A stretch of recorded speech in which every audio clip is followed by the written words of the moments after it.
Blah. Blah, blah, blah. Time to do the thing.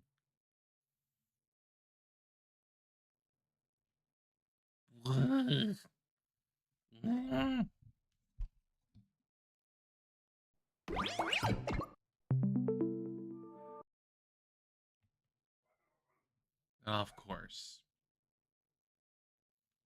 Dog goes frickin' bork for no reason because he's always barking at cars.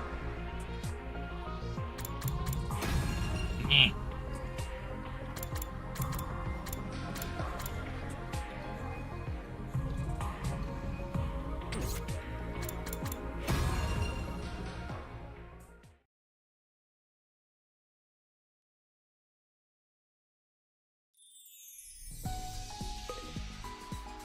Collect information.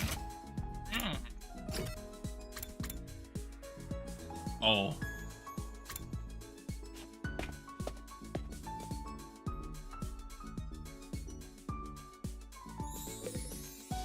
Wild. Huh? Oh, you're still in the cafeteria. Don't talk to us now, the lesbians. We are in the midst of a very serious discussion. Nozomi just refuses to listen to reason. What's the discussion about? I still don't believe the culprit is one of us. I'm trying to tell everyone to stop being so suspicious of each other. You saw that device's total for the number of lifeborns in the school. Yes, but that doesn't prove the crimes were inside jobs. Culprit must have fled outside the wall of fire after stabbing Shoma. I mean, it's hard to know at this point. And we're trying to tell you that is not possible. Yeah, this doesn't seem like a killer who'd stop at one or two victims. I mean, we were told that they would kill us all, so... They clearly said they wanted to kill everyone, both in the tape recording and the first message. We just can't. Takumi, say something. Well, I stammered hard because I was more in line with Kurara's way of thinking than Nozomi's. Oopsies. I did feel bad for Nozomi, so I decided to simply avoid committing for now. Oh no. Oh no. Oh no, this is gonna be bad. Sorry, I just remembered I have something I needed to do. Oh my god, Takumi. This is the worst decision you could have made. Gotta go, bye. Wait, Takumi, hey, come back here, please. I ignored Nozomi's pleas and quickly bolted out of the room and into the hallway. Oh my god, this voice is such a failure. What a dude.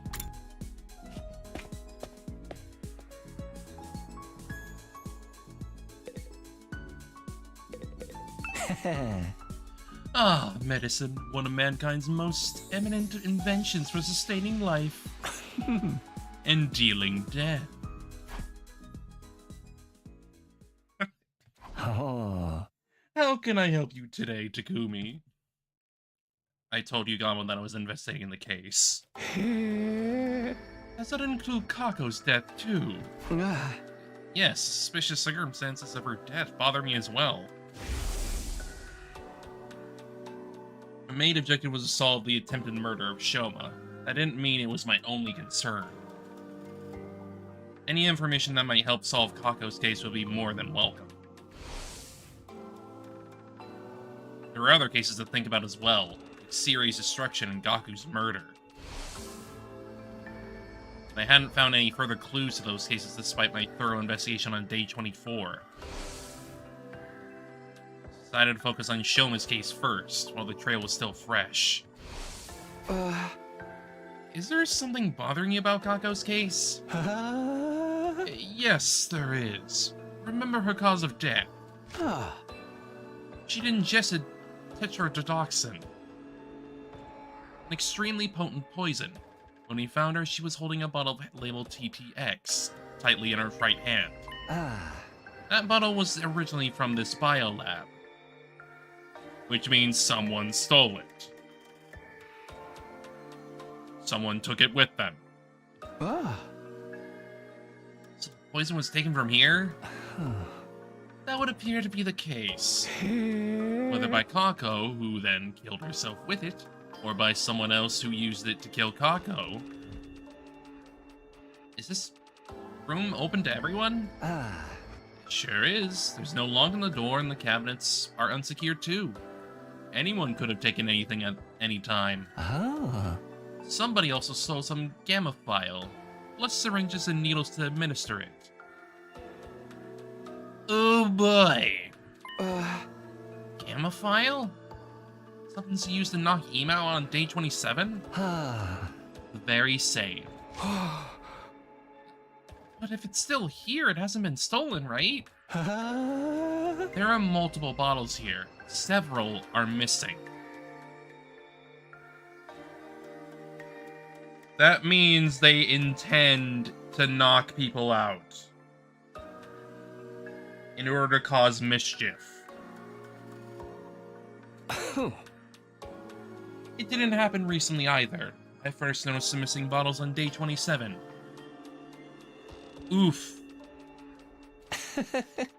When I came here to get the supplies needed to help with Ema, I saw that there were already some missing. Why would the killer do that? They clearly have a reason, because it allows them to move around without much notice if they knock people out with it. We don't know for sure if the killer was the one who stole them. The thing is, the proper dilution. This substance can numb the body's pain and emotional receptors without causing loss of consciousness.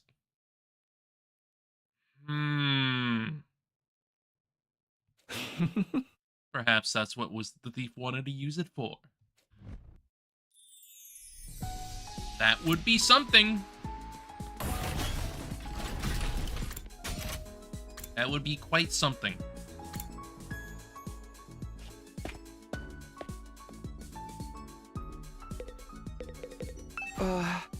Hideko, you were here the other day too. What's so interesting about this place? I wanted to investigate Kako's body again. What about you? I'm here to investigate the case as well. As if your clumsy brain could ever bring us closer to the truth. Oh, be quiet. Hideko decided to repeat herself in a hushed voice. As if your clumsy brain. Hey! You know that's not what I meant. Anyway, have you already looked at Kako's body? Yes, and the other two as well. Huh? Eito and Gaku too? Didn't we already check Gaku's body on day 24? Yes, but something happened that made me realize I need to check it again. I've discovered two surprising facts after reinvestigating Kako's body. Surprising facts? The first concerns her cryptoglobin. Her body's been almost completely drained of it.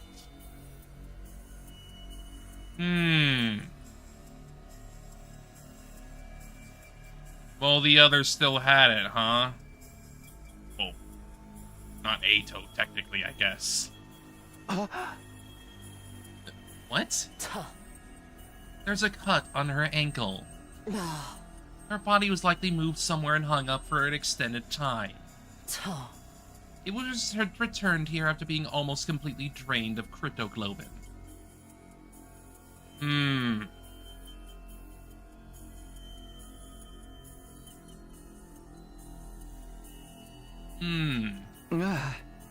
When?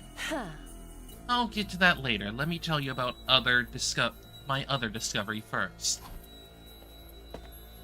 Hideko walked to Kako's body and removed the sheet that was covering it. Then she flipped the body over and what I saw flabbergasted me. What the hell?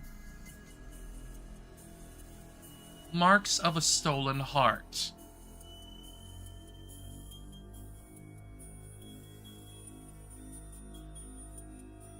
Mira, is that you? What? Somebody cut a hole in her back, smashed her ribs, and dug her heart out. Why would anybody do that?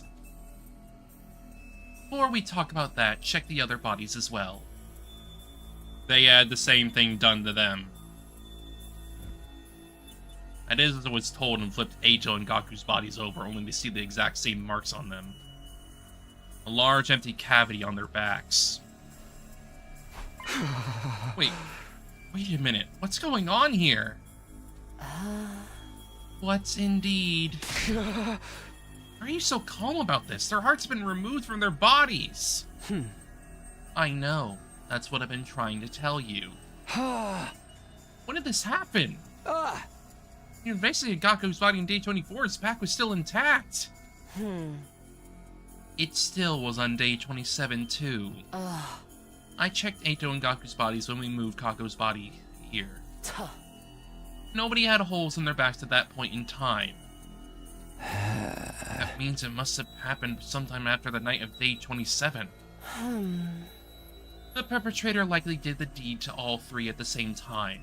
That may have been when they extracted Kako's cryptoglobin as well. Ooh.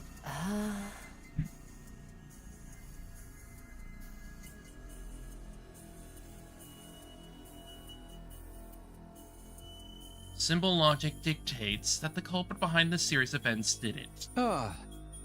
Why? How should I know what the culprit is up to? Perhaps they are simply a lunatic who collects hearts as a hobby, or gourmet who enjoys a spot of grilled myocardium with lemon on top. Both examples are crazy. There's just one thing I can't seem to figure out. Why were the hearts extracted from the back? Making and opening the chest would have made removing them so much easier. Why go about it this way? I mean, I feel like that's a little bit obvious because, like, if they did it from the front, people would, like, open up, like, lift up the sheet and suddenly see a freaking hole in their chest. Like, if you do it on the back, no one's gonna necessarily notice it. At least if they don't check thoroughly. So that would be the main reason to do that.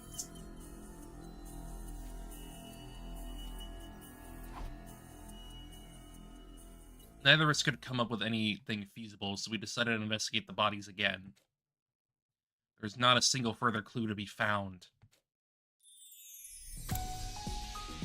Like, we do need to consider that it was likely done to ensure no one would figure that out.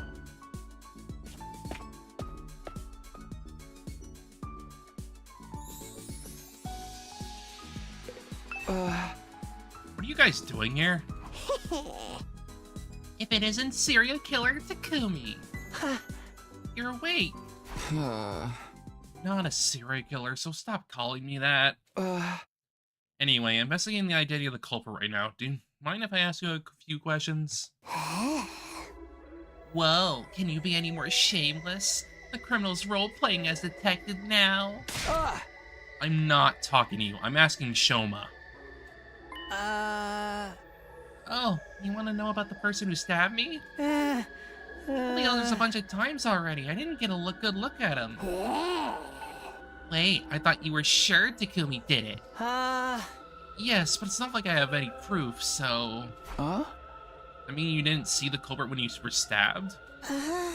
No, I did see someone, but they were wearing a mask.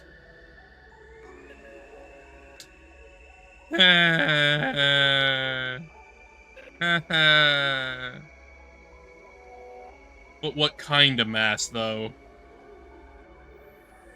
Was it Ava's mask? Or was it someone else? Could they have taken Ava's mask, to hide their identity. Huh? How about the person's height or body structure? Actually, no. Actually, no.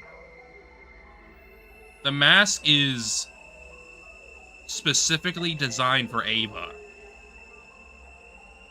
So unless someone had like a very similar head build to her, I don't think it would be possible. I can't be sure. They were dressed in a long black pot. It's Zero.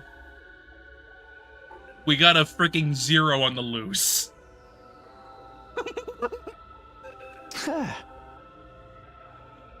Must have seen some identical features. I was attacked the moment I turned around, so I'm afraid not. I screamed immediately before I realized I'd been shoved to the ground. I don't remember anything after that. I fainted after the first 2 or 3 stabs. So you don't even know if it was a man or a woman? No. They say anything? Actually, I did hear something as I was being stabbed. The person kept saying, "Die, die." Darumi.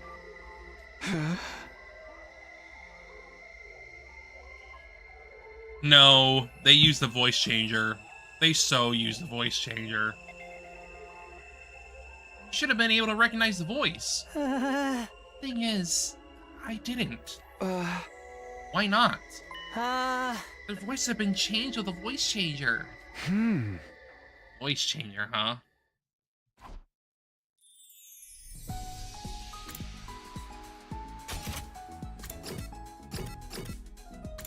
Yeah, but it's literally like...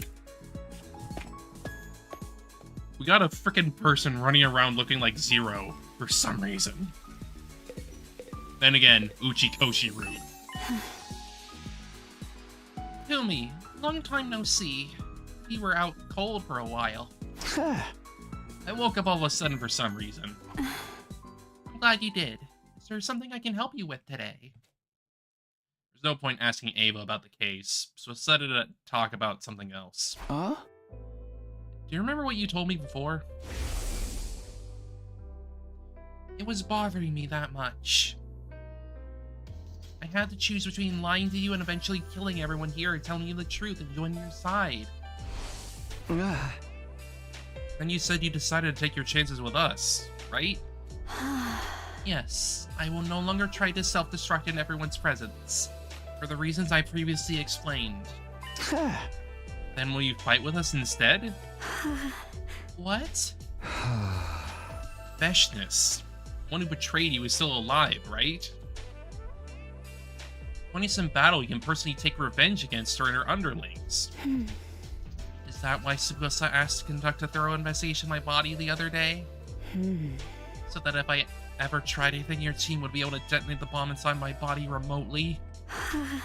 Using the device she made? Yes, but I just want to make one thing clear. I didn't ask for the device because I'm suspicious of you. It's just something that needed to put the others at ease.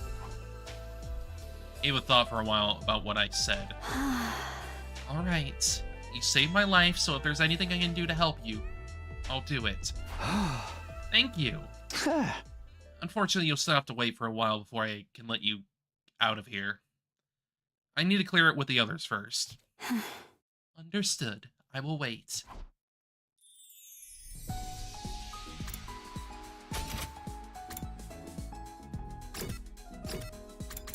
Ima.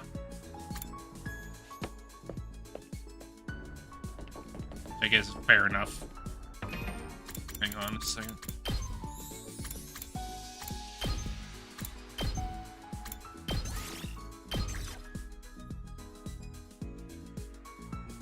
Just checking a couple settings right now. No, like... Hold on. I wonder about something.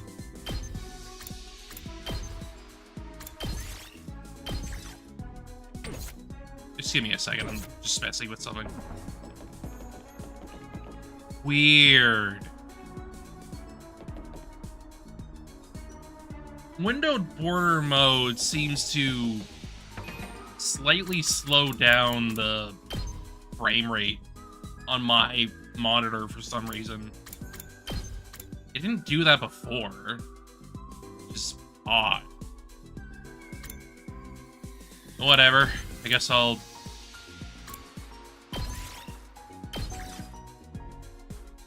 will just put it in windowed mode then. I mean, let me try it in full screen for a second. Let me see. No, full screen's fine. It's specifically windowed border for some reason. I'm gonna check it one more time.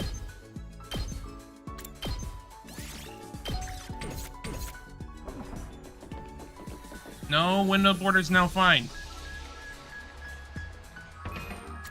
Weird. Very strange.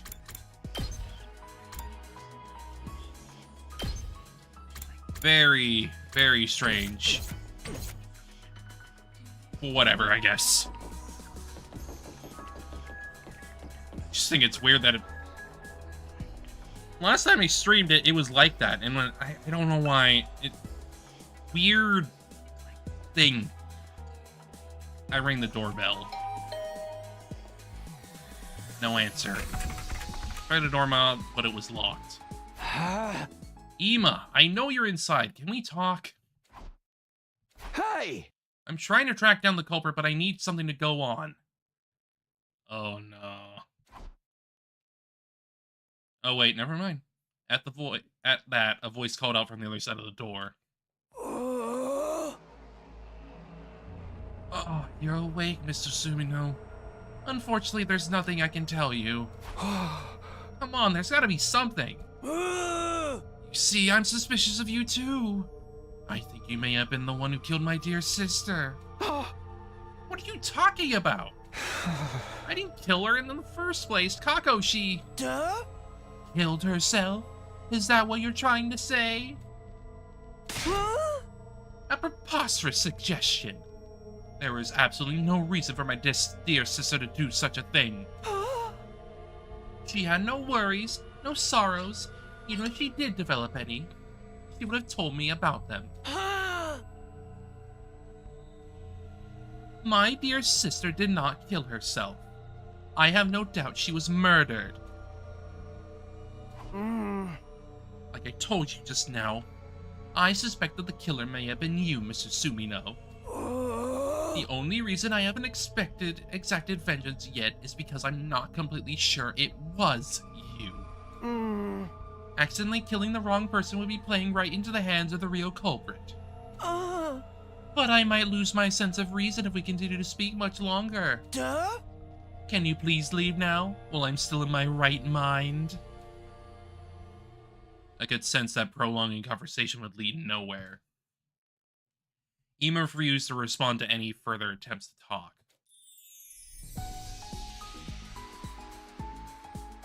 I went to the gym last. When I stepped inside, I saw that Tsubasa and Takamaru were already there.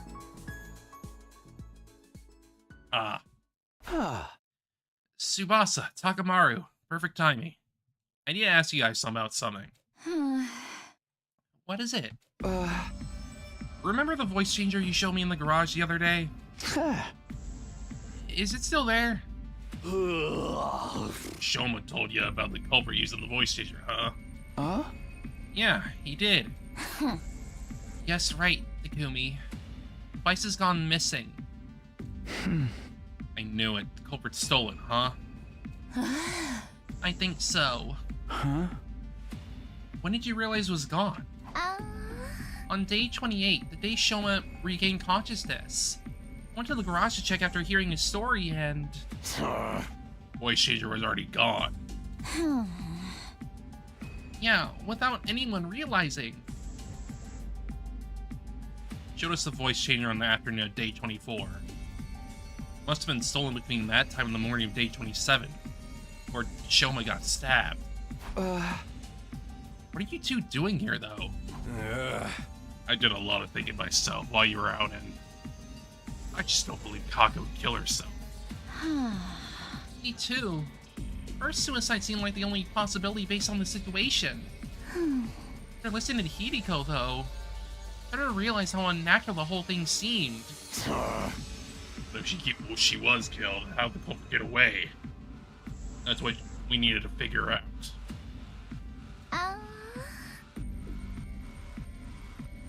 And so here we are. Maybe there's a secret tunnel or something here that we completely missed, you know? Ah. We're all here to do the same thing then. You mean... Yes. Chicago died under such mysterious circumstances that I can't stop thinking about it. Let's check the place out together. Yeah, we can't trust each other since all three of us are here are safers. Safers? Those of us that can be safely removed from the list of suspects. Safers. That's true. And thus we began to investigate the gym. Went around knocking on walls and floors to check for hidden doors. Some time passed before Takemura shouted at us from the stage. Hey, come over here. I found something crazy. He was standing at the corner of the stage. Tsubasa and I hurried over. What in the world? Oh boy. No way, there really was a hidden tunnel. Or should I say, hidden ladder. I checked this place before, but I found nothing. What did you do? Told you I got a dog's hearing. I knocked on the floor and knew right away there was an empty space underneath. Then I groped around the surface, and what do you know? A rotatable handle came flipping out. Grab the handle, hold it, and there you have it. Let's go see what's down there. Yeah.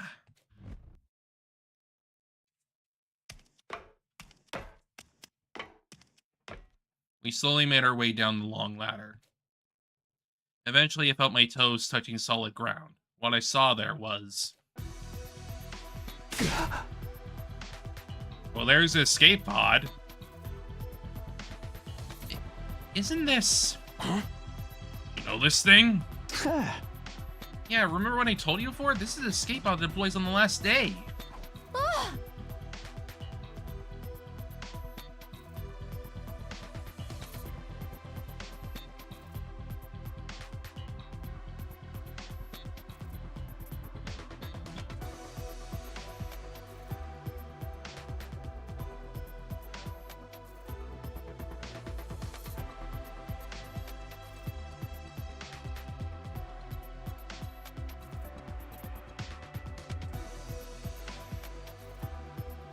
I had a dog scratching my door.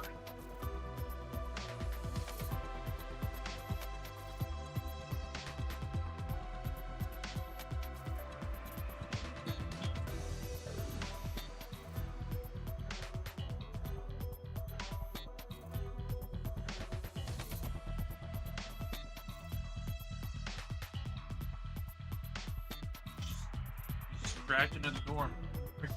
Can't get anymore. Huh? No way. Damn.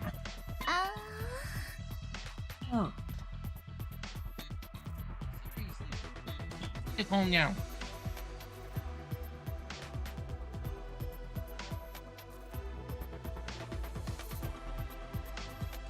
You need to calm down. Hey? Calm down. Calm down. If we can... I mean, if we get inside... Going to the artificial satellite? Ran to the entrance of the pod and checked the door. There was a note pinned to it. The door of this pod automatically opens on day 100. No manual override available. Despite the note, we kept looking around for a way to open it manually. However, we were unable to find anything.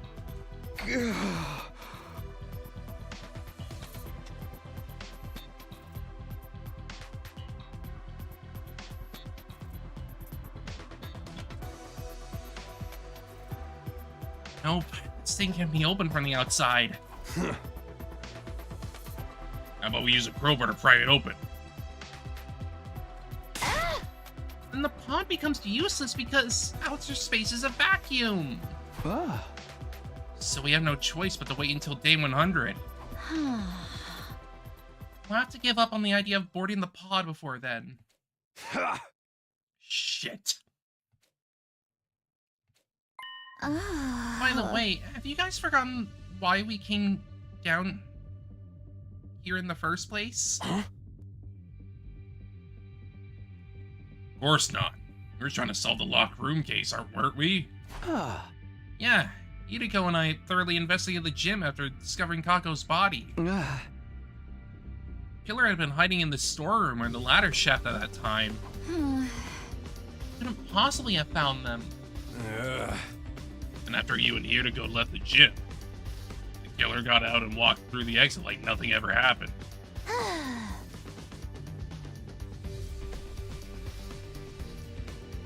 Oh my god, that just...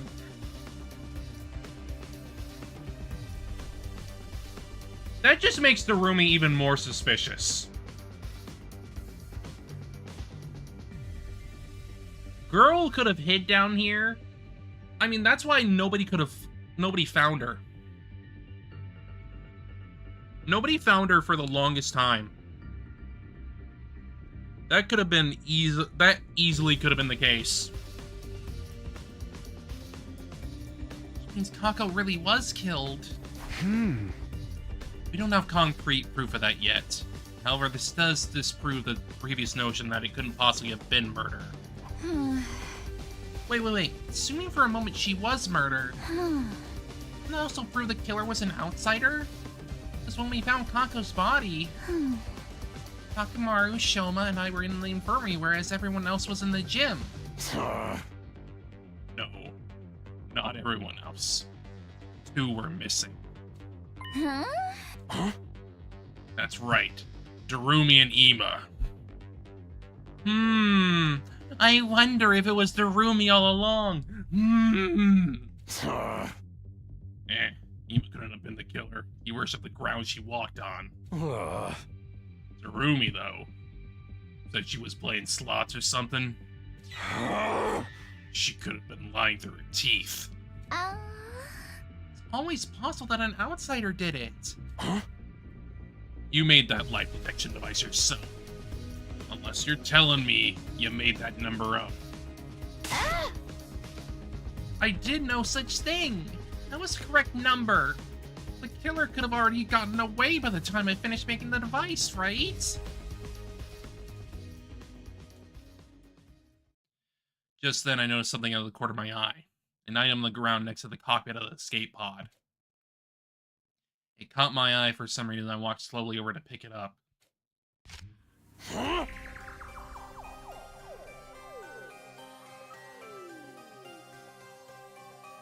Hey Darth, how you doing? I'm doing okay. Give or take. Hope you're doing well. Hey, what's that? Handkerchief? IT.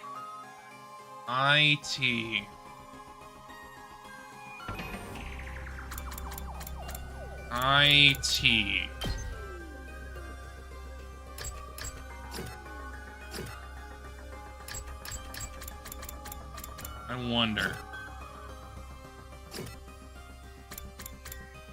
Art machines? I do like that he's blacked out when he's dead. I don't know, that's kind of funny. Oh, it's Oh shit. That's Ima's handkerchief.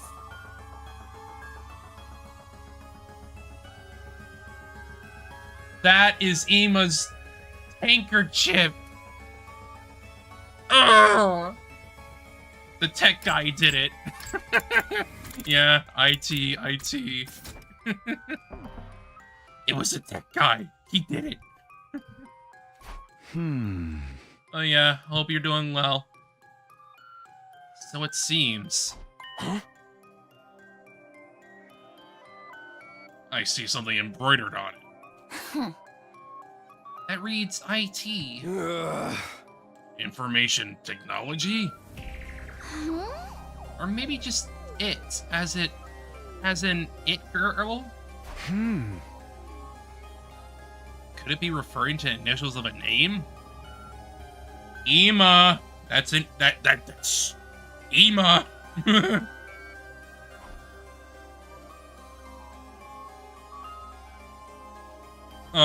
Shit. Either Darumi stole his freaking handkerchief, or Ema had a weird ulterior motive to kill his sister. Huh? Ema. Tsukumo?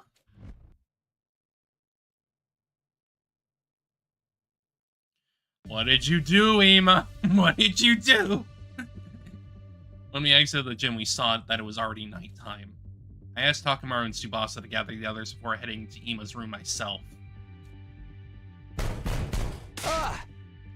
Come out, Ema. I need to ask you about something. Somehow I felt like he would keep hiding if I told him about the handkerchief, so I decided not to say anything for now. We found a clue that may lead us to Kako's killer. I made that assertion even though I had no solid proof she had been killed, because I wanted to get him out of the room. A short while later, I heard the door being unlocked. And then Ema appeared from behind it. You believe me about my dear sister being murdered? Yes, can you come with me? Slowly but surely, Ema nodded in assent. Takamaru, Tsubasa, and I took everyone to the storeroom where the escape pod was being kept. We told them about how we found the place and how the pod could have only been used on day 100. Climbing back out, we all headed to the cafeteria. Oh boy! Oh boy!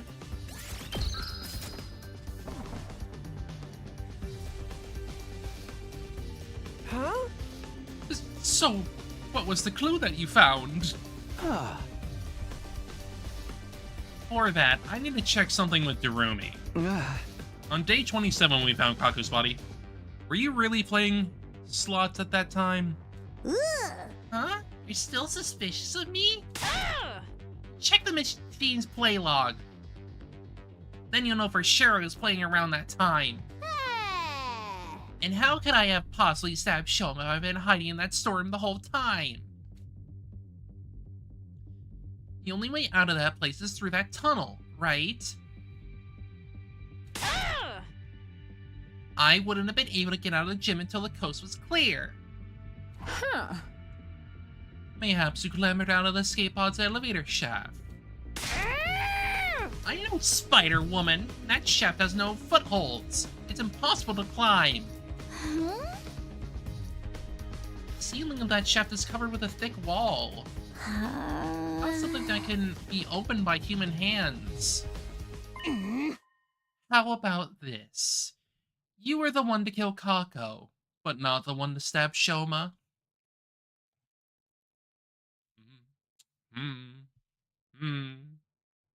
Could be. Could be. At least something going on. You're suggesting there were two culprits. I mean, it makes sense. It would make sense if there were possibly, accomplices. Indeed I am. And does the number 2 ring any bells with regard to this situation?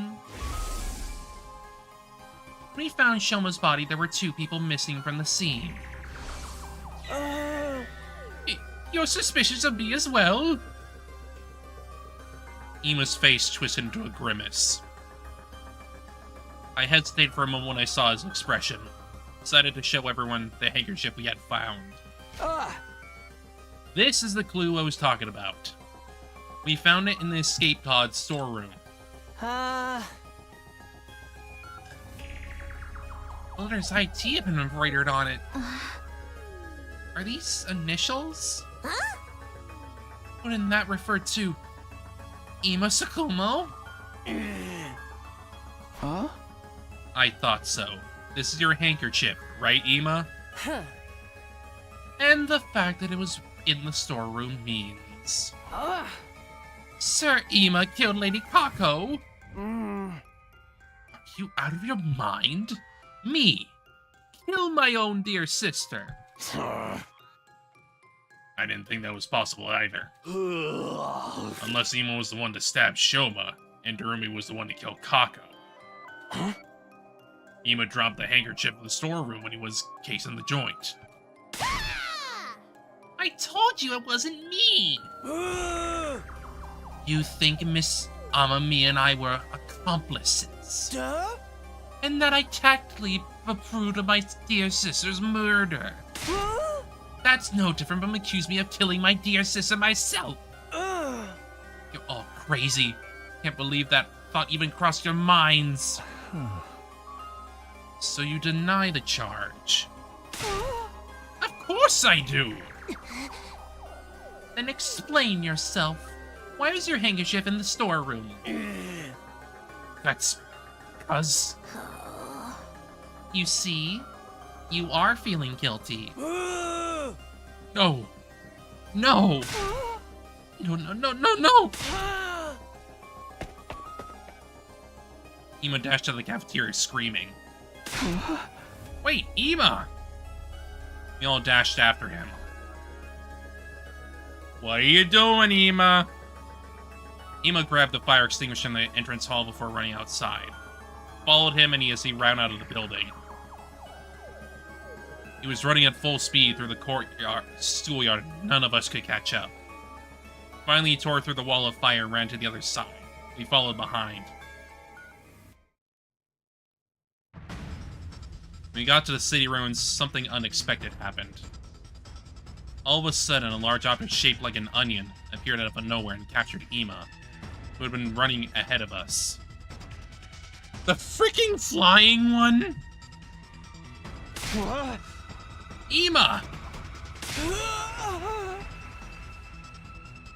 The onion object flew high up in the air with Ima and vanished out of sight. What just happened? What was that thing? I'd seen an onion-shaped thing before in the previous timeline. Probably a commander. Onions. And that's how a true lady slaughters her prey.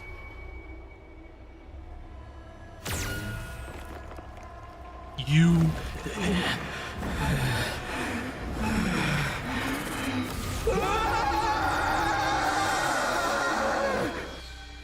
The flying one. Are you serious? Ima's been captured by the enemy? No way. That can't be true. All right. You can probably figure out where they went. What? You know how Ima's been rather emotionally unstable lately, right? So much I thought he might just end up and go missing one day, so I secretly planted a transmitter in his body when bringing food to him. Convenient. You should be able to see where they took him from the war room. You clever girl, you. Okay, let's all head back for now.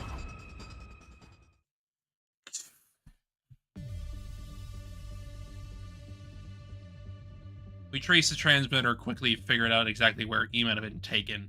It was the enemy relay station we had visited in the previous timeline. Of course we have to go there again! We immediately started making a plan to get Ima back. After some discussion, we decided to split into two teams.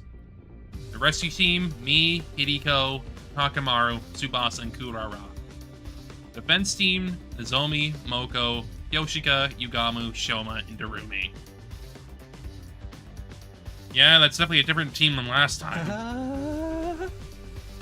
What? Must we rescue him, though he may very well be the killer? It's not that set in stone yet. What if it was all a mistake? Do you ever live with the fact that you abandoned an innocent friend? I knew he would say that. I was just making sure. Having only 5 people in defense seems not very reassuring. Yeah, can't we add one more or something? No, what if the enemy attacks in the meantime? Can't afford to be lax on human security. In that case, Takumi. Yeah, it's time. Everybody, follow me. Going there again, eh?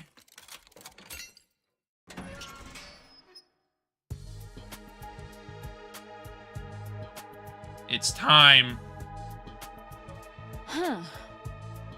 Sir Takumi, Lady Ava is out and about now. Why have you done such a thing? Yes, as you can see, I let her out. Why? I intend to let her join the rescue team. Oh. I explained about the bomb in Ava's body and the remote detonator we had made to trigger it. And you really think this will work? If you feel she's acting suspicious, you can press the button to blow her up yourself. I put the remote detonator into an astonished Hidiko's hand. Now do you feel reassured? Hidiko fell silent on my words. After a few minutes, she said, Have it your way. Thank you for having me on the team. I look forward to being useful to you.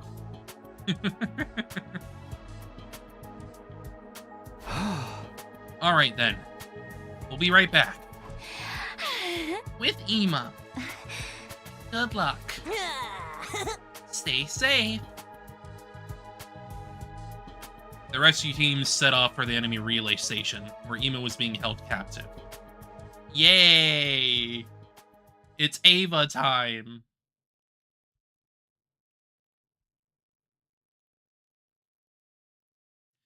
Time we got close to the relay station, the sun was just starting to rise. We got off the bus and climbed up a small hill to survey the relay station.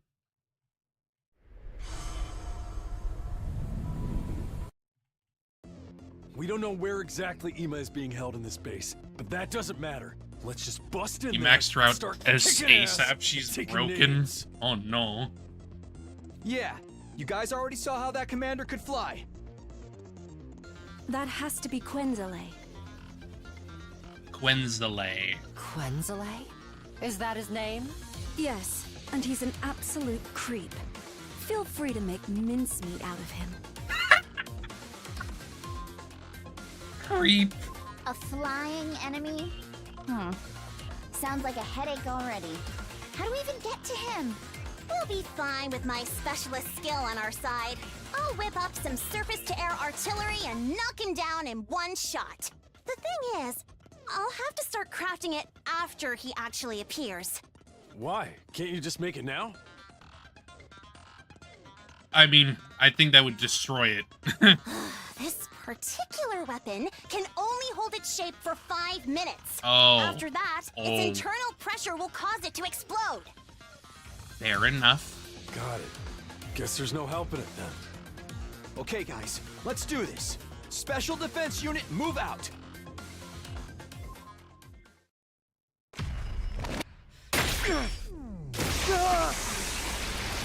Now, I'll look at it later.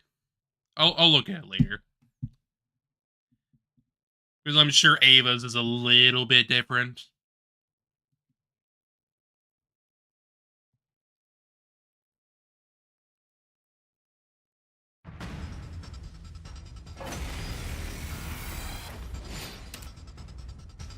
One turn. Yeah, we're doing this again.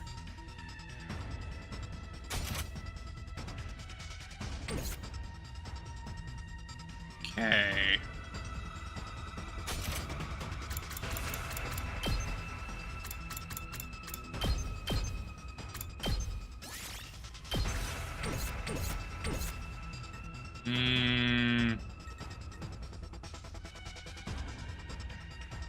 first off, let me at least see what she's got. Leave this to me. Oh, she got a freaking... Oh, okay, okay. She got a freaking suit like Nozomi. Okay. Ava is a long-range attacker that specializes in attacking while moving. Her special skill, Special Fitness, automatically gives her attack +2 when moving and attacking. Cool. Interesting.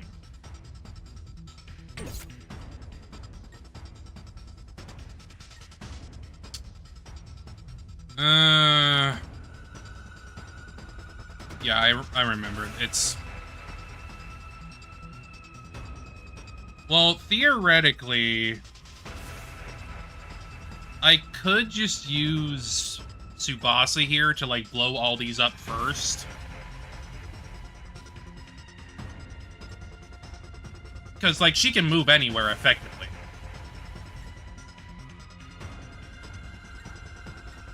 So, I need to be aware. I mean, yeah, that's what I should do. Because, like, she's here. Let's roll.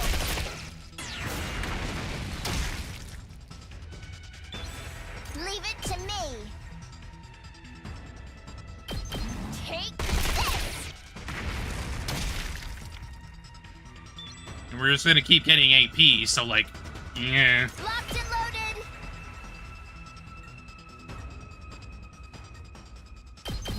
Hi-ya!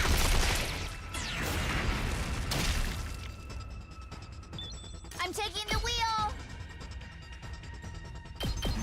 How's this? Right, right. I'm good whenever. And we have enough to just... We have more than enough to just kill them all. Hi-ya! Ready when you are.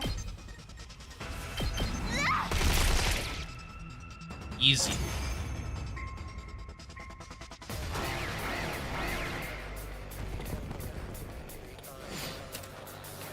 Okay.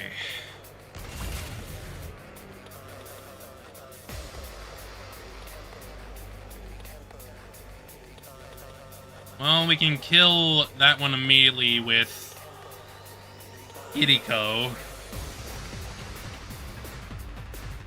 Then again...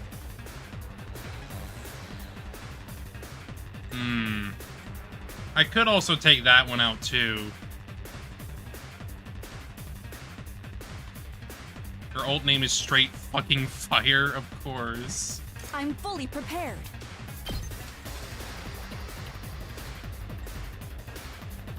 Can attack +2 here. I think what I'll do is I will bring Hideko over here. At least try to get her over here. Because I could probably use a mix of both. Then again... Understood. I could move... Yeah, I can do that too.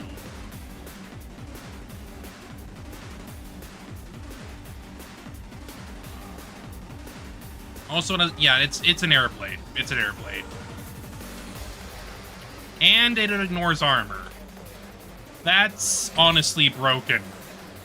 That's broken.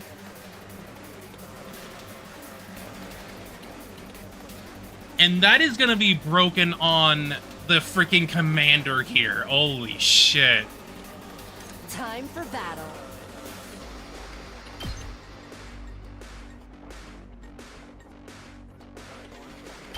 I'll chop you to pieces.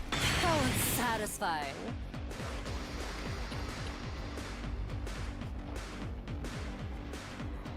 Yeah.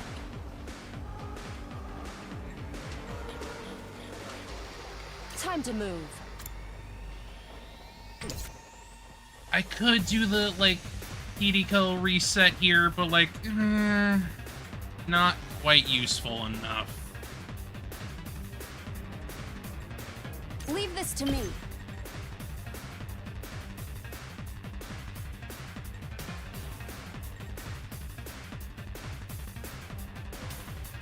That would not kill. Actually, wait. No, it would kill. It would kill in 3 turns. But I need to think about it in a different way. Sure, I could technically kill that one. Actually, no. Ideally, I think I should take out the big one. Because if I do that, the surrounding enemies are not going to have armor to, you know, survive a lot longer.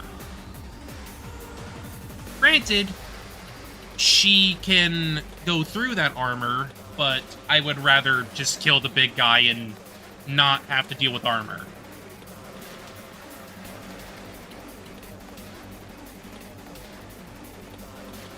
Right, right.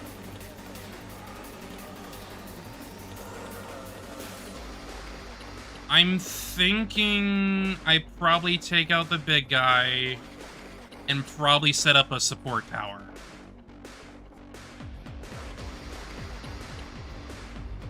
That way we can take care of anything that... I mean, yeah, I could.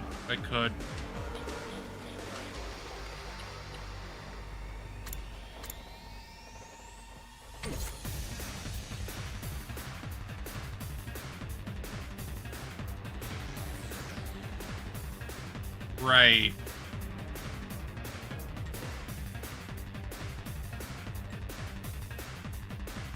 I'm fully prepared. Allow me to use this. I'm ready to go.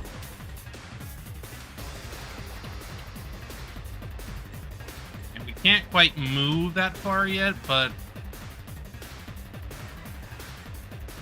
we could keep moving forward as we could probably, like, go here, move forward, attack again, go forward, attack again, and then after that, we can probably reach it. Probably. Well, yeah, because we got, like... We attack here. Well, actually, no. So it's 4 ahead. And no, it's 5 ahead. It's really... We move there. Yeah, it'll be in range as soon as I move to this specific spot.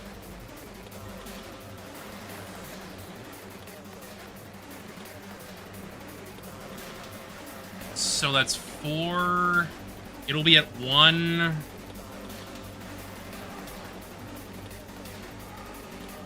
Yeah, I guess at 1 it's not really gonna matter. She just needs to freaking kill.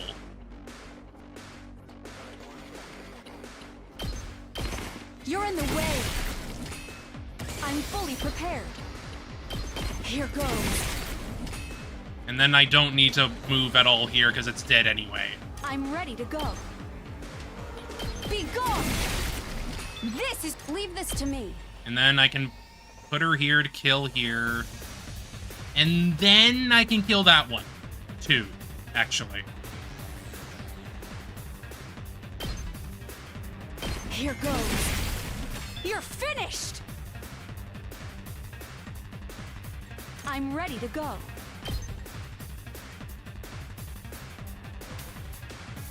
Yeah, she definitely has reset potential.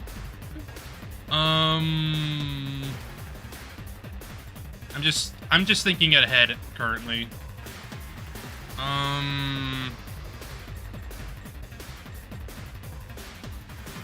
Like, obviously I can kill that one to get another AP.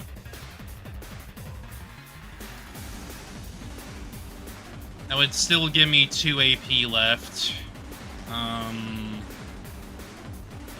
Theoretically, I could also get that one if I dash and then hit it.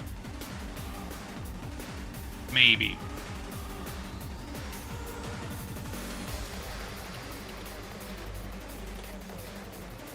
I'm obviously not going to be able to get over there. But I still think it's a good idea to at least take this one out. Take this! And I'd rather not have a... I'd rather not have one of the long-range ones in the... in the back, so... Leave this to me. I could do a defense stance to at least help her survive a bit. But at the same time, I don't think it's going to matter.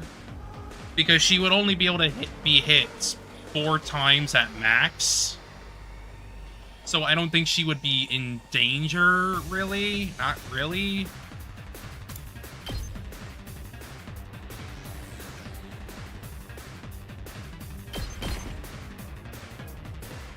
Understood. Here goes. You're finished!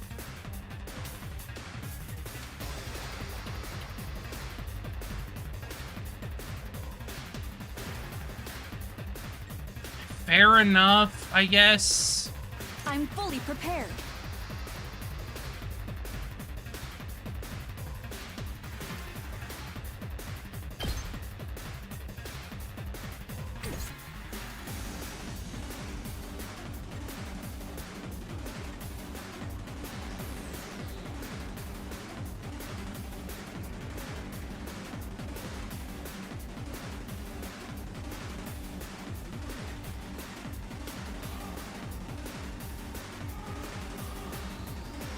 I mean, yeah, that's fair. I know. But I probably do want to set up the support tower here. But at the same time, I could get Takamaru here to, like, get a little bit more of a group taken out. So that might be a better idea, because I could also get voltage out of it.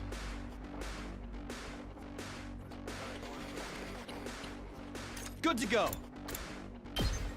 Actually.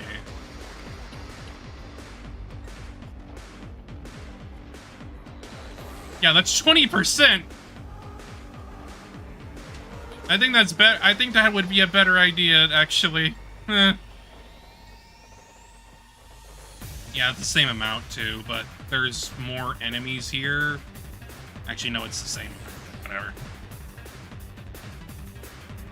We may as well get the frickin' voltage.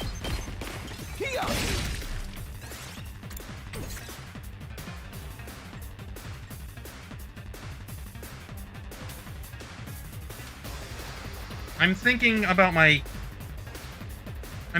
what I'm going to be using, because I need to be aware that boss is going to be coming on the 3rd. So we obviously need to make sure that Kurara is able to set everything up. And then we just take it down.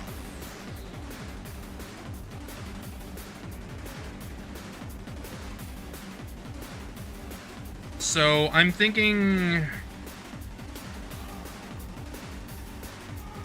I could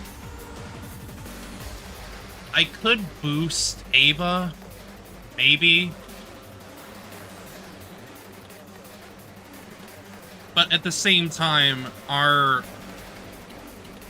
actually, let me look at... Oh, no, Lisa. I'm not going to, like, use it. I just want to see it. Path to the Underworld. Oh, jeez.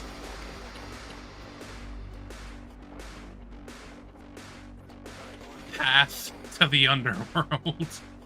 That is... Wow. And it has Flight Plus 2. Oof.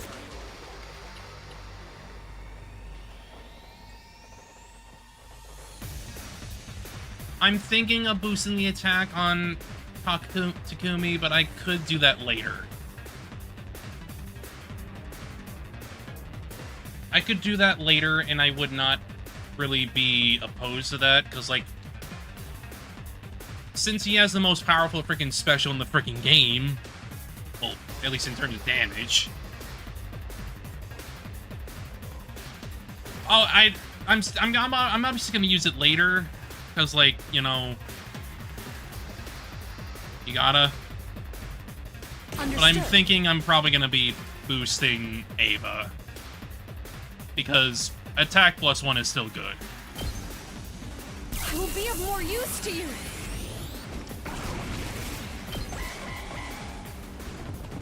Imagining Flay's gonna come in, right? No, I guess not. Fair enough. I'm fully prepared. Be gone! This is what understood. Die! I'm ready to go. Be gone! Leave this to me. You're in the way. You're finished! Alright, fodder time. Locked and loaded! Watch out! Leave it to me! Doesn't really matter where I go. How's this?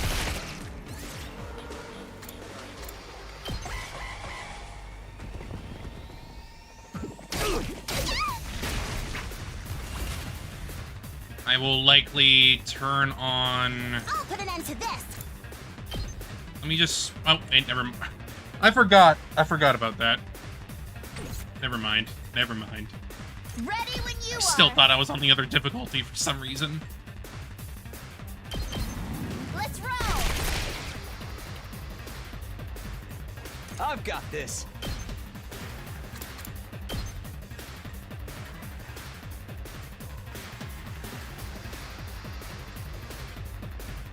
Hang on a second. Oops.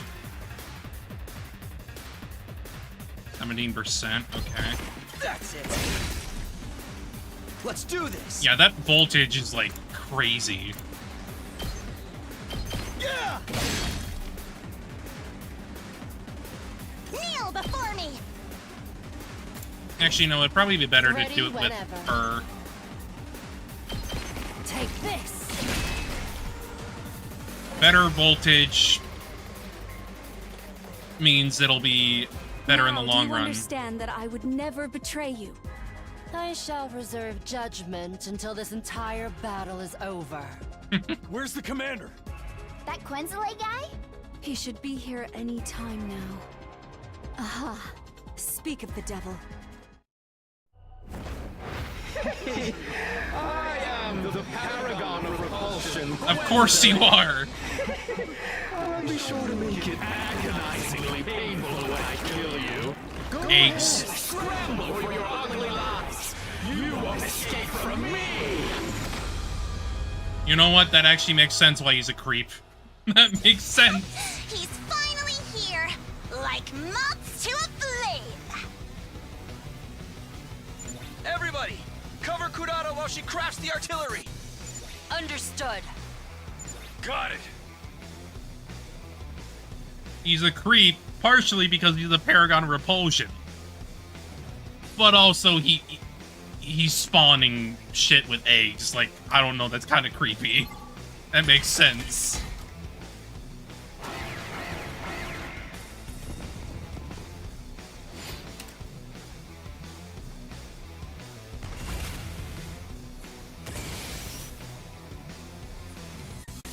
Huh. You came out spawned like that? Okay, okay.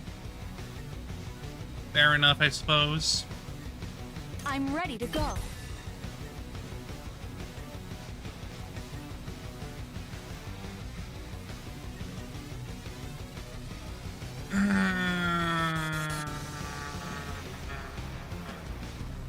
I could kill this guy here and then move forward and get the other one too.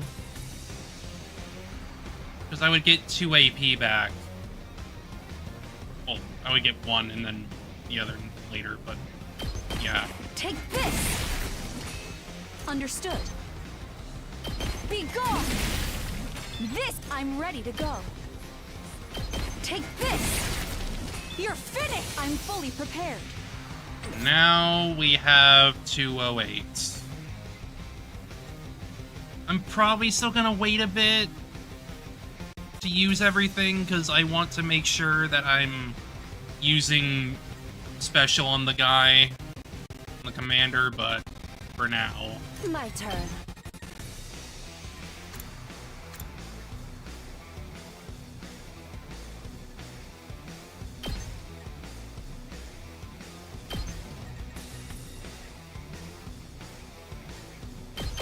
Die! Broken so soon. Say when. I should boost Takumi here. Let's go. Gotta push it. Good to go. Yeah. All right. Here we go.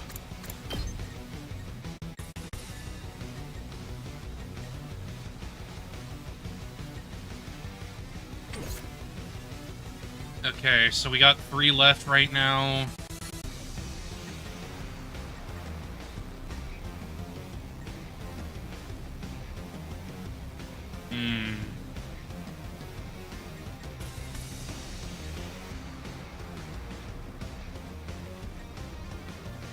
I could... I have an idea. I could use Tsubasa here to clear the wave a little bit. That way I can get Ava over there to kill those too. Which would lead me to get 2 more AP. Because I could use the defense. Leave this to me. I could use the defense stance. That way I could just move her over there.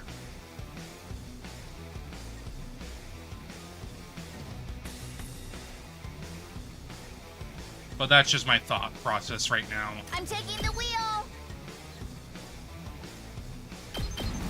Watch out! I'm fully prepared. Defending! Leave this to me. Yep! My thought process was correct. You're in the way. Yeah, This baby! is what you deserve.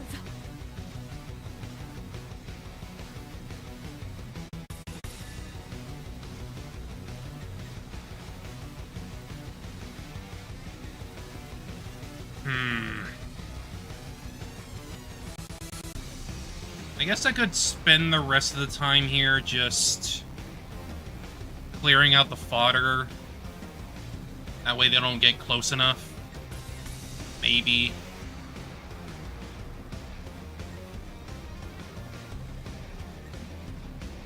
Because even if I use the defense stance again to get over here, it would not be enough to kill. Well, it would if I gave a attack potion, but I don't think I should do that. I should save the last one for actual boss. Leave it to me. Don't try to stop me. Ready when you are.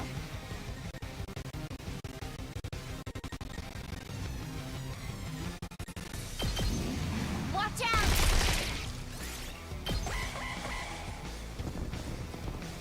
Yeah, they're not gonna get close enough. It's fine. It's fine. Okay. I can just have Hideko take that one out while she takes out the other. All right, let's get started.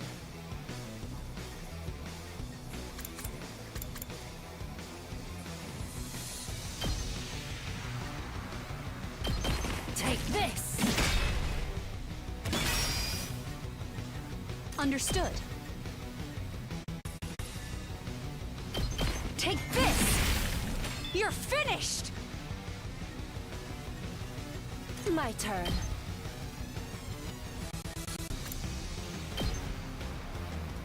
No, that wouldn't quite work, actually. Out of my way. How unsatisfying. I can kill all the fodder here. Locked and loaded.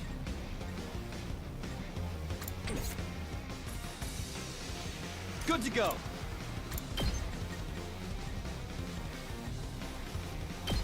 There!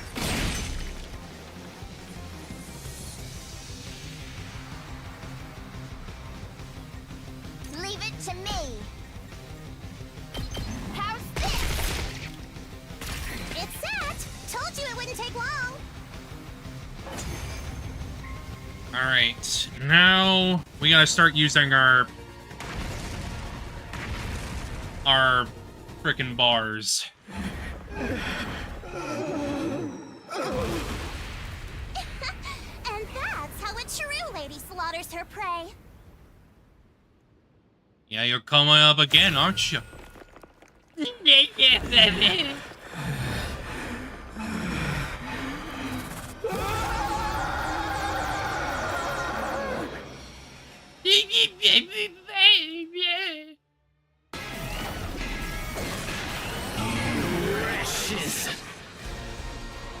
Oh, you called us wretches?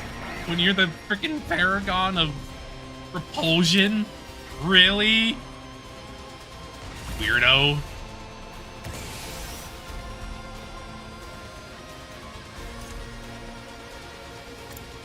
Right.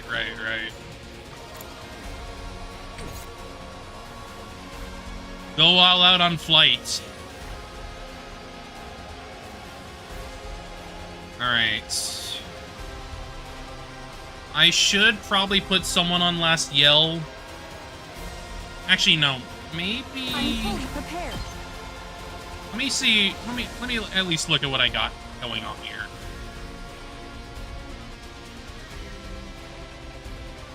That would be a good idea.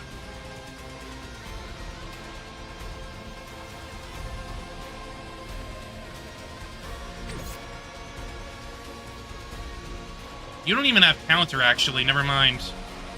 I shouldn't be even worried about that. I'm ready to go.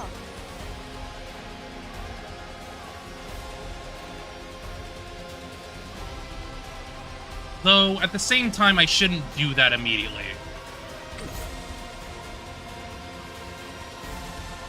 Like, I should take out a few enemies first before doing that.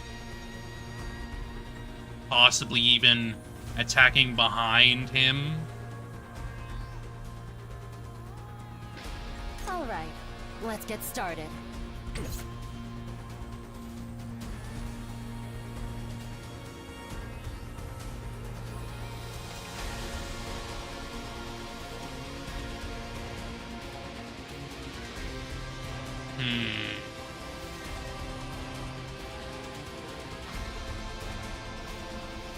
Dance with their hollow blade, then ult, yeah. Understood. Ready when you are.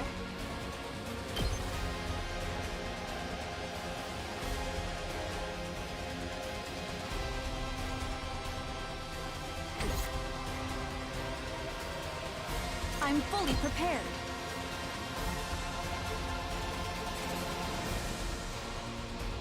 Yeah, she can kill here, kill there. Do a little bit of dancing around here.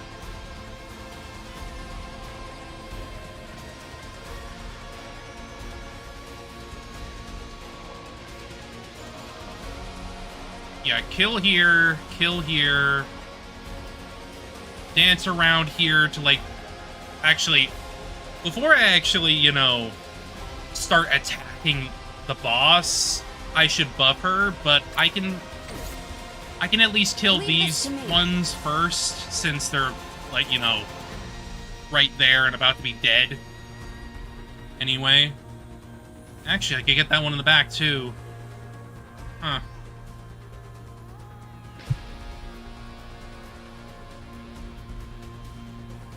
That's a lot of reset there, so I don't see why I shouldn't. Be gone! This, I'm fully prepared. You're in the way. I'm ready to go. Be gone!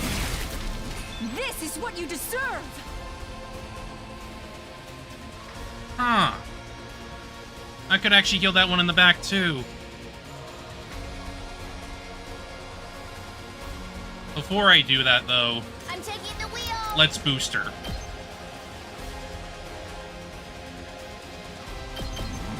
Shifting gears. I'm fully prepared. I'll use this. I'm ready to go. Take this. I'm fully prepared. Okay. So, now that I'm at max, let's put someone on last EL, which I'll probably just put on Tsubasa. I'm good whenever. Engines at full throttle. And now, I'm ready to go. we can go in.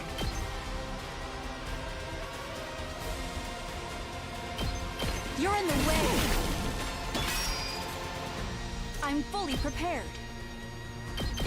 Hang in there. I will do all I can. Here goes. You're finished. I'm ready to go.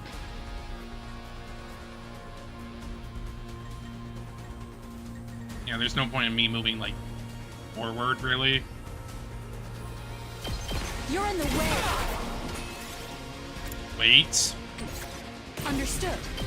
Then I can get kill. I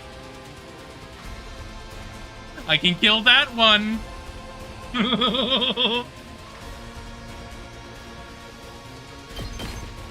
I'll kill them all at once.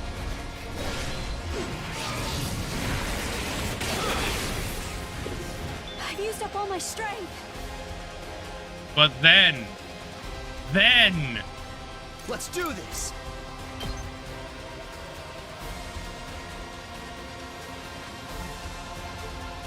Actually, hang on. Ready when you are. Let me check here. Not quite enough to kill fully, but still a lot.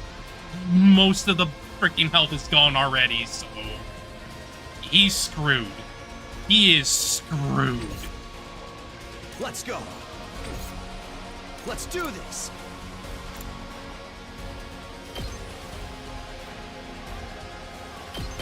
Hang in there.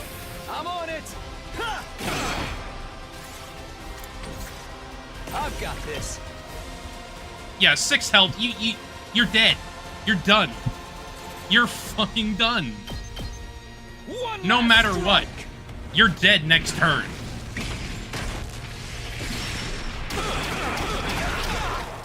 Take care of the rest. El Bozo.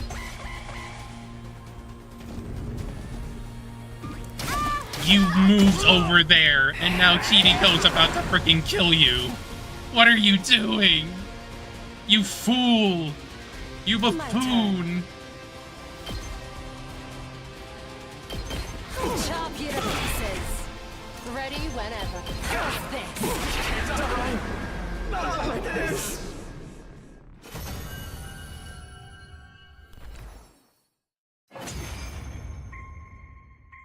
Foolish. The pain. It hurts. Yeah, it came all at once, didn't it? Why do this? What has prompted this cruelty? Serves you right, Quendele. You're... Ava. I noticed you were here a while back, but... Shh. I mean, based off of just, like, her first ability, she has a lot of reset potential. Like, that's clearly the point, is that, like, she's got so much reset in just that single ability that's, like, wild. Does this mean you've switched allegiances? Yes. It's not as if I had any future in the Sovereign Army anyway. To Kumi.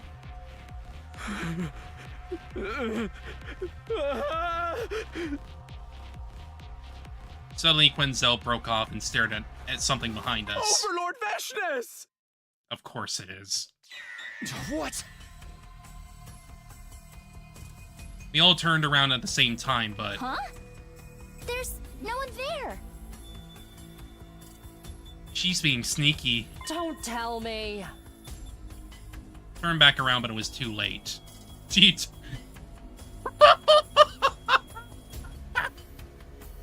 During those precious few seconds, the defeated commander had disappeared completely. He got away? Freaking coward. I mean, he was flying. I feel like that should tell us a lot about who he is. I guess you could say that Quenzele has been quenceled.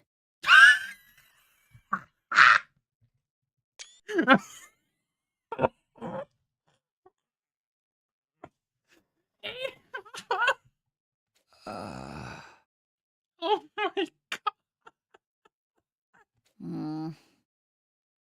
That was terrible. But the fact that she made a freaking joke is the funny part.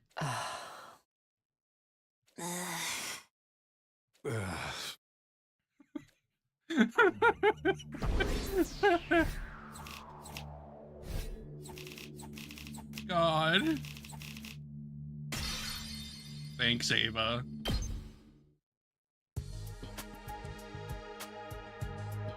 After the battle, we split up to look for Ema. Took a while, but I eventually found him locked up in a cage. Ema, are you alright? Hold on. I'll get you out now. Mr. Semino! There's one more sword down on the lock, and it broke apart with a loud noise. I opened the door and quickly guided Ema outside, but then I saw something flashing out of the corner of my eye right next to the cage. They really fell for the oldest trick in the book, twice. A bomb? The next moment. Boom! Who could have guessed? Who could have guessed? I instinctively grabbed Ema from behind. This snap action meant my body shielded Ema from the brunt of the blast. Damn, that's kind of gay. Look at this freaking pose. Kind of... Damn. A scalding pain ripped through my back. I choked down a cry of pain and asked, Ema, are you okay? Yes. But what about you? Yeah, don't worry about me. this is just the frickin' route where Takumi just gets his ass beat, huh? As long as you're fine. Huh? Huh? Mr. Semino? Mr. Semino! Mr. Semino!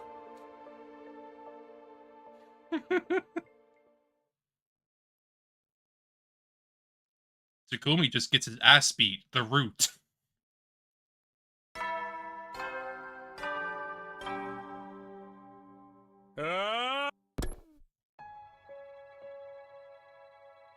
I woke up to the expected sight of Nozomi sitting right in front of me.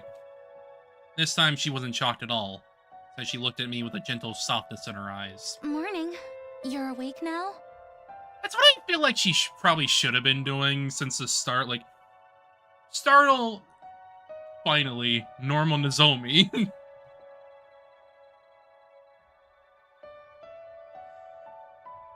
Like, the first time, it makes sense. Like, what the hell, Takumi? Why are you up? Normal Nozomi. I didn't have to ask about the days since it was mentioned in the announcement just now. It's day 50 today. Yeah. Oh, don't worry about the feeding drips. We went to the second academy and brought a whole lot back. Convenient. Oh. Thanks as always. You should thank the others too. They were the ones who actually got the drips, and I wasn't the only person taking care of you while you were out. I sat up in bed. For some strange reason, I wasn't feeling any aches or pains. You seem fine physically. Truth is, your external injuries weren't as bad as they seemed. Which means the real reason I was out for such a long time was because of the fainting disease? I think so. Huh? Has anything changed? If you mean the murder cases, we haven't made any progress.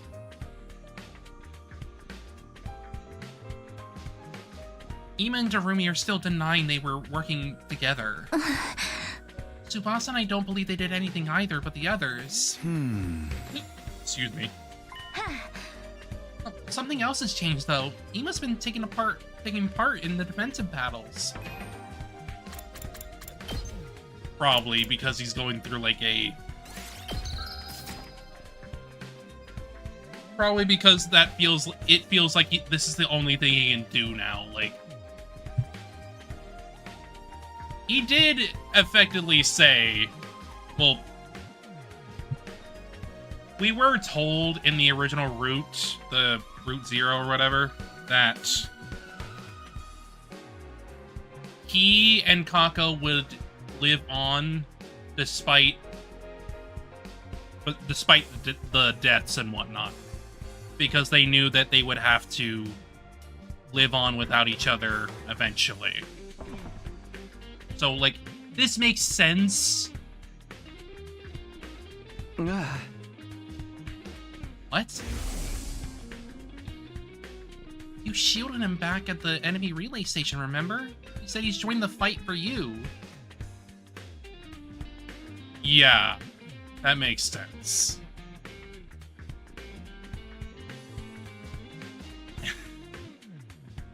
Kako's killer would not protect the brother, if that were the case. I see. That said, he's still as reticent as ever. He hardly ever leaves his room otherwise. I didn't blame him, though. Other than Tsubasa and me, everybody's suspicious of him. But he did say that he was willing to tell you and only you everything. Huh? Really? I mean, we've done this with freaking Ava, so, like, yeah. Yep, so go find him later, okay? Later? You're expecting me not to act right now after what you just told me? Jumped up and dashed out of sight immediately.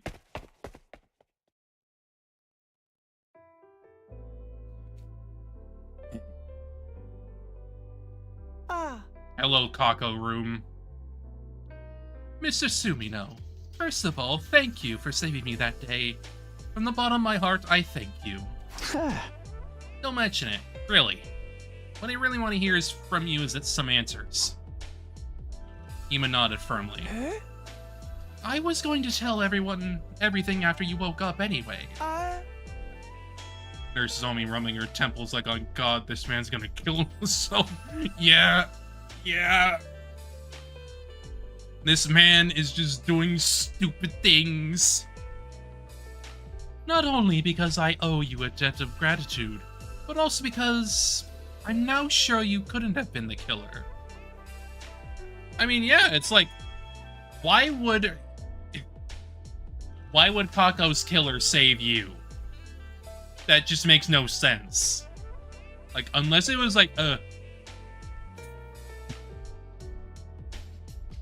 unless it was like a big manipulative move, it's like, why? Why even do that? That's stupid. Because the real killer would never risk his own life to save me like that. It is my deepest desire to find the person who killed my dear sister. And then smash their face in with a hammer over and over again until there's nothing left of it. Oof. Yet I am but a detective's assistant. I do not deal with deductions. That was your sister. So I've decided to entrust this earnest wish of mine to you. I have the utmost confidence that you have what it takes to bring the truth to light. I intend to do just that, as soon as I get some answers from you. Now, first of all, why didn't you kill Darumi? What? What? You think the killer is one of us, don't you? Yeah.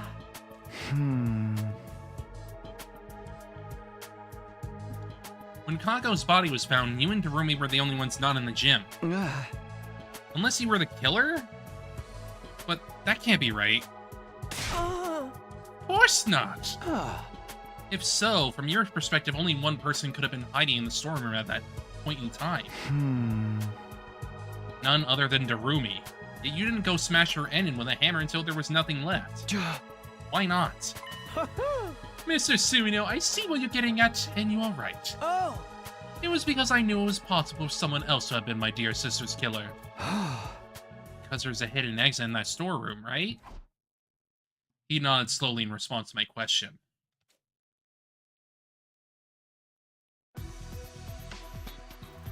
Opposite the cockpit section of the escape pod lay a heap of metal containers. We moved the heap away, we found a large ventilation shaft. Ah! Is this it? Yeah, that would make sense. It makes sense to me. Yes. Big enough even for Takemari and Moko to pass through. You're quite right. Yeah. So that means a good chunk of people could have killed her, so... Ooh boy. Have you ever gone inside before? No, sir. Stuck my head in the shaft, but couldn't see anything in the pitch black darkness. When did you realize there was a storeroom here? About day 10, I would say. My dear sister found the entrance first. She was the one who brought me here. Makes sense. After that, we would secretly visit this place together whenever we had some free time. Became something like a secret hiding spot of ours. Why didn't you tell anyone? I did not tell you before because I thought you were my dear sister's killer. I did not tell the others because, well, promise you not get angry. Yeah? Because my sister and I intended to flee this place together in that escape pod. That's not possible.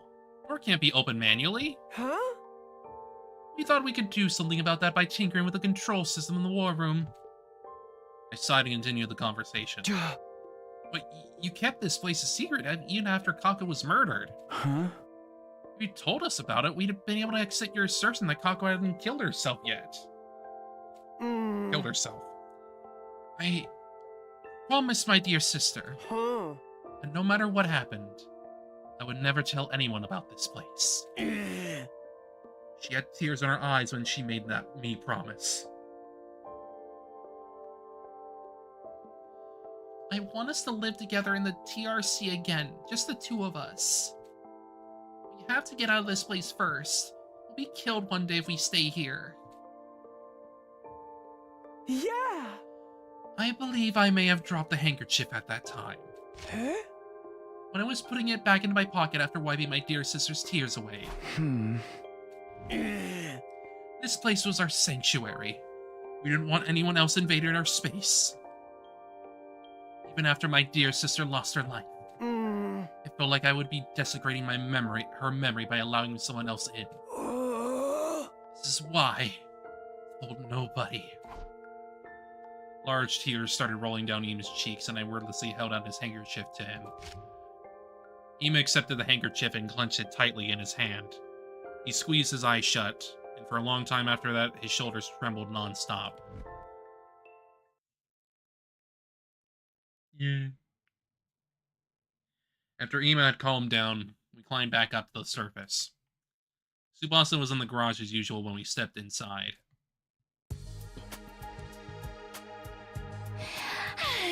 Ima? You're not an unusual sight around here. Even more unusual than me being awake. I mean, I already heard about you from Nozomi. You're going around telling everyone the news you know. Anyway, what's up? I just want to know if there's a recon drone anywhere around here, with lights and cameras if possible. Yes, but what do you need it for? It's kind of hard to explain. Just come with us and bring the recon drone. We needed to solve the case. Tsubasa blinked a few times in quick succession at Ima's words. Alright, give me a second.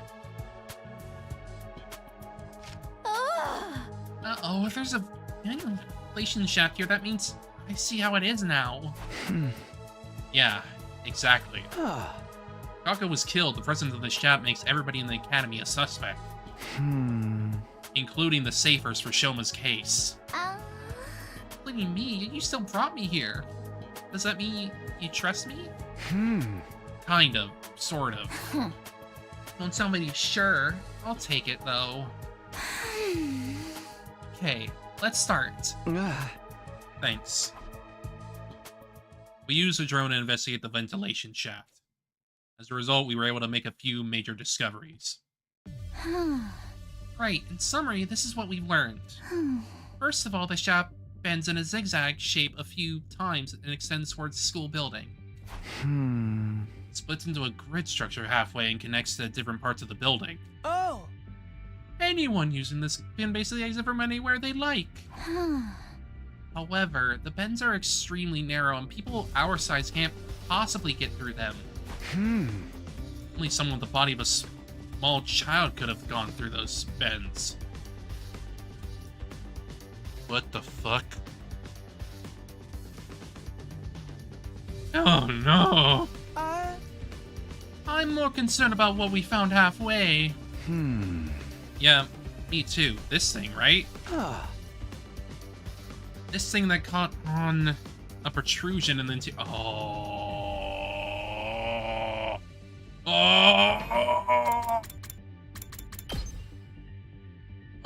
no!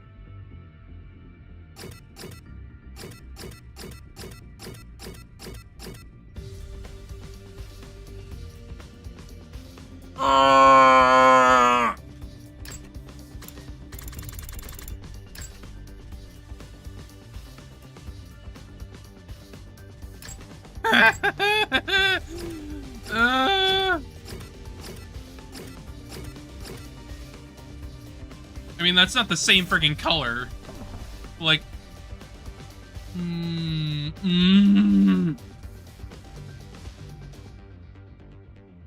Shoma. Shoma! Actually, wait. Fabric.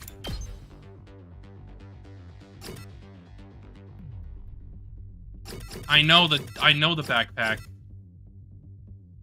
What the hell would Shoma be doing? What is he doing? Shit!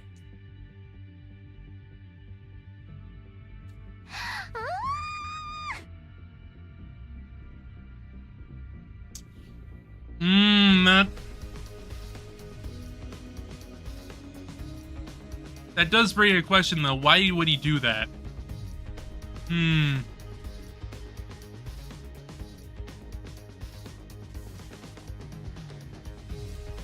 How strange.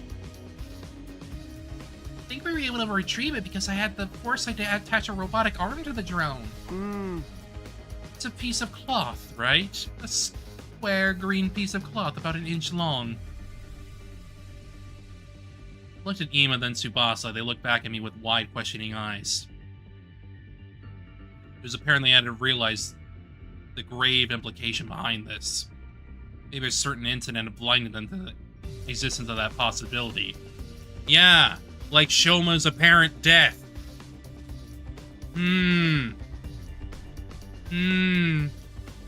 Something up about that.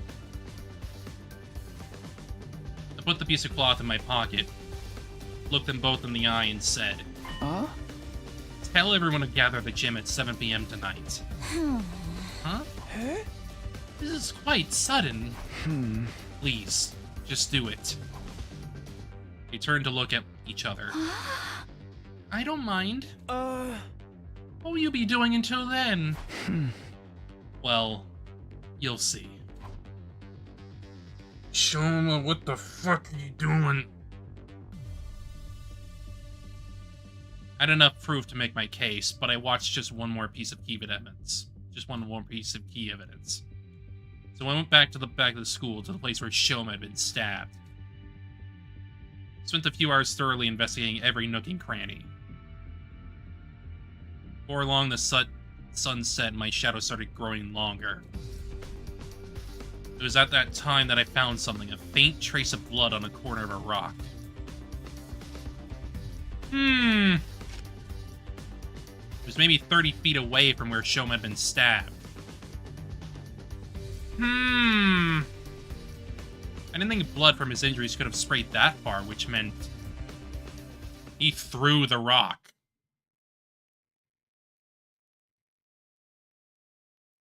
I entered the gym at 7 p.m. sharp to find everyone already gathered there. Or someone did, but... Why would he do this, is the question.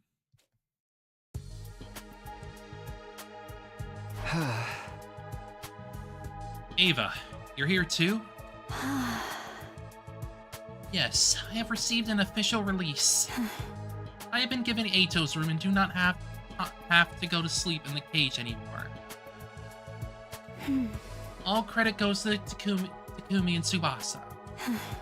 Remote detonator he suggested has allowed everyone to accept my presence with the greatest peace of mind. I duplicated the device and gave a copy to everyone. I'll pass you yours later, Takumi. Nah, I don't need one. That aside, what are we all here for? Well, you see... I turned my gaze upward and slowly lowered my head. I figured out who killed Kako and stabbed Shoma. Ha ha ha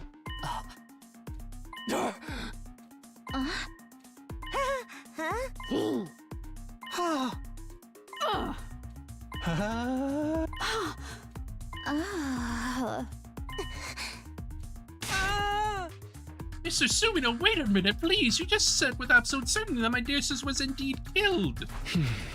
Yes, the situation points to that fact. Who did it? Ima, I need you to promise me something first. Promise you won't lay a finger on the killer when you realize who they are. I won't tell you the truth unless you promise me that. I saw him gritting his teeth with a scowl on his face. Still, he nodded firmly and said, Fine. I promise that. Don't lay a finger on that accursed scum. Good. All right. Much as I wish I didn't have to do this. Here goes. The person who killed Kako and stabbed Shoma. It was. The name of that person is...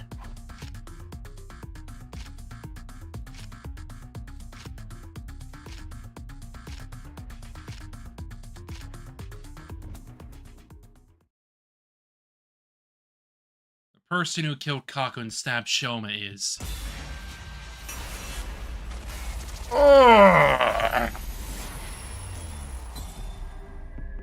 Loads up your truth bullets.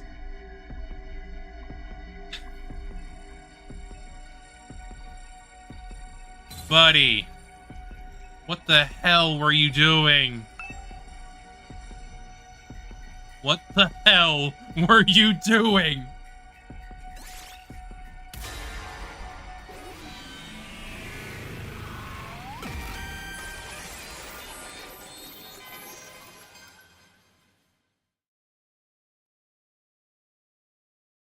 The real killer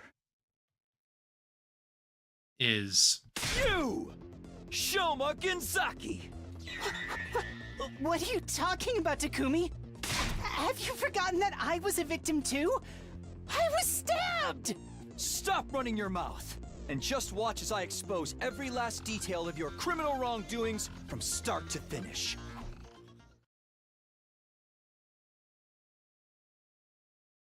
Oh boy.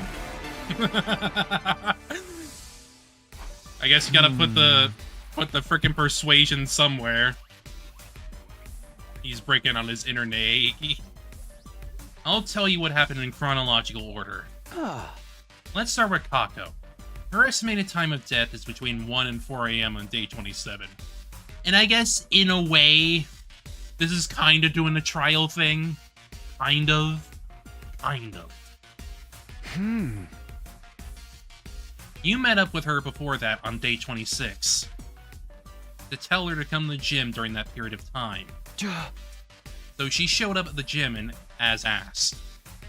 where you made up some reason for her to swallow that thing. That thing?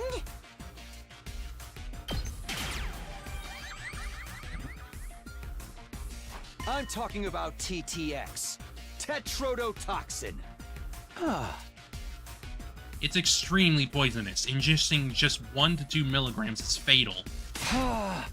That's how you poisoned Kako to death. After poisoning Kako, you put the bottle of TTX in her right hand. Then you block the gym door using a mop as a latch. Thinking you can make her death seem like suicide while all that nonsense. Once that was done, you climbed down the ladder at the corner of the stage in the escape pod storeroom. You already knew that Shaft was there. Because you'd seen Ima and Kako going into the trapdoor before. You did your homework and went down to check out the storeroom as well, before carrying out your plan. That's why you also knew about the ventilation shaft. And you used that vent to return to the school building. That's the main reason causing me to single you out as a culprit. The main reason? Anyone could have used the ventilation shaft to get back into the school. You're the only one who could fit, buddy. I can. Because of how the shaft bends in a zigzag shape and extends towards the school building. The bends are extremely narrow. Only someone with a body the size of a small child could have gone through those bends.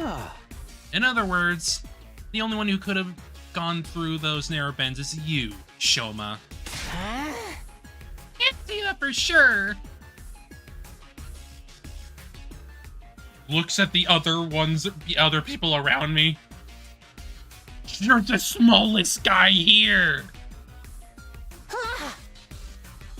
Really was flexible enough gonna pass through that as well, right? No, it's physically impossible.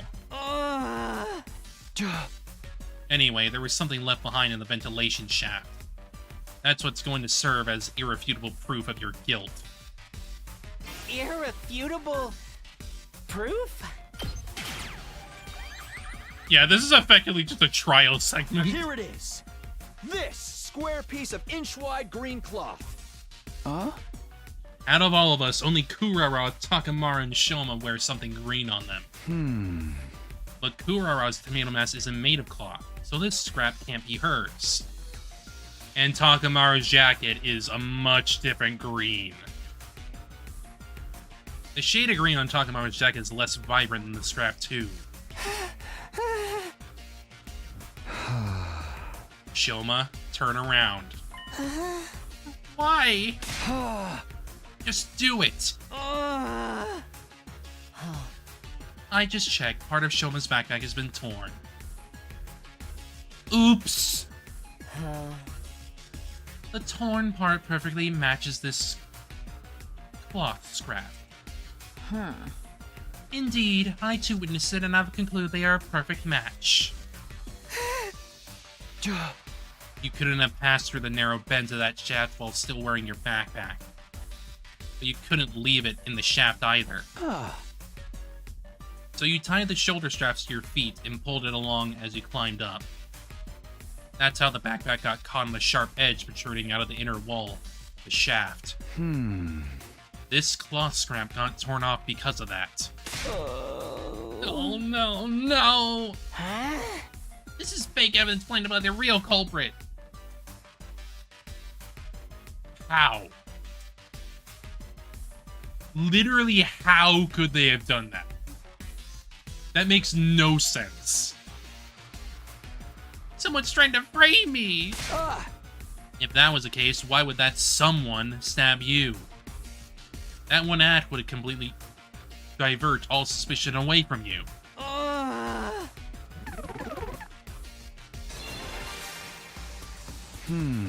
Now this next part is all just conjecture.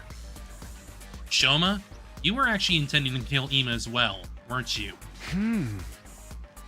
That plan went awry because Kako showed up to the gym alone. So you had no choice but to kill her.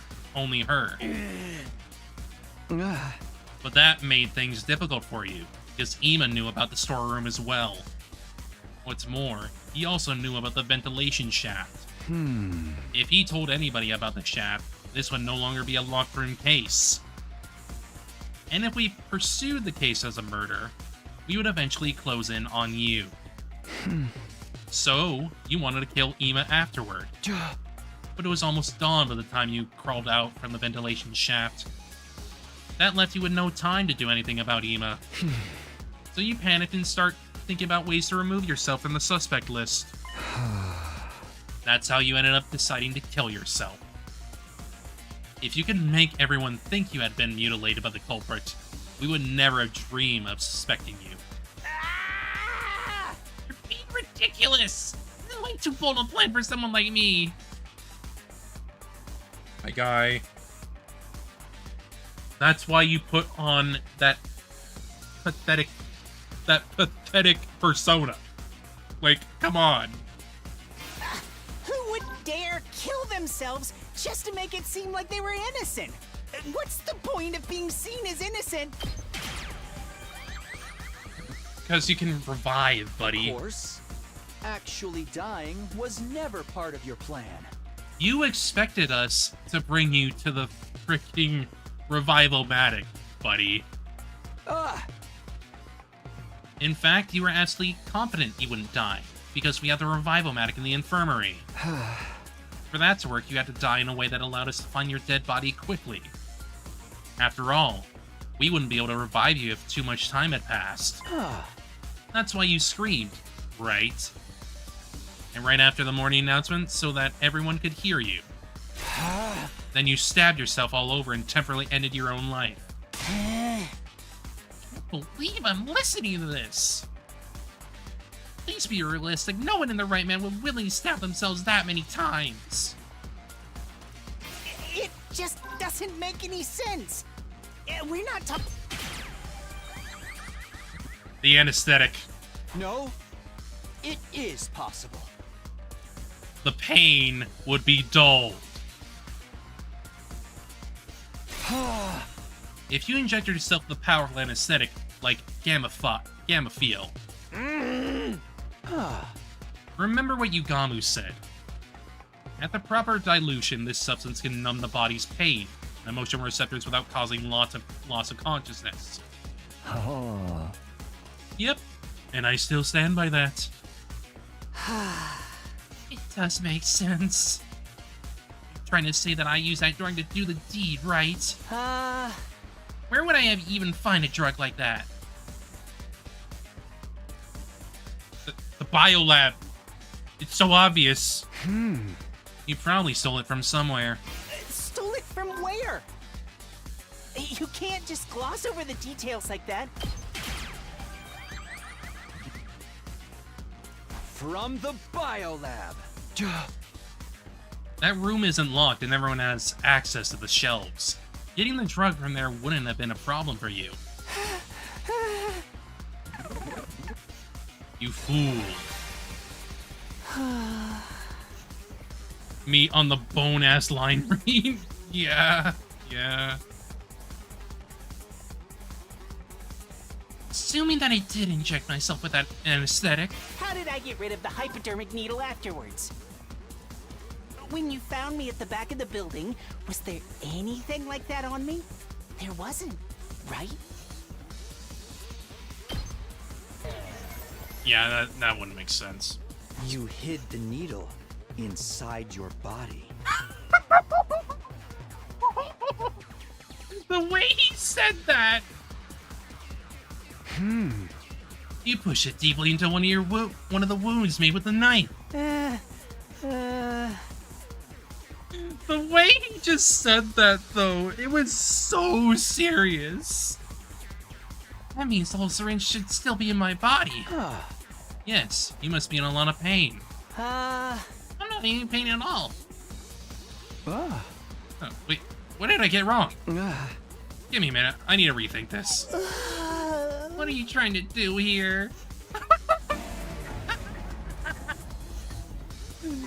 How did I get rid of the that's hypodermic good. needle afterwards? When you found me at the back... That's fun. The fact that you have, like, You must funny have little tossed it side... somewhere far away when you were done with it. The fact that you have funny little, like, side options is just nice.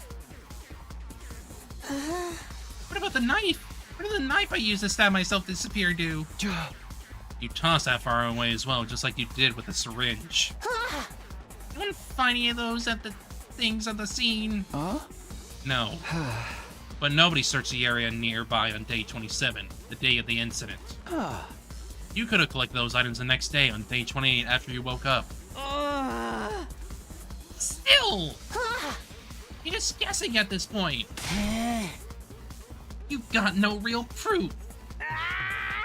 No proof that I threw the knife away from stabbing after stabbing myself. I do have proof. It's not with me right now, but I did find something. There was something some 30 feet away from where we found you. What was it? What did you find? I saw bloodstains. Just a little patch on the corner of a rock. In a place where blood from your injuries couldn't have reached. Those stains prove that the bloody knife had been thrown over there. That's enough already! It doesn't matter what you're trying to say because you have no solid proof! The green cloth was the only piece of substantial evidence you managed to produce. Anyone could have left that behind to frame me. Let's bluff. Let's do the Ace Attorney way. It's time you stopped playing dumb, Shoma. This is the Ace Attorney solution. I do actually have another piece of conclusive evidence. What? The bottle of TTX Kako was holding. Your fingerprints were on it.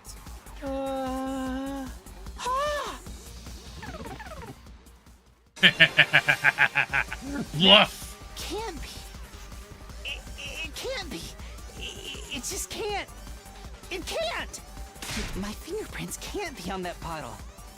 I was wearing gloves when I... You fell for it.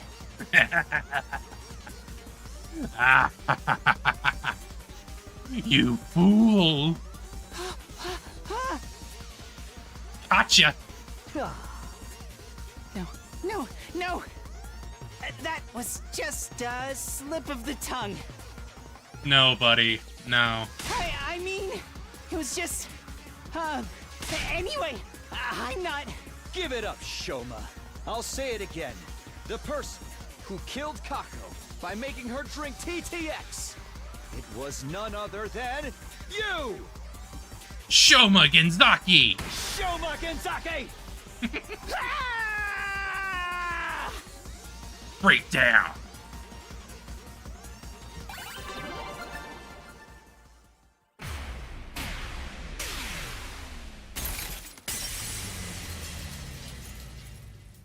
That was just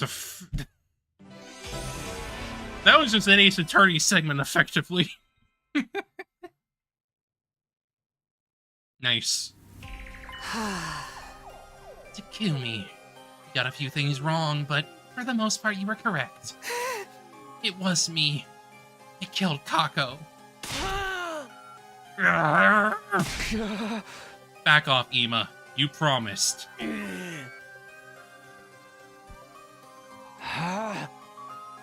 So which parts did I get wrong? The entire premise. To begin with, I did not kill her of my own volition. Who told you to do it then? I was ordered to do so by a certain someone. Let's call this person X for now. Of course. Stop trying to make excuses for yourself. I'm telling the truth. Please believe me. Tell us more about this order you received. Just before dawn on day 26, I woke up to someone tapping my cheek. Oh boy. When I opened my eyes, X was there, right in front of me. You didn't lock the door? I did! I was already hiding inside before I came in. Under the bed or something. What did X say? X said... I killed Gaku, and intend to make you my next target. Hi, Zero. But I'll let you off if you follow my instructions. If you go against me or tell the others about my existence, I'll blow up the bomb inside your head Yeah. immediately. Yes, the bomb planted in all of your bodies by that robot known as COA.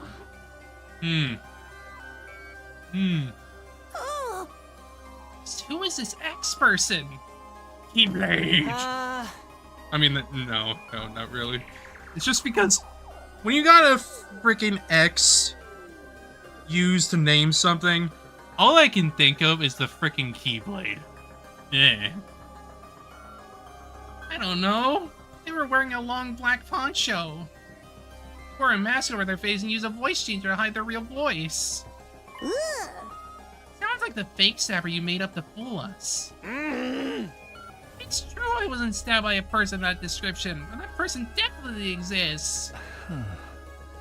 What happened after that? I followed X's instructions. I didn't want to be killed the way Gaku had been. X came up with the entire plan. He told me about the ladder shaft, escape pod hanger, and ventilation shaft. The tetrodotoxin.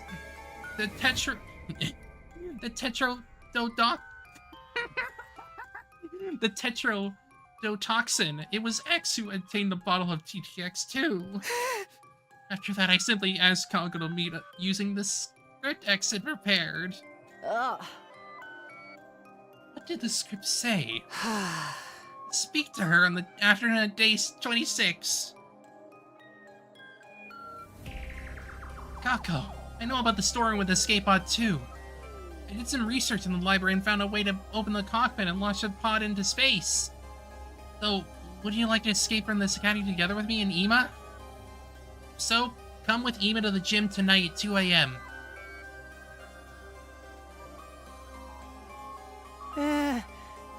Ima was supposed to be there.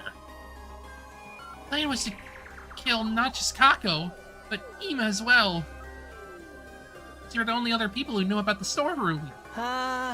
Killing them both at the same time in a locked room would make their death seem like suicide. The Kako showed up at the gym at the specified time, 2 a.m. Why? Kako said this. I haven't told my dear brother what you told me yet. First, I need to verify whether your information is authentic or not. As a detective would. If it's true, then we set off tomorrow. But keep it a secret from my dear brother, alright? I want to surprise him. I hesitated to execute the plan because she had showed up alone. X also told me. If you chicken out and do nothing, I'll still blow you up. So I passed Kako a water bottle mixed with TTX. Takumi more or less covered what happened after that until I returned to the school building.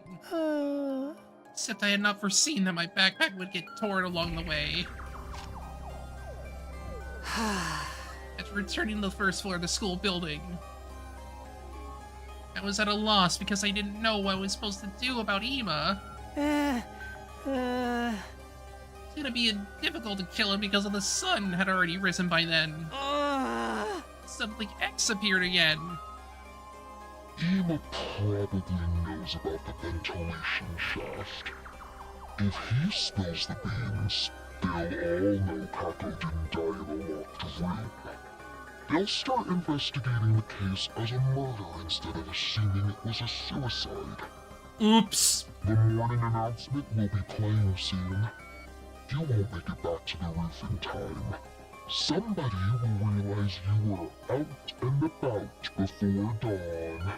But rest assured, for if you do as I say, you'll never even make it to the suspect list. About that, X. That's why you went to the back of the building and...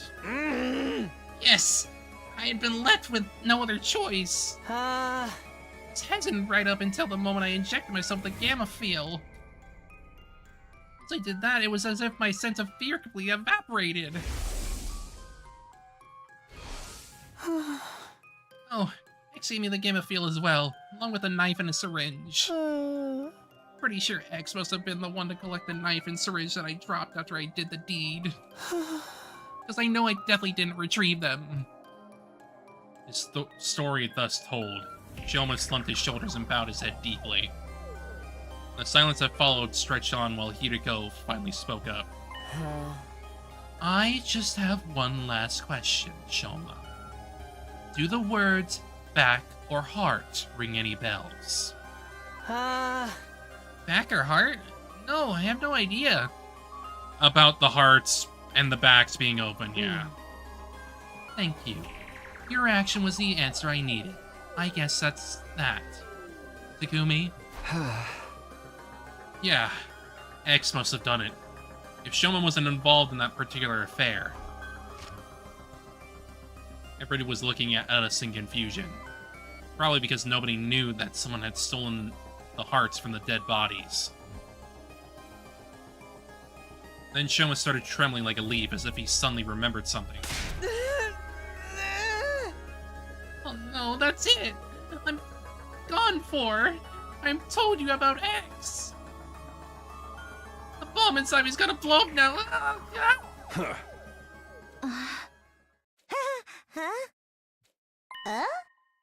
Nothing's happening.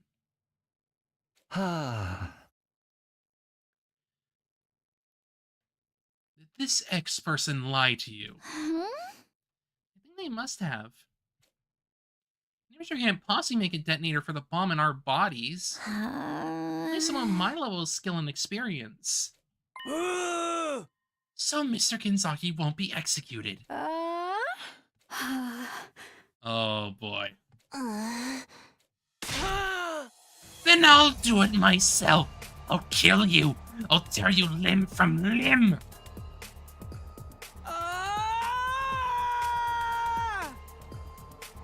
Emil let out a guttural roar and charged towards Shoma so quickly nobody had time to react. He shoved Shoma to the ground and clambered on top of him and started strangling him so hard it almost seemed like he might rip his head off. Go to hell!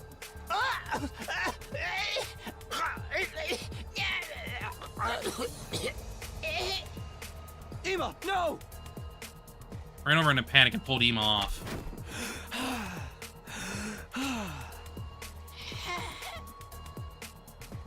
Shoma had fainted and was frothing at his mouth. Yugamo darted over and conducted a quick check. He's fine. Just passed out. Damn it! Damn it! Dear sister! My dear sister! My dear sister! After that heartbreaking outburst, Ema simply collapsed on the spot. Nozomi and Tsubasa rushed over and started comforting him. Everybody else was at a loss, simply staring quietly at Ema as they stood rooted to the spot. The sound of Ema's pained wails echoed coldly and endlessly through the walls of the building. I mean, I don't exactly blame him, like, he's very reactive. After all,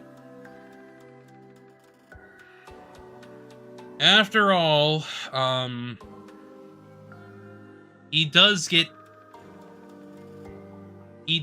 more angry the lower health that Kako gets in gameplay. So, like, it fits.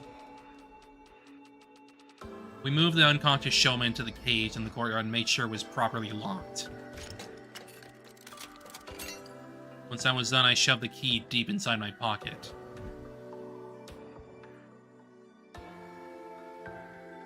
Everyone returned to their rooms without saying another word. I assume I found myself completely alone. Looking up the night sky, I thought about what had happened.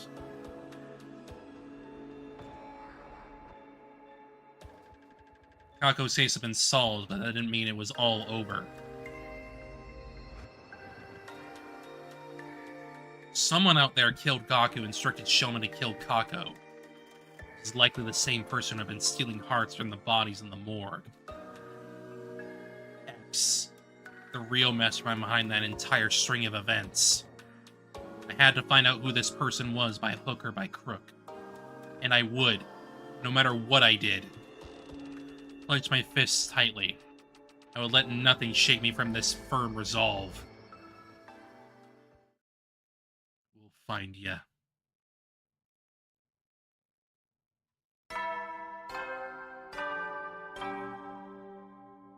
Guys! Wake up! Something's happened! Again? On hearing that loud cry, I dashed out of my room. Let me guess. Someone did something to Shoma.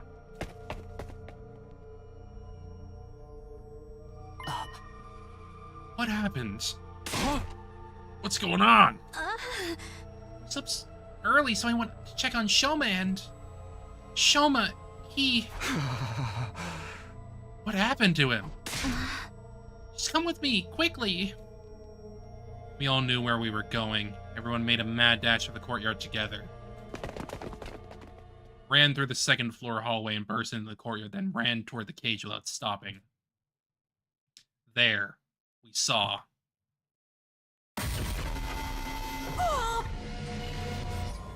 Hey, gotta reuse assets again somehow. Because this is the same exact CG, just like in a different area.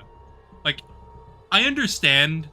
I'm not gonna, like, knock them down for this. Like, that's stupid. There is already so much in this freaking game. I understand that they need to, like, repeat some things. It just makes sense. Shoma! Yoshika grabbed the gate and tried to open it. It is still locked and will not budge. Doesn't Takumi have the key? Hold on, I'll unlock it now. I dug the key out of my pocket and slotted it into the keyhole. Once the gate was unlocked, I opened it and went inside. I immediately ran to Shoma and touched his neck, checking for a pulse. At that moment, something felt a little off. It's wet. This was recent. What? I touched his clothes and they were wet as well. Well, is he alive or not? I already checked that. As you can clearly see, he's already... Yeah, that's what I was already thinking. Like, it is intentional to make us look like the prime suspect because they're always conveniently making it so we would be the killer, at least in some aspects. Maybe we can still revive him if we bring him to the infirmary like last time. Then I touched the body, I knew already that too much time had passed. Decided to go along with it anyway. Yeah, we should try that.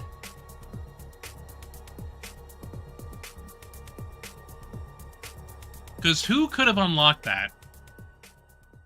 We know you can't copy the key. So does that mean X snuck into the room, took the key, killed Shoma, and brought it back? Maybe. I mean, because who knows if they can, like, lock picks or whatever. Cause of death. Hemorrhagic shock. Estimated time of death, day 51, between 2 and 5 a.m. Multiple stab wounds on the chest and abdomen. The murder weapon is likely a sharp blade about 8 inches long. Too much time has passed since death. Inefficient cryptoglobin present in body. Impossible to revive.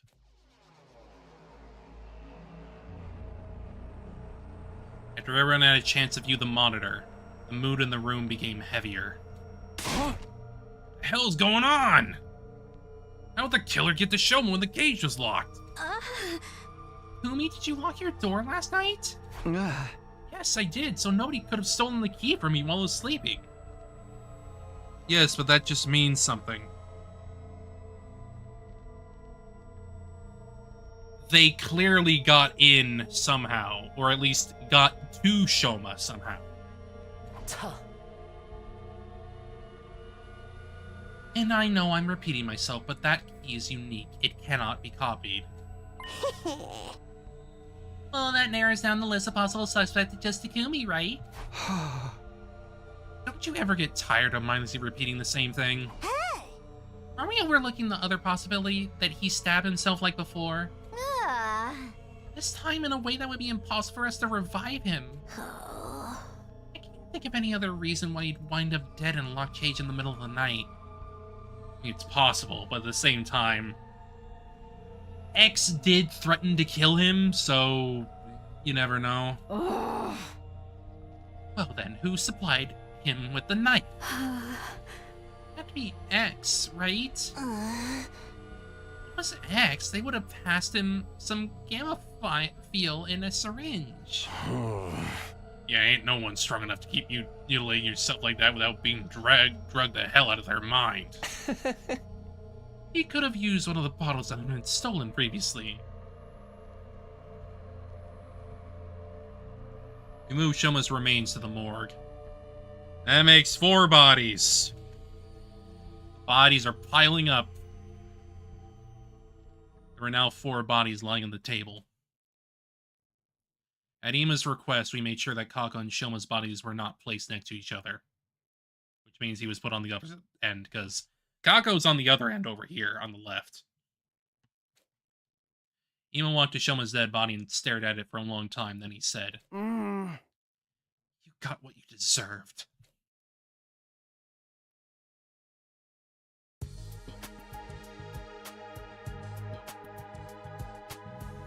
After that, we investigated the courtyard together.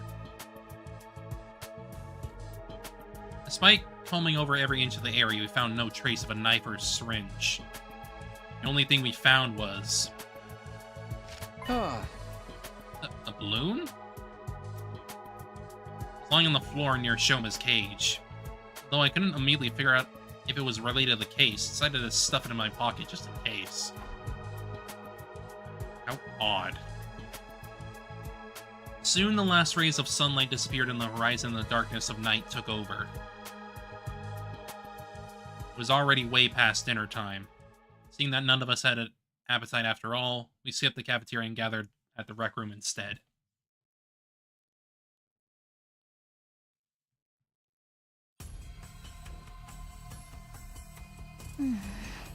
This makes it 3 people have lost their lives because of X. I don't know for sure if X had anything to do with Shoma's case yet. Of course they did. We'd all be in serious trouble if it wasn't X. Because that would mean there are 2 killers of X caliber running around free. So who do you think X might be? Everyone fell silent. This was the question I was dreading the most. It seemed like the others felt the same. Ever since Shoma shared his side of the story last night, we'd all been avoiding that particular issue. It was time to face reality. I steeled myself and turned to Tsubasa. Tsubasa, do you still have the organic life detection device? Yes. Oh. 12. The exact same number as the people present here. That means... Somebody among us is X.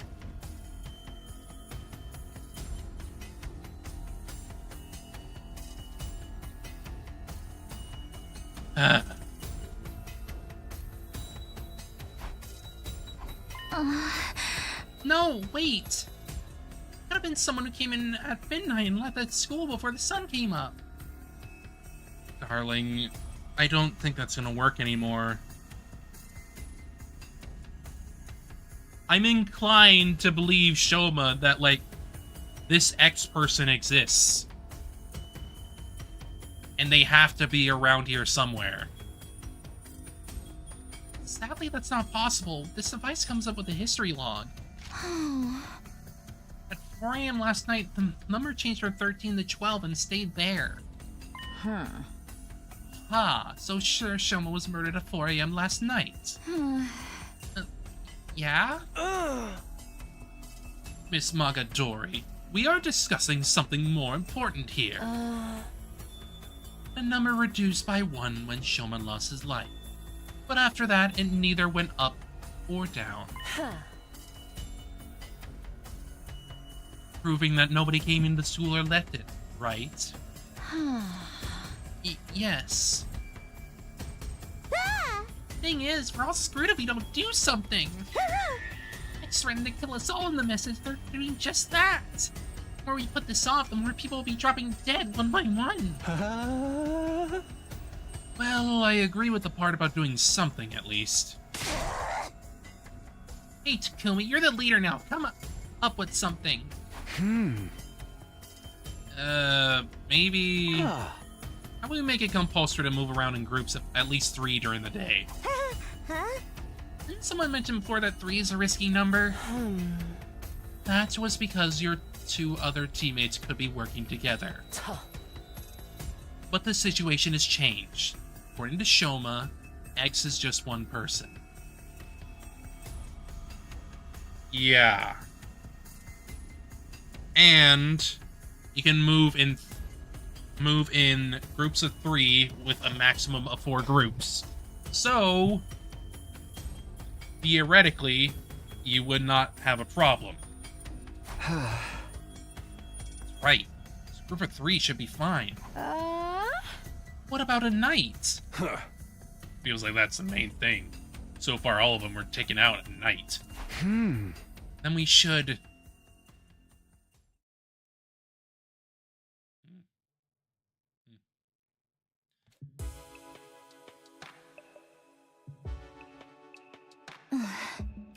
Phew.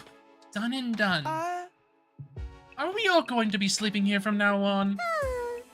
How bland and boring. Getting evacuation center vibes here. Would you prefer bland and boring or dead in a ditch? We've used curtains to divide the area up into rooms, so everybody will have some semblance of privacy. It's really gonna work? What if the killer strikes while we're all sleeping? In fact, that's why we've avoided sleeping in one spot until now, right? Yes, and that's why I'm thinking of having a sentry system. 3 people will be on watch at all times.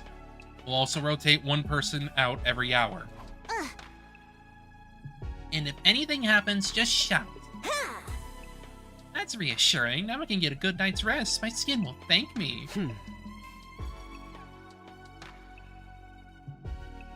Looks like we're agreed then. This arrangement should stop X from causing further harm. Should be safe for a while. Hopefully. Now we just had to continue our investigation and expose X's identity before they tried anything else. Just one other thing that was bothering me. Shoma was killed today. I saw his body with my own eyes. Which meant...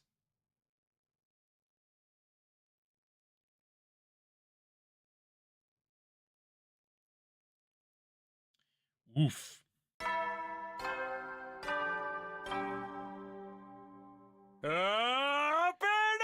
Up another frickin' 25 days. I woke up at the sound of the morning announcement. First thought to cross my mind at the time was, not again, along with a sense of resignation.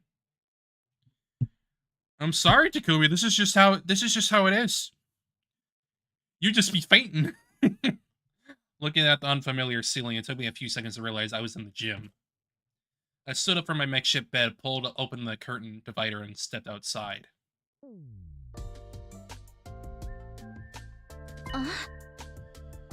They're also not killing unless I'm awake. Or at least, like, some level of conscious. They want to make sure that Takumi is around in order to frame him. He awakens. I ain't one to sweat the small stuff, but you gave us a real scare this time. You were out for 23 whole days. Is that a new record? Oh, for the love of murder.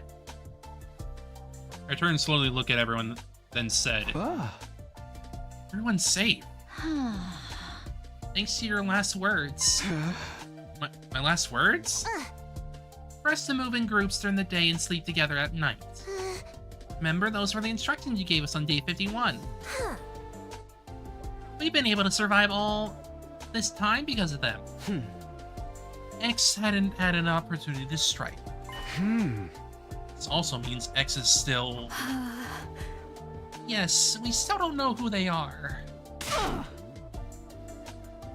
If we did, we would have thrown them in the cage and tossed away the key already.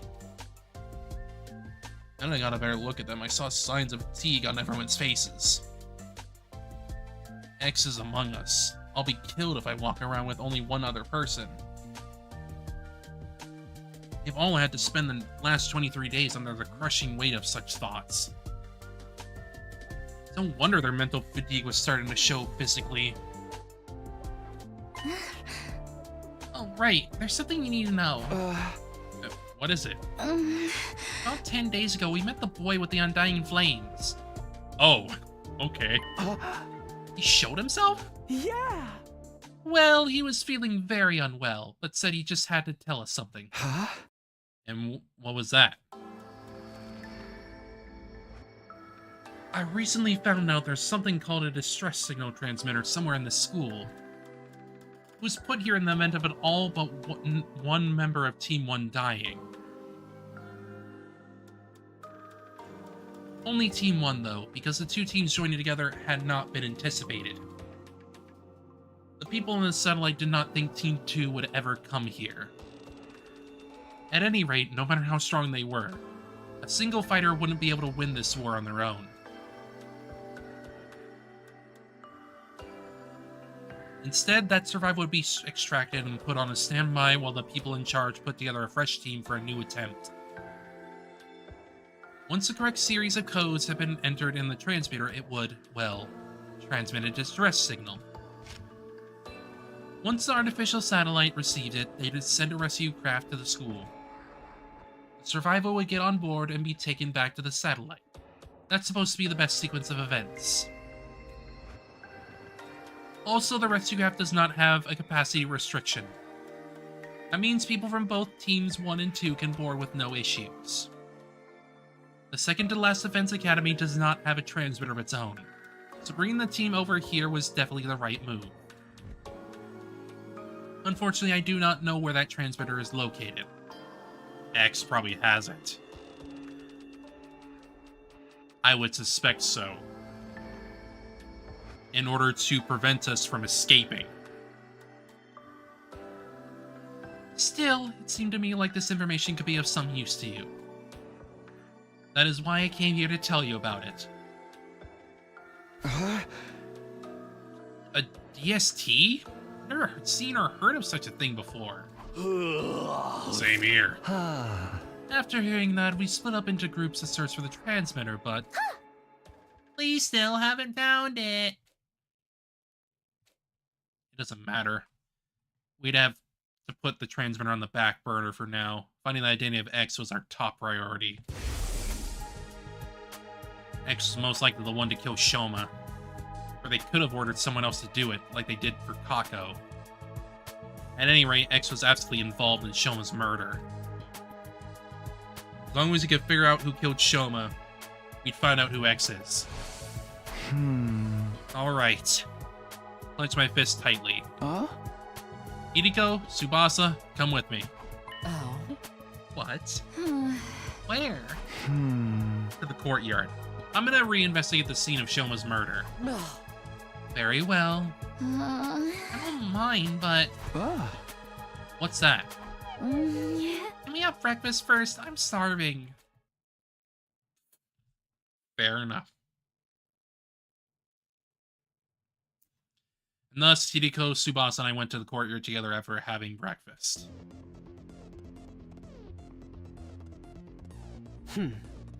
Why did you ask us to come along? I can't go to guess my own last words, can I? Heard about moving together in groups during the day. Oh? But why choose us? Huh? No reason in particular, I just felt like it. Felt like it? One of us could very well be X. Then it'll be a 2-on-1 fight. What if X tries to destroy evidence during this investigation? Huh? I'm not worried. They would have already done that while I was unconscious if that was important. Yes, that is true. And what are you investigating? One question before I answer that. Nobody had an alibi for 4 a.m. on day 51, right? When Shoma was killed. Yes, we were all sleeping in our rooms. Well, Ava was in Ato's room actually, but you know what I mean. What about the murder weapon or any other clues? So far we haven't found anything. In that case, fastest way to identify X is to see who could have possibly killed Shoma under those circumstances. The killer likely used a special method to kill Shoma while he was locked in that cage. Figuring out what method could break this case wide open. Who could have done that? Was thus the best line of investigation to pursue. How exactly are we going to do that? This place is so big that I have no idea where even to start. We need some sort of clue first. There is a clue. Shoma's body was wet when we first found it, remember? I think finding out why may very well be the key to solving this case. Walked over to the courtyard fountain. There's a valve with a handle on the side, probably for adjusting the amount of water being spouted. I open it completely and then a frightening amount of water gushed out all at once, making the fountain look like an erupting geyser or open dam. A giant column of water shot up into the sky and came down again like a downpour of rain. I quickly turned the handle to close the valve. Soon the water slowed considerably and went back to its normal flow. Shoot, that was close. What exactly were you trying to do? I'm glad I was standing over here. I'd be all wet by now if I'd been any closer. Next, I checked the central drain. It was more like a tunnel than a drain. The water flowed deep into that tunnel. There was a large handle here as well. Turned the handle and wall came down from the top of the tunnel, completely sealing up the drain. After checking it, I returned the handle to its original position. I briefly saw Hideko and Tsubasa staring at me in confusion, as I proceeded to my next destination, the cage where Shoma had been held. We already checked every last inch of that cage. There are no hidden tunnels underneath and the bars are as strong as can be. No scratches on the lock either. No traces that anything that had been tampered with. The hinges of the gate are also untouched. As I was listening to them, my eyes wandered to the top of the cage. Officially, this cage is an animal pen. I think it was supposed to be modeled after a bird's cage or something. Huh? You see that ring suspended from the top over there? Yes, what about it? I didn't answer, instead lowering my glance at the bottom of the cage, where something caught my eye. This cage isn't secured to the floor. It's just a bottomless cage placed on top of a base. The cage is impossible to move manually. It literally weighs a ton. How do you know that? There was a blueprint of the courtyard on the war room's computer that had some information about it. I see, so it weighs a ton.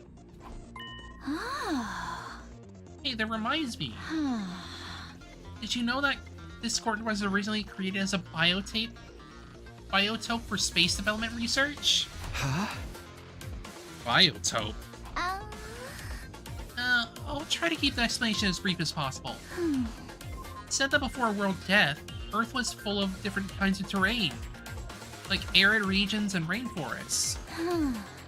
Each of these regions were inhabited by living things unique to that area.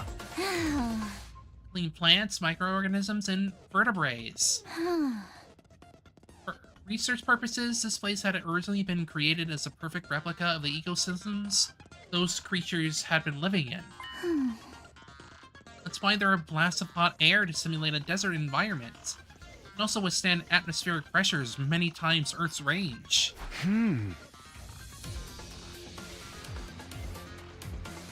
Wouldn't that amount of pressure cause the windows to break? Oh. What are you talking about? Tom. Those things over there aren't windows. They're all display screens, including the ceiling. Tom. Yeah, no, you can see like the frickin' screen wave coming up. Like that makes sense. Look carefully and you see the light flickering every once in a while. There's no way the sky could be visible from here. Inside the school, after all. You might be right, but what about the exits on both sides connected to the hallways? Atmospheric pressure can escape from those exits when it gets too high, right? Oh. Those places were closed in the beginning, covered by partition walls, don't you remember? Right, they opened up after Siri released them. In other words, as long as the walls on those exits and drains are down, part is completely sealed space. Completely sealed space. Are you done here? Shall we return to the gym? Not yet. There's just one more thing. This. Balloon? Oh. The one we found during our investigation on day 51. What do you think was found so close to the cage? No idea.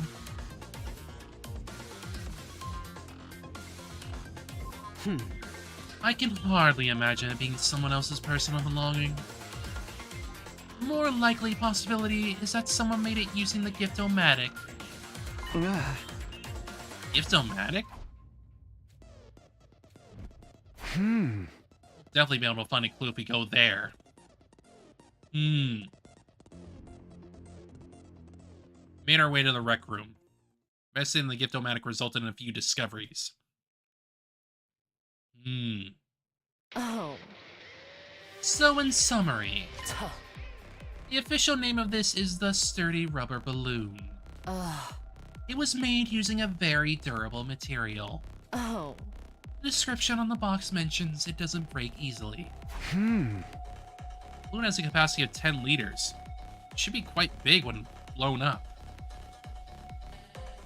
Yeah. According to history logs, it's been crafted a total of 100 times. Who needs that many balloons for what? Unfortunately, we won't be able to find out who crafted them. That data, and only that data, has been erased.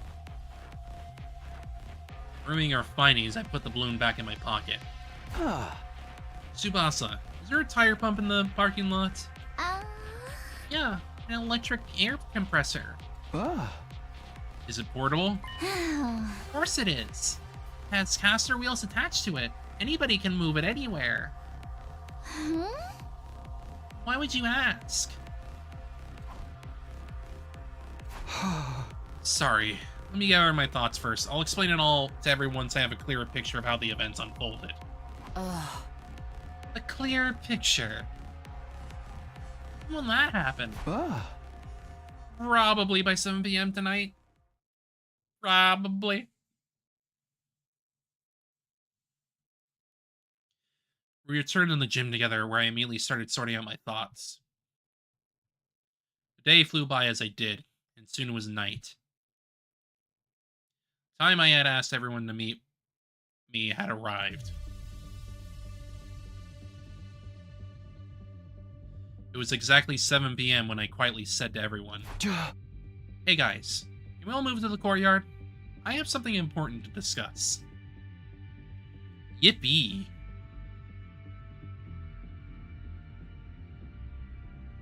Huh.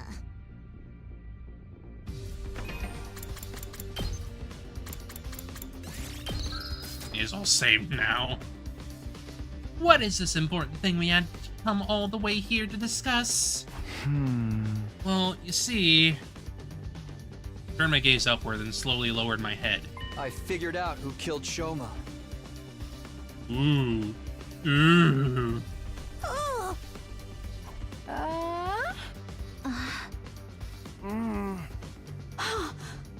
Huh?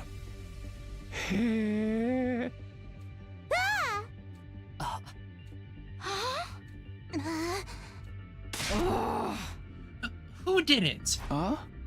First, we must answer the how. How did the killer stab Shoma while he's inside a locked cage? Once we figure that out, finding the killer becomes apparent. Yeah. It does.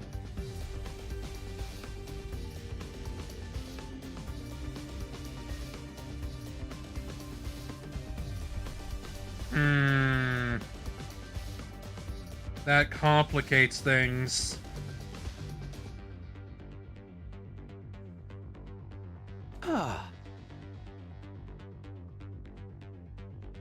Yes. Because only that person could have done all that under those circumstances. Just cut to the chase and tell us who the killer is already. All right. I'll tell you. The person who killed Shoma, it was. The name of that person is... The person who killed Shoma is...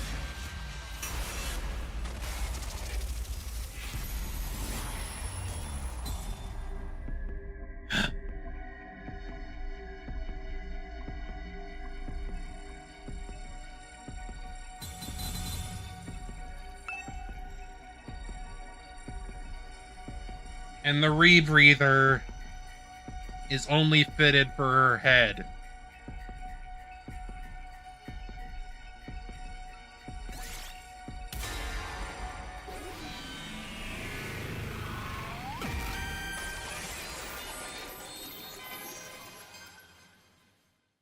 And we did give it back. So she's fully capable of it. You! Ava! What are you saying, Takumi?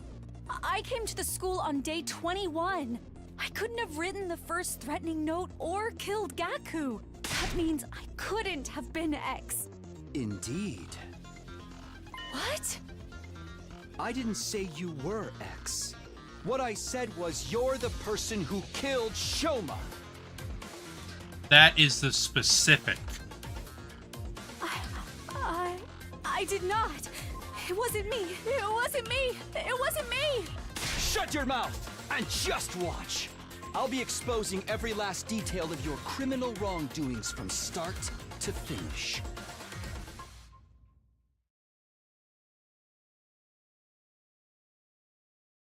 Yay.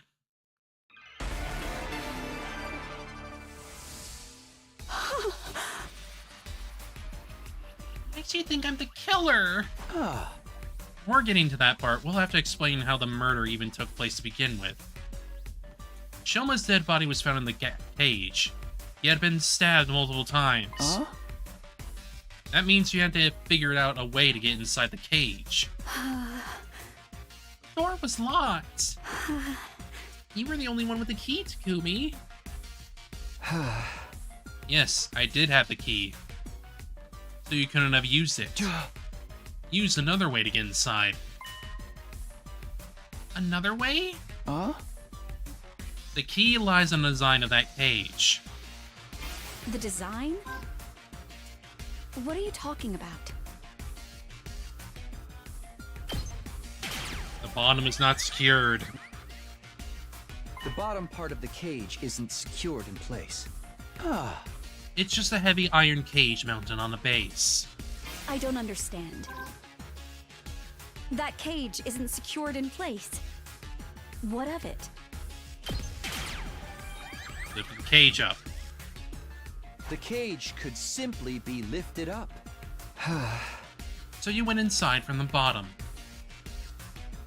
What nonsense is this, Takumi? How is it possible for anyone to lift up such a heavy metal structure?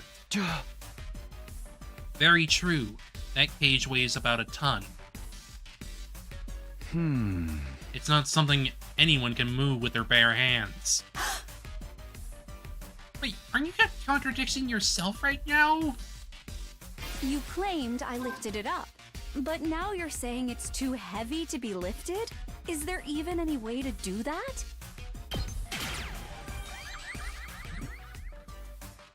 You used buoyancy. Buoyancy?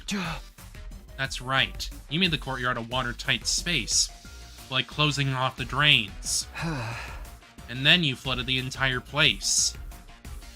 Huh? There's a fountain there, right? You opened its valve fully to release an enormous amount of water through the nozzles.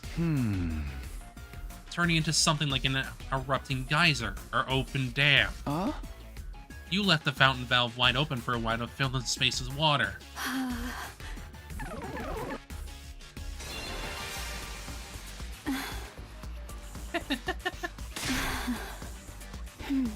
Oh, I'm sorry. Your explanation was so outrageous I couldn't help but be amused. Darling, you were sweating. Takumi, do you not know how powerful water pressure can be? Even if we assume water was released in the environment after covering up any openings, some would still leak out because those walls would be under constant pressure from the force of the water. No, that wouldn't happen. That's how this place was designed. The courtyard was originally constructed for a certain special purpose. Special purpose? What special purpose? This place was a biotope to be used for space development research. It was designed to be able to withstand atmospheric pressures many times Earth's range. That's what Tsubasa said. Yeah, that's right. And that's why it's impossible for water pressure to cause any leaks. After a while, the place became filled with water. Considering the water flow of that fountain, it probably took about 3 hours for water to rise to the top of the cage. Shoma was killed at 4 a.m. Counting back from that time brings us to 1 a.m. for the approximate time the water started accumulating. Even if you're right, that entire cage is made of iron. It literally weighs a ton. You said so yourself. It wouldn't shift around simply from being submerged in water. Buoyancy doesn't work that way. The balloons. By using sturdy rubber balloons. Rubber balloons? Ones that could be filled with air up to a capacity of 10 liters. You inflated 100 of these balloons and put them into the cage. To be more precise, you put the deflated balloons in the cage first before inflating them. Archimedes' principle states that upward buoyant force is equal to the weight of displaced water. 100 balloons that hold 10 liters equals 1,000 kilograms. In other words, the effect is 1 ton of upward force. That cancels out the weight of the cage and reduces it to near zero. You'd barely need to use a single finger to lift it then. You were easily able to lift the cage with just the slightest effort. 110-liter rubber balloons? That's just nuts! It'd be impossible for me to inflate so many balloons in such a short time. How could anyone have done that? More than likely, you use a certain tool. A certain tool? Well, What tool was it then? Tire pump. The bicycle tire pump in the parking lot. It's an electric air compressor.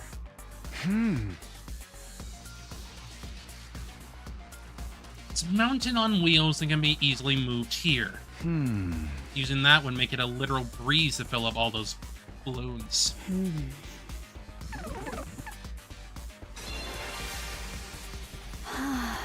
I see.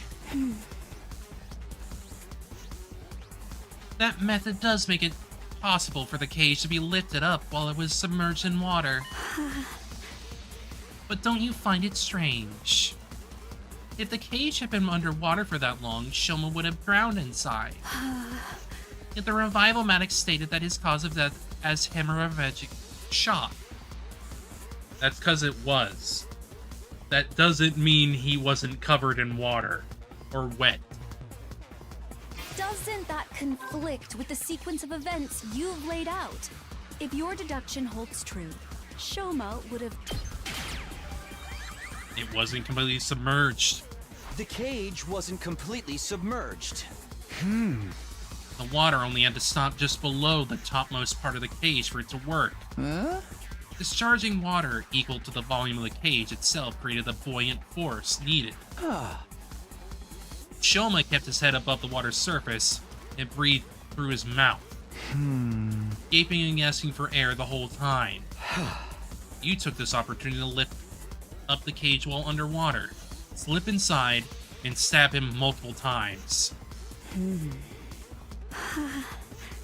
What happened to the water in the courtyard after that?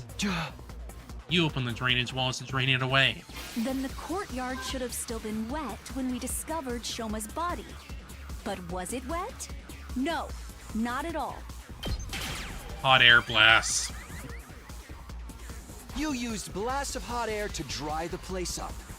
Which you easily had a bunch of. What? I mentioned just now that this courtyard was originally created as a biotope for space development research. Because of that, it's perfectly capable of reproducing in desert environment. That too. Which means it has the ability to blast hot wind around the area. After draining the water away, you activated that setting to dry the courtyard. Due to the lack of time, however, the water didn't dry up completely, especially on Shoma. When we first discovered Shoma's body, it was actually still somewhat damp. It was dry enough, though. Plus, we were all distracted by Shoma's dead body. That's why we failed to notice the remaining wetness in the area. The only thing we did notice was that Shoma's body was damp. Fine, I understand. This is utter foolishness. Let me summarize what you were trying to say. I went underwater, lifted up the cage, stabbed Shoma multiple times while he was gasping for air at the surface. Then I dove underwater again and turned the valve handle to open the drainage walls. Look, Takumi, I am neither a diver nor a mermaid. Even I was an expert at holding my breath. A regular person would struggle to do even one of the things you're accusing me of, and underwater. Darling, at that. your mask. No. It's absolutely possible. You used your mask, Ava. Tsubasa told me about it.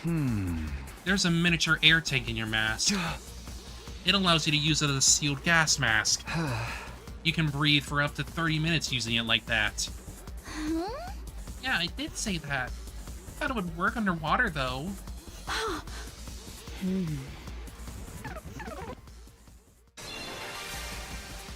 Yes, I remember now. My mask did have a function like that. But someone stole it from me. That was terrible lying. Terrible. That person must be the real killer. Yes, that has to be it. I know I am right. You've been cornered and you know it, Ava. Just admit that you're the one behind this. Your mask was unique. It's custom made to fit a specific shape. According to Tsubasa, you're the only one who can wear it. You were right, Ava. This isn't a crime that a regular person could have committed. Only a diver, mermaid, or someone with that particular mask could have done it. And you're the only one that's capable of wearing it. Ergo, the person who could wear that particular mask is the culprit. And only one person in this world can put on that mask. That person is standing right in front of me. It's none other than you, Ava! You're the only one who could have killed Shoma! No! No! No! No!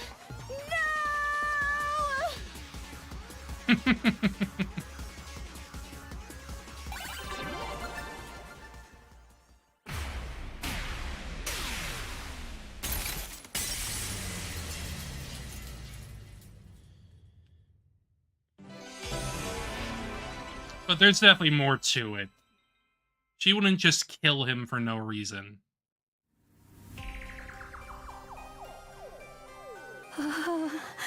Takumi, you're right. I killed Shoma.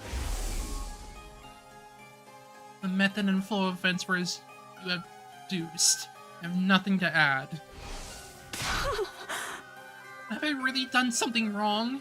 I too have been threatened by X. I had no choice. Yeah, I'm not surprised by that. When did you meet X? A short while before 1 a.m. on day 51. Just before the murder, I heard a knock on my door. And you opened it? Yes. Why? Thought that it might be X outside that door did flash through my mind briefly. But I am not a part of the SDU, and I wasn't even here when you saw the threatening note. I just assumed I could not have been on X's radar. But you're part of the team now. So that makes you a target. Well, what did X say? I have the remote detonator that will trigger the bomb inside your body. Because Tsubasa gave everyone a detonator for her.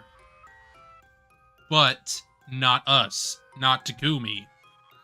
Here it is, in case you think I'm lying. I'm going to give you some instructions now, but you don't have much time. Follow my orders quickly, or else. Should you go against me, or tell the others about my existence, I will detonate the bomb in your body immediately. Wait, what's going on? How did X get their hands on the detonator? Tsubasa. You gave us all a detonator. Which gave them leverage over Ava. Which does in fact mean X is one of us. Huh? You stole it from one of us. No. X said they obtained it through the proper channels from Tsubasa herself. Yes, which does mean it's one of us. It wasn't Shoma, it's not Ava, but it's someone else. No!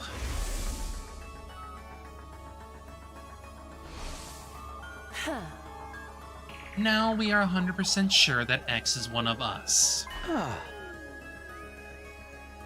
No, I think you can move me from that list. Yeah. Because Takumi said he didn't want one. He trusted Ava. So everyone else who has a detonator is capable of doing this.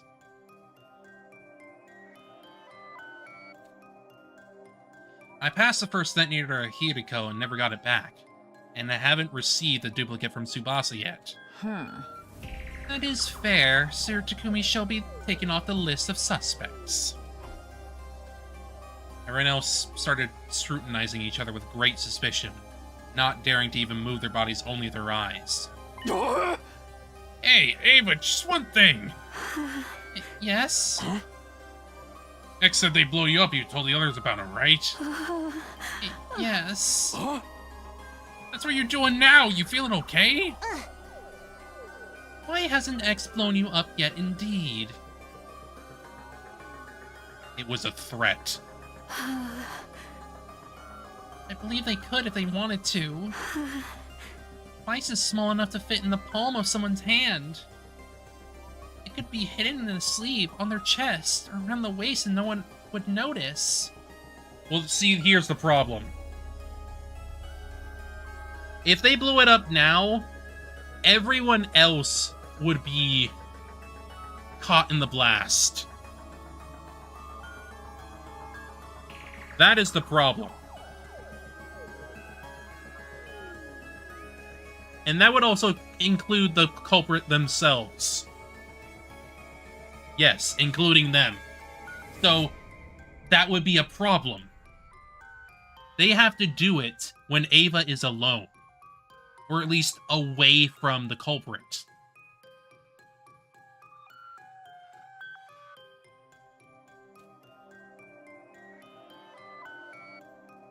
She can. She can set it off herself. She can set it off if she points her pinky in a certain way. Which means she could take out the culprit with them. It would be easy to simply press the button at the opportune moment. But X cannot do that for one particular reason. Because the blast is too large.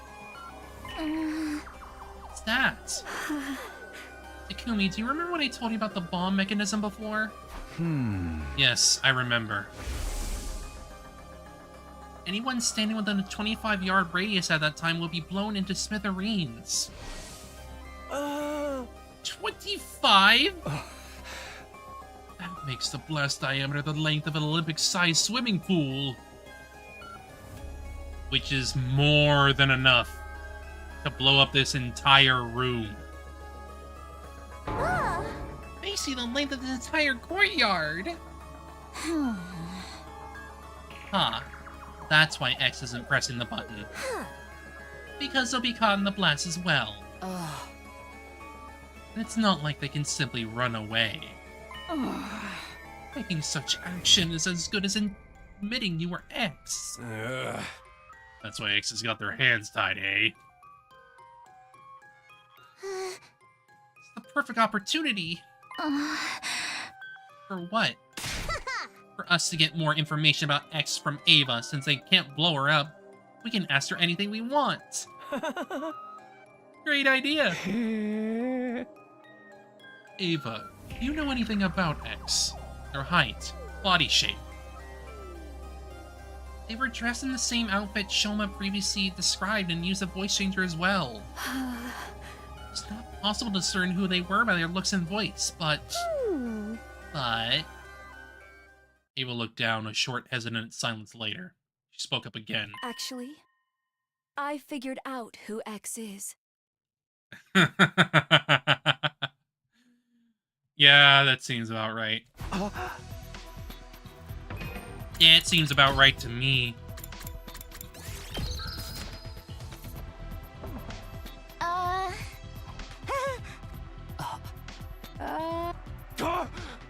How'd you figure that out? By their mannerisms. Their mannerisms? You know how some people will subconsciously touch their chin or play with their hair when thinking about something? Oh, body language. I can't believe we're doing an Apollo. Those sorts of mannerisms, I tried really hard to hide it, of course, but I still managed to pick up on them. So... who is X? All right, I will tell you. X is. The real identity of X is. Suddenly a sense of dread washed over me. My mind started working overtime as I went through all the possibilities. Maybe X would really press the button now? Everyone thinks X won't do it because that would mean blowing themselves up as well. If their identity was revealed, it would be the end for them anyway. I might even prefer to die with everyone in the blast over being caught and imprisoned. In that case, why were they pressing the button now before Ava could reveal their identity? Thinking on the possibility that Ava might say the wrong name? If he did, X could just sit back and watch the show without doing anything. If he really said X's real name, they could always press the button at that time. I'm sure that's why X was adopting a wait-and-see attitude right now. It might be dangerous for Ava to say that name out loud. If she got it right, everyone died anyway. Still, might just be overthinking things. X could be hesitating simply because they were afraid to die. What do I do? What should I do? There's literally no time to hesitate any longer. My final decision was... Ooh, boy.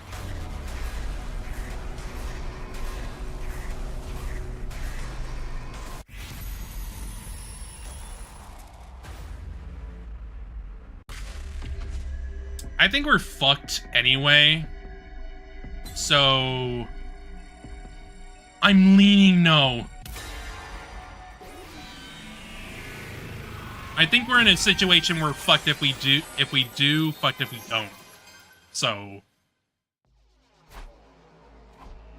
Decided to let Ava finish her sentence without interruption. However... She stayed silent after that and refused to say another word. Ugh. Ah. I see.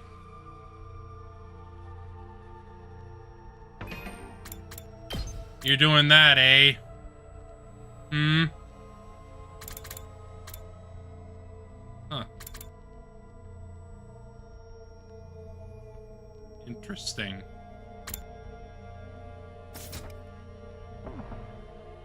What is the matter, Lady Ava?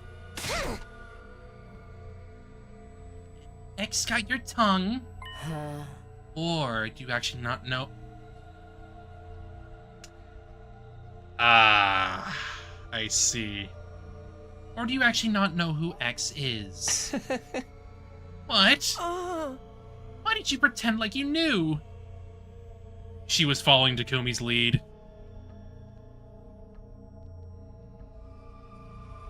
She did the bluff. Anima's questioned Ava suddenly to keep us entranced. She smirked and let out a chuckle, looking as if she was mocking us. When I saw her expression, the truth dawned on me. Of course, you're afraid, right? You're afraid to die. Even if you were forced to do so by X, you were still the one to kill Shoma. That is an unforgivable act.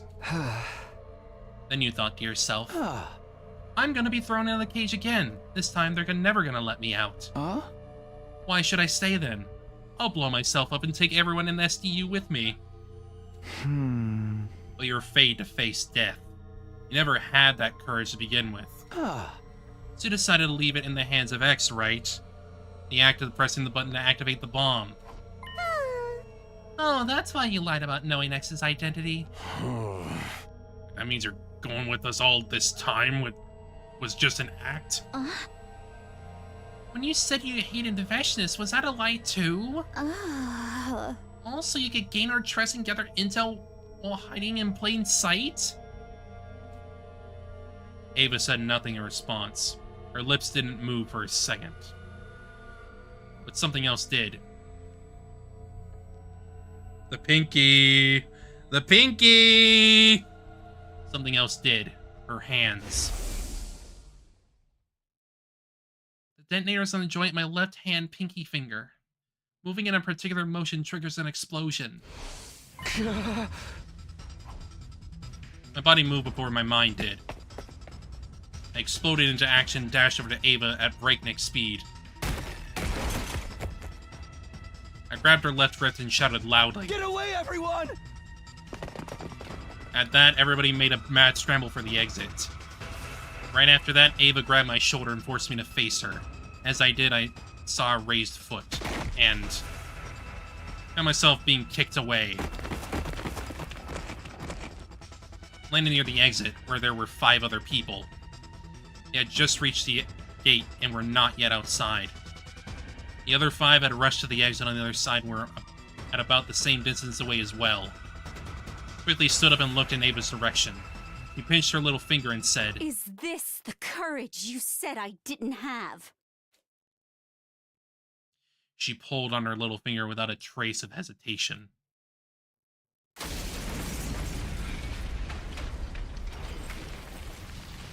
Damn. Damn, girl, damn. Damn.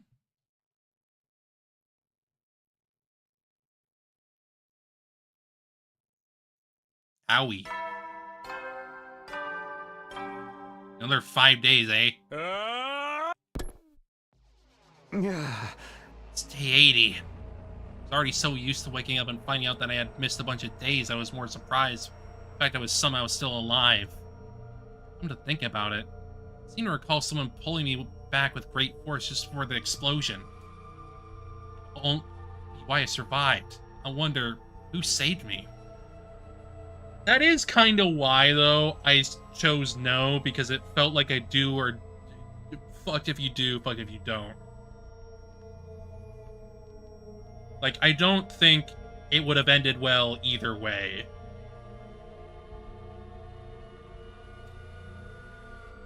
I didn't see who it was, but I remembered a lavender fragrance.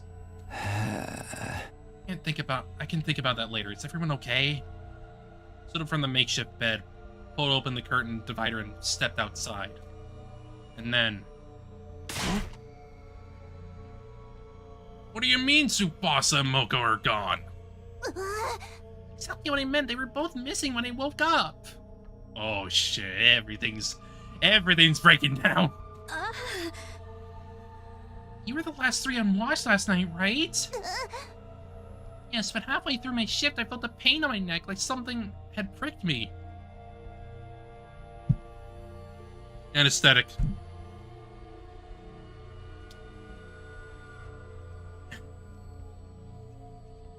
X is on the move. Somebody must have jabbed me with that stolen anesthetic because I blacked out immediately. And when you woke up, they were both gone. What I even tried to say? It's at that point that everybody finally noticed I was awake. Sir Takumi, I see you have decided to rejoin us in the land of the living. 5 days, no see. Oh! Pretty fast, all things considered. Yeah, hey, shouldn't we be looking for Tsubasa and Moko? Yes, the 9 of us here will split up into groups of 3. After some discussion, we decided on the following groups. Group 1, me, Nozomi, Darumi. Group 2, Takamaru, Kurara, Kiyoshika. And Group 3, Hiroko, Yugama, and Ima. Let's go find them. X is on the move. X is on the move. And thus we embarked on the search for Tsubasa and Moko. We visited every place in the school to see if we could find any traces of them. However, nowhere to be found. It's already been an hour since we started looking. Suddenly we heard a strange voice coming from the schoolyard. Bad news! Teams Takumi and Takamaru, can you hear me? If so, come to the parking lot right now. We gave each other knowing glances before rushing toward the stairwell together. Oh boy. Takamaru's team was already at the parking lot by the time we arrived. There were a few trees near the parking lot. Hideko and Takamaru's teams were staring agape at it somewhere near the top of them. Dread started to pull in the pit of my stomach. Turned slowly and cautiously to look in the direction of their stares. What I saw was... No! No! No! it was clear that they were both dead. Hung up in the same exact position Kako was in order to drain their blood of cryptoglobin.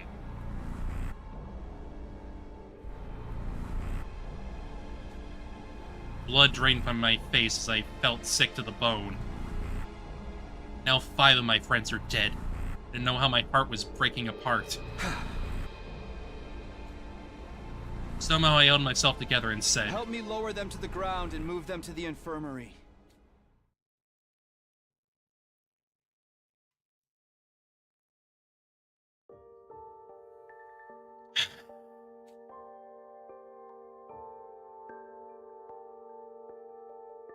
Subject Tsubasa Kawana.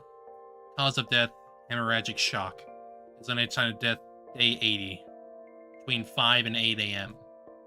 Multiple stab wounds on the chest and abdomen. Murder weapon is likely a sharp blade about 8 inches long. Too much time has passed since death.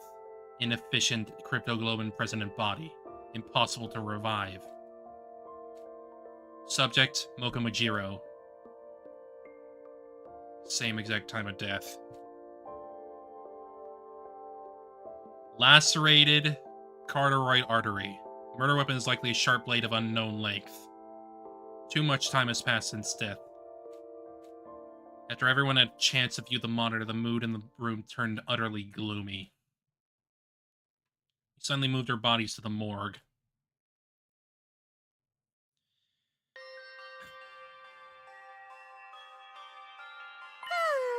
The bodies keep piling up! Hey, do you mind if I mention something? Huh? Go on. It's something I noticed about Tsubasa's back. Huh? She got her heart stolen like the others? Wait, how did you know about the hearts being stolen? Hideko. It was Hideko.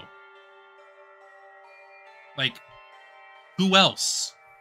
She's the one who knew. Oh? I decided it was not something worth hiding and told them about it. Ah, right.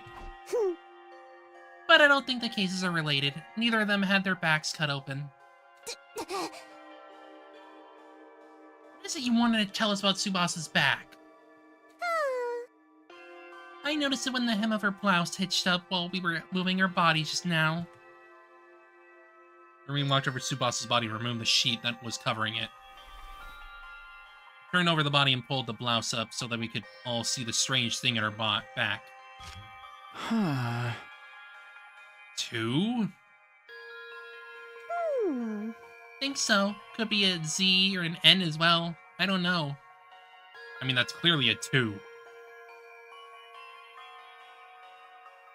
Huh? The mark is small enough to be completely covered by a hand. Huh. Not located in the center, but more toward the left side of the spine. Huh? Wait a minute.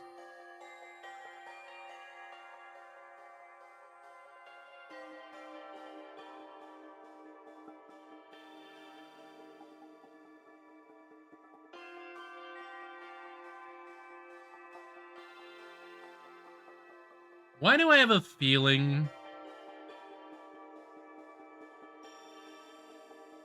the code? Oh!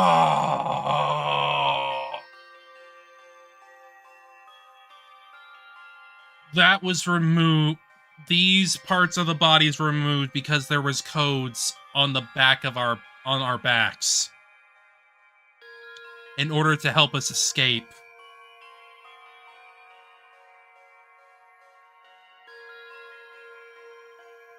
But something else has catch my attention, though.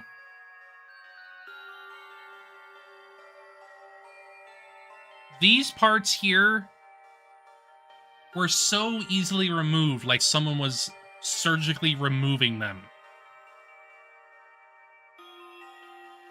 Which gives me a dreadful feeling.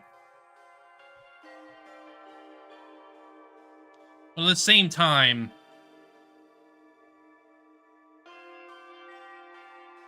It doesn't make sense.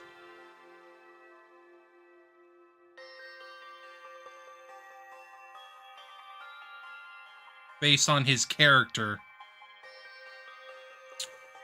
I don't think it's the case, but I definitely have a few suspects in my mind. Like, Yugamo is clearly good at surgical procedures, but at the same time,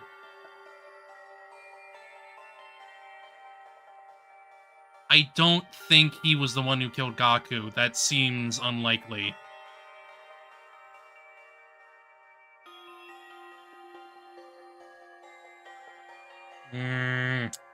Something's up here. This is indeed curious. The pufferless color even makes it look like a bruise. Oh! What could this number mean? Nobody had an answer to that. Checked Mojo's back as well, but there were no markings at all, let alone one that looked like a number. That means only certain people had the marks, more than likely. Wait. Team 1. Team 1 has the codes, because they're the only ones that matter for this. Team 2 would not have the codes. Yeah, Mocha was just collateral.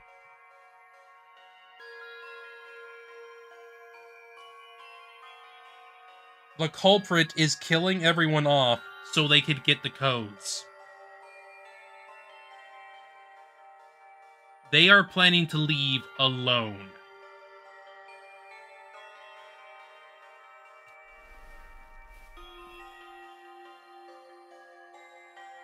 Yeah, Team 2 wouldn't know about it.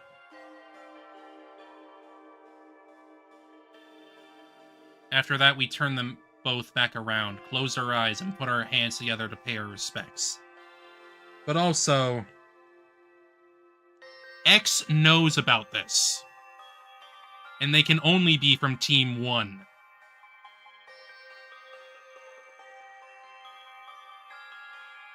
They can only be from Team 1.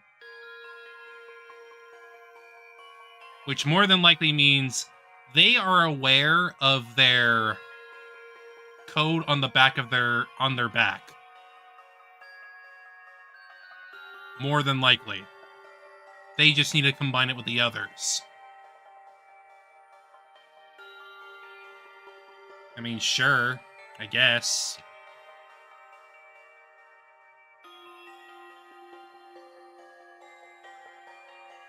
They only need one to live. They only need themselves to live.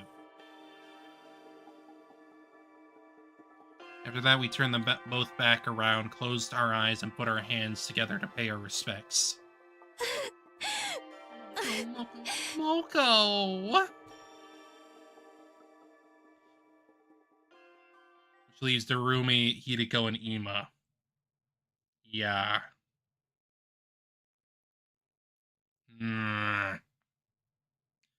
Nozomi clung onto Moko's body and wept bitterly. I don't think it'd be Hideko. Because for one, she wants to be in this combat situation. She desires to be here. Why would she want to leave? There's no way that's possible. It makes no sense. Darumi, though, she's the frickin' killing game girl. She wants to frickin' kill as many people as possible. But at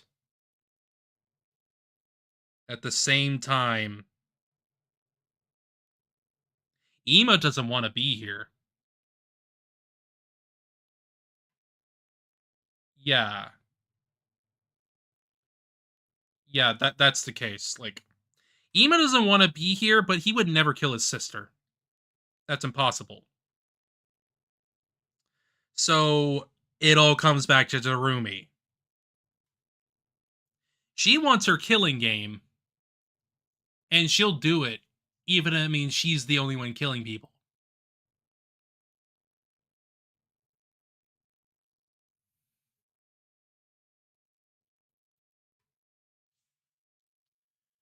Her anguished chokes, sobs reverberated throughout the hushed morgue. Someone is playing dress up. Maybe. It's hard to say right now. Night soon fell, and when bedtime approached, Kurara suddenly brought something up.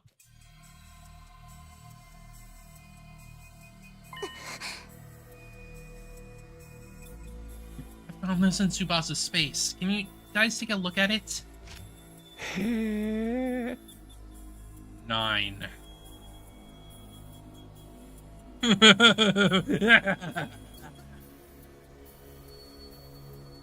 Uchi! Uchi! Organic light detection device. And then there were 9. 9, same as the number of people here. Ain't about time you just showed your hand, X. You're the one of us here, ain't ya? No criminal in the wrong mind would happily come forward to identify themselves when asked. How about this, X? Best up, and we promise not to throw your sick little ass into jail. So come on, help us out here. Are we only talking to X right now? Say what? You forgot he existed? Whack! X instructed someone to kill Kako and Shoma. No, I didn't. No, I didn't. I know he's always there. X instructed someone to kill Kako and Shoma. What if it was the same this time? Hey, don't you go putting weird ideas in my head. You're basically saying there are 2 killers among us.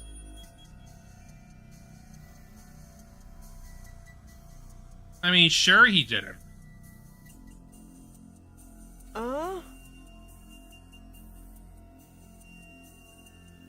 Whatever the case, we should probably be sleeping together.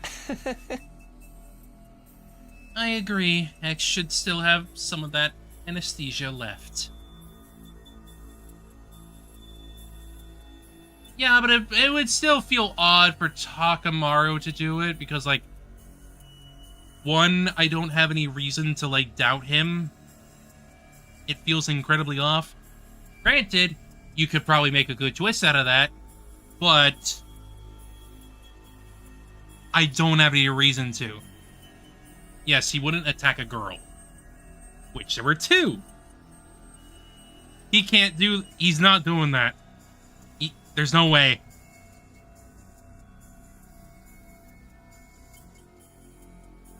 It just makes no sense. I agree. X should still have some of that anesthesia left. Another option to increase the number of people on watch, but it's probably safer for everyone to just sleep in their own rooms. What do you think, Takumi? One of my arms across my chest and thought long and hard about it before saying. Yes. Going back to sleeping in our own rooms may be the better option at this point. On the condition that nobody opens their door until the morning announcement. Are we clear on that? Ooh boy. Oh boy, oh boy, oh boy.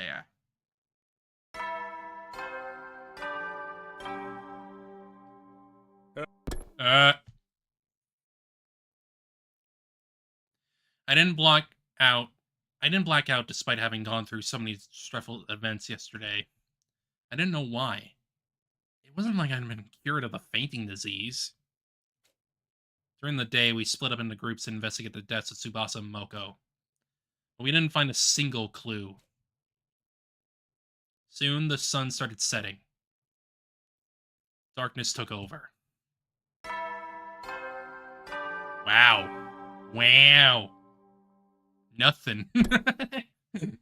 well, I mean, there's technically something there, but it's like, it's small. It's small. It happened right after the bedtime announcement played. Oh boy. Sound of the doorbell sent a chill up my spine. Was it X? Were they here to get me? Oh no, it's X! Yay! Those thoughts raced through my head as I gingerly made my way to the door, where I was greeted by a familiar voice from the other side. I know what you're thinking, Takumi. Maybe Hideko is X, right? But you'll be wrong. I am not X.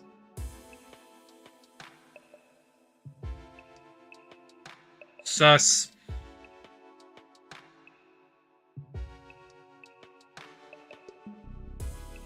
Considering X has the voice changer, they can also change their voice to be other people. So, suspicious. Yeah, you say that, but just listen to me. I need to tell you something. You are likely innocent because you did not have the detonator for Ava's bomb. For that reason, I trust you and want to tell you something I remembered. What is it? I am going to the morgue now. If you trust me, meet me there. I will be waiting for you. I heard the sound of her clacking heels getting softer and softer until it went completely silent. What should I do? I don't believe Hideko is X, but... I mean, I think we're fucked either way. We're in a screwed up situation, man. Game over, man. Damn it. I had my infuser on my clothes as a precaution and ran directly to the morgue.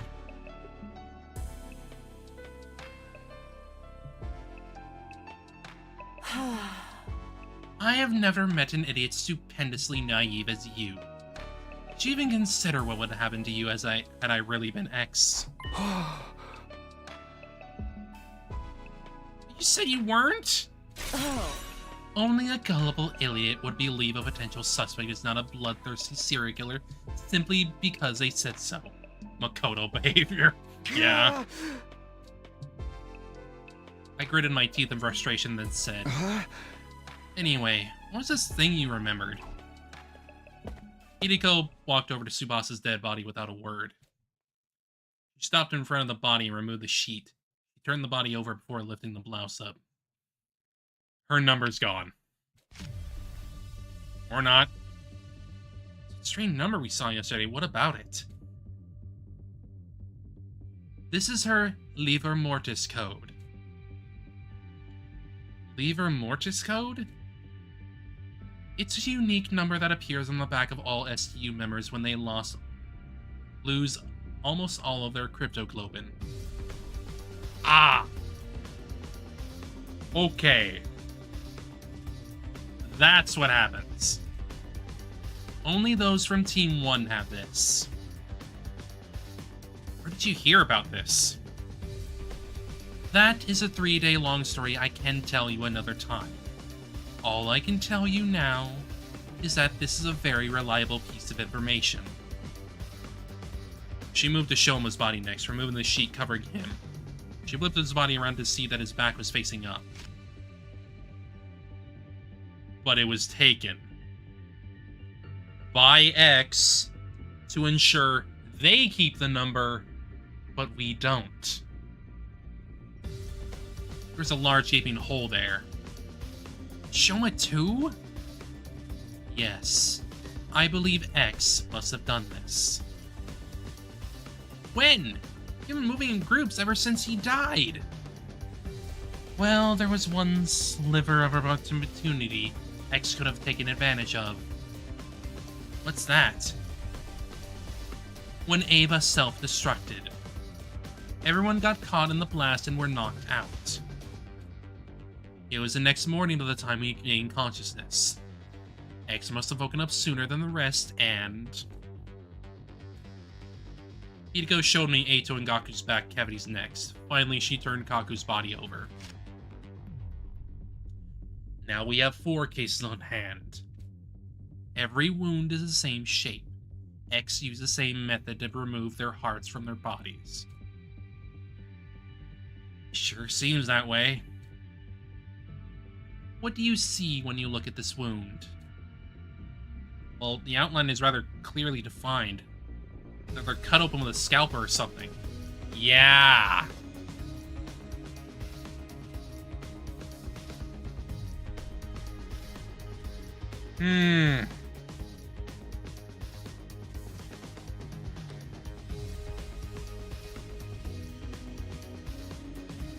I don't think scalpels can also be made with a gift-o-matic, yeah. But they have to have a relatively good skill for that. They have to be able to use a knife, or at least a scalpel, in a reliable way to be that freaking perfect with that hole. Oh, I get it now. It's in the exact location, and that has to be it. Part of their backs of the liver motor code has been cut out. Well done. The time same for Moko? Haven't you been listening? The liver mortis code only shows up on those from Team 1. Moko's from Team 2. Naturally, her back is code-free. After saying that, Hideko returned the bodies to their original positions. Why would X do such a thing? I am guessing it's because they do not want us to learn of their existence. If the bodies were left in their original state, somebody was bound to notice the code sooner or later. No. I don't think that's possible. Like, to get a perfect circle like that with a scalpel? I don't know. Probably doesn't work. Oh.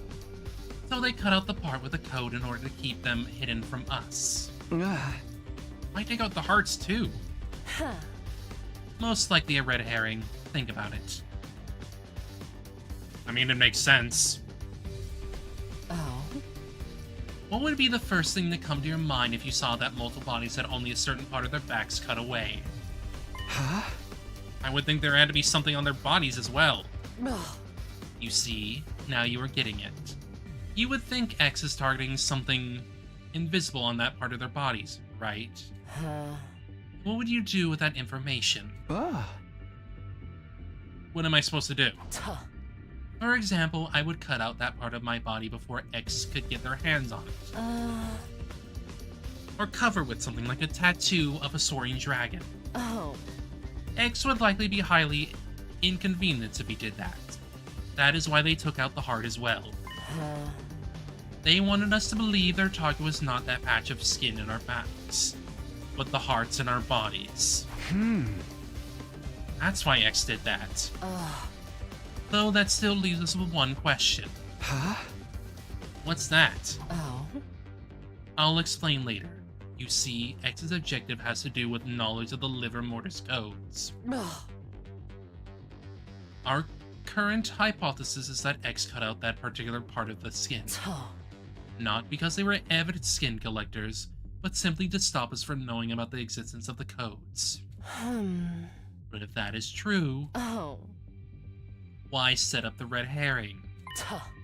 Because if X's objectives were only to know what the codes were, they could have simply gotten rid of the bodies once they saw it. They could have tossed the bodies into the wall of fire, buried them in the forest, yet X did none of these things. Why?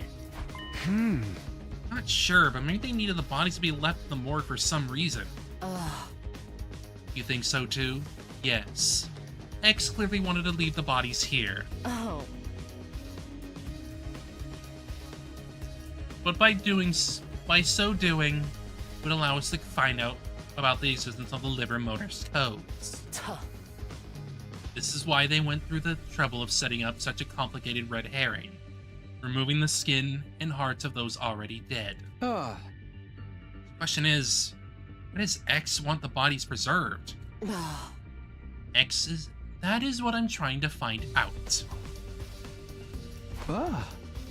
Put that aside for now and talk about something else.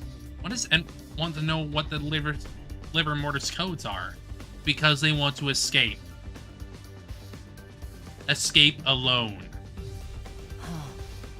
It has to do with the DTS. Transfer to the boy with the undying flames told us about? I recently found out there's something called a DTS somewhere in the school. It was put here in the event of all but one member of Team 1 dying. Once the correct series of codes has been entered into the transmitter, it would, well, transmit a distress signal. Oh, I know. Correct series of codes he mentioned. He must be referring to the liver mortis codes. Yes. There are 10 people on Team 1. Entering 9 of our codes will summon the rescue craft. Because knowing the liver mortis codes of 9 people indicates that 9 people have entered total death. Total death? Oh. It means the complete cessation of life. In this state, a person is impossible to revive. Okay, but how do you come across all this information? The same way I came across the previous information, by remembering them. Oh, the 3-day-long story you were talking about.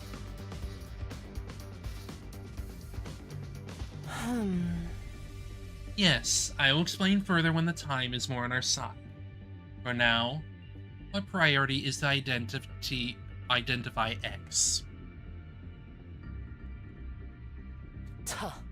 Do you understand now? Do you understand why I said X's objective is to find out the liver mortis codes? Does this mean X is trying to summon the rescue craft? It is very likely. That they could lead this school? Quite so. Which also means X already knows where the distress signal transmitter is located. Because the liver mortis codes will be useless otherwise. That is a logical line of reasoning. Keep going. We find the DTS ourselves. We may find a clue to X's identity. Hideko nodded deeply at my words. Oh. That is why I'm going to start looking for the DTS transmitter now. Care to join me? Meh. DST.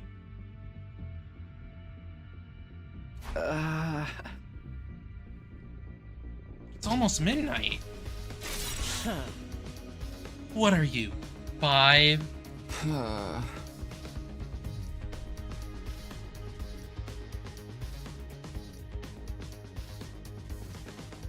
All right.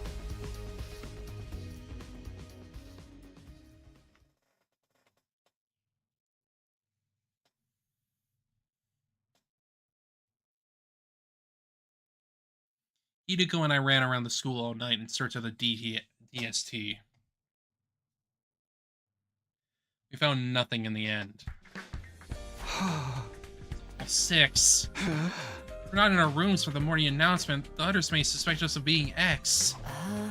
Yes, we should call it a day for now, and... Sierra was about to finish her sentence.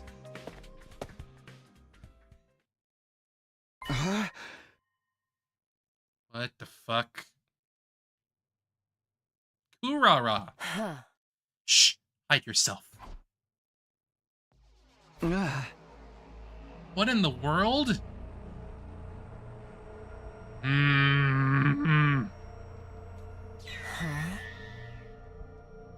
You made the rule that we should never go anywhere alone, remember?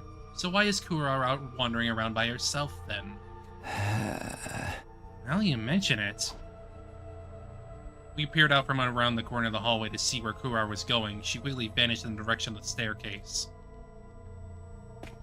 Suspicious. Now the footsteps on the floor above us slowly became softer and softer until we heard the roof door closing. Then there was silence. Kurara went upstairs. I mean, we are on the ground floor. But she just came from that staircase. Why would she come down the stairs just to go up again? Yeah.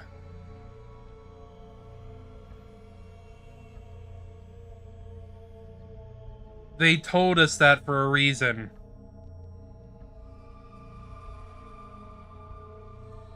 Kurara, what are you doing?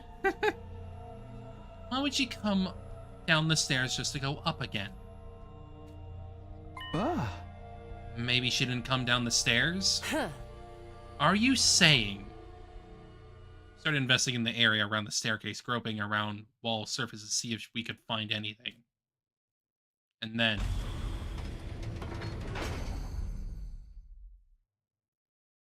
What is this?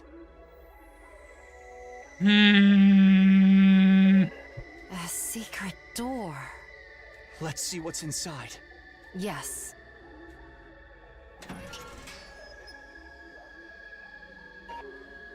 Behind the door was a staircase leading down in pitch darkness. Kudata didn't come downstairs. She came up from here. So, at the end of this staircase... Yes. There's something to be discovered for sure. Let's go see. Kurara! I mean, I'm not...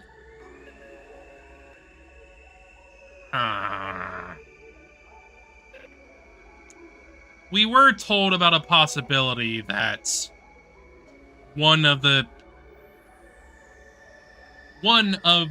students from the other academy could have done it, or at least like came to the academy and killed Gaku, but like I guess it depends on like the specifics here. But it's definitely odd.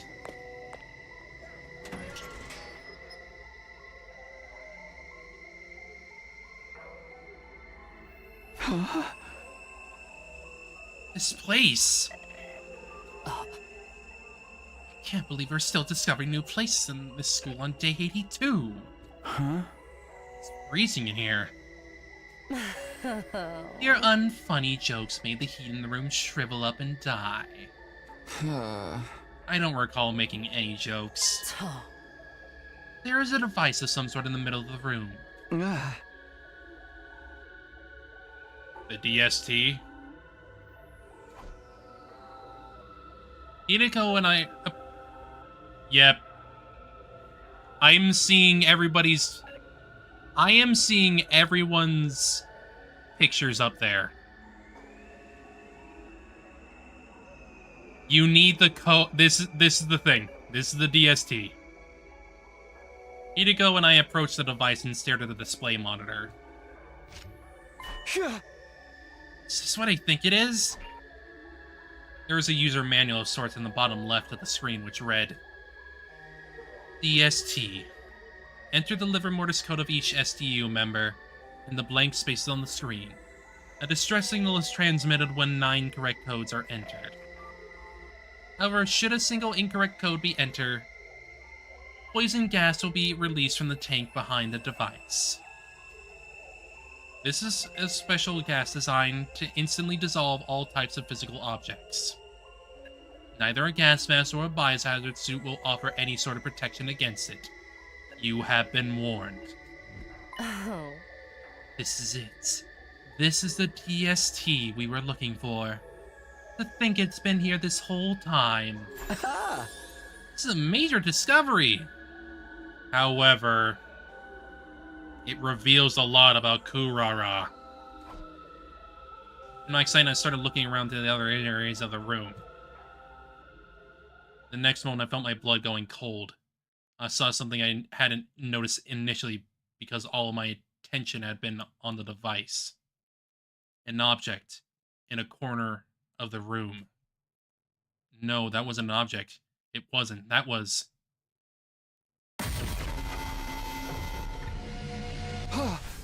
Oh, shit. Someone is impersonating Kurara.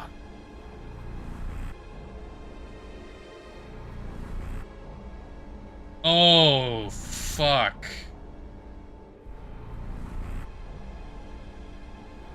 Oh, shit. And has been for a while now.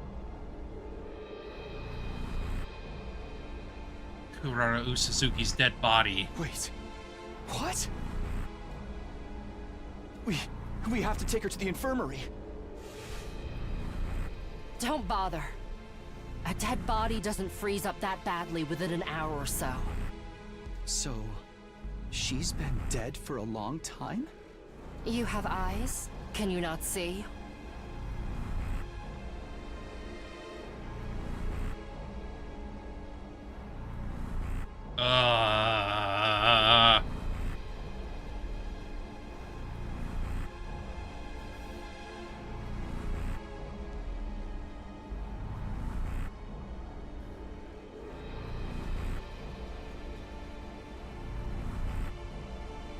And she can hide behind the mask.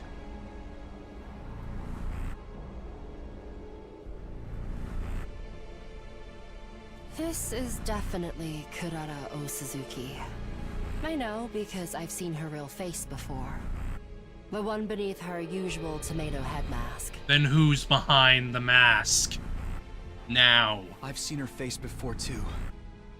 On that note, do you remember who we just crossed paths with? Yes. Someone dressed like Kurara. But the real Kurara is here, which means... Who the heck was that? One thing is for sure.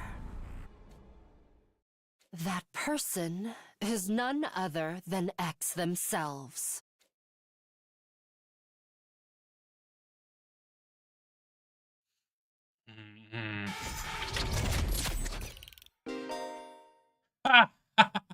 There it is.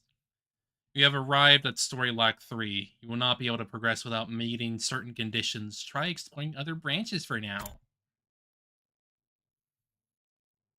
Reach Story Lock 2. Okay. Okay. Fair enough.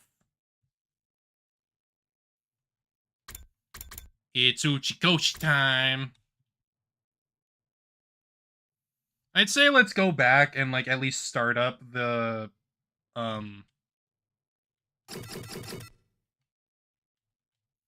the other side. That way we can, get a little bit going on that end of things.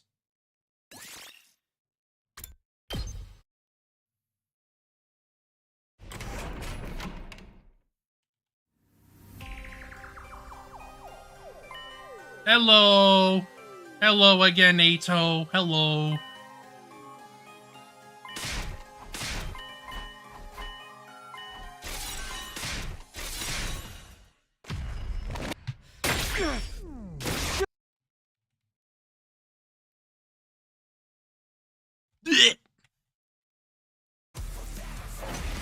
I'm here to impact stab you repeatedly. What are you talking about? Go.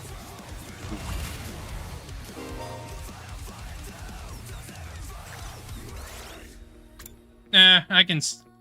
This is a short one anyway. Let's just stab him. Here we go.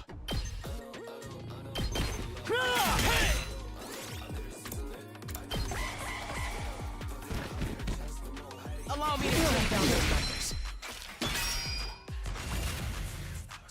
I've got this. Take that! Here we go. Good to go. There! We need to regroup.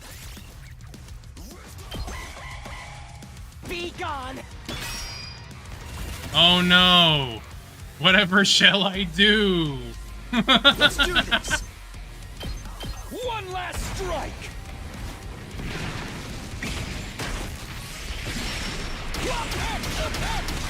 Can't end like this. Lamau. Lamau.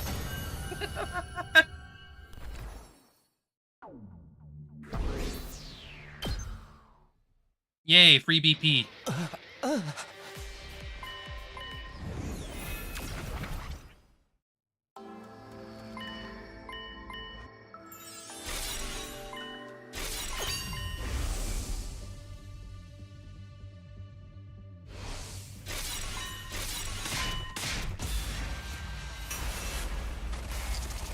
And now you live.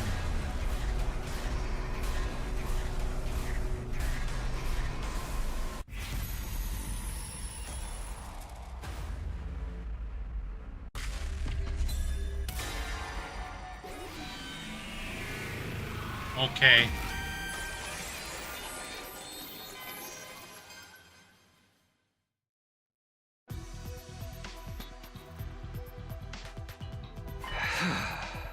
No. I'm not gonna kill you, Ato. Huh? What? Yeah! You may be totally insane, but you're still human. Not to mention you're defenseless now. Even in an extreme situation like this, killing you would be going too far. It's not a step I'm prepared to take. So what do you propose to do with him, then? Lock him up. Keep him somewhere we can keep an eye on him until the 100 days are up. Oh. You're such a softie, Sumino. With an attitude like that, you're gonna have trouble dealing with whatever comes next. My guy, I came from another freaking timeline where you died. In fact, I came from 2 where you died twice. I think I know what my consequences are. I already know what's coming next, believe me. I've taken that all into account. Well, you did save my life and all, so I guess I owe you one. It's all the same if we win the war, right? Isn't that what everyone on the artificial satellite wants? Oh. Time for some Sire overexposure. You know about that too, huh? Alright, where are we going to put him? We can use the cages in the courtyard. Oh. I was kind of planning on waiting till day 50 to give you access to that area. But needs must when the devil drives. So what's your decision? Log out Suki in one of our cages? Yes? I won't kill you, Ato, but you're a prisoner now. Stay out of trouble until the war is over.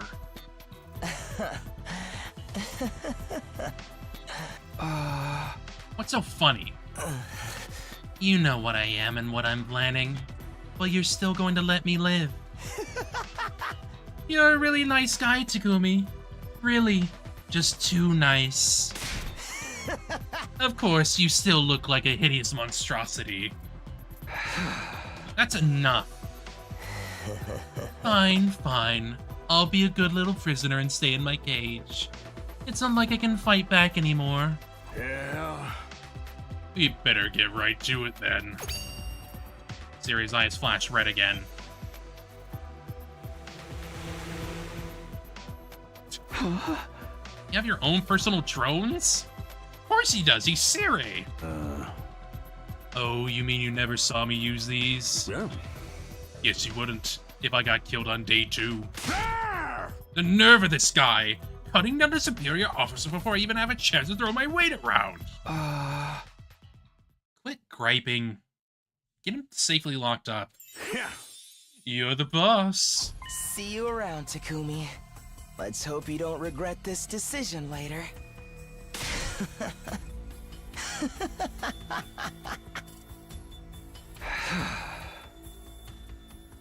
Freak.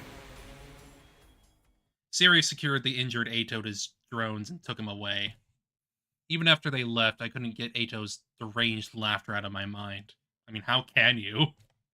How can you? I didn't regret my decision, but it unsettled me all the same. Do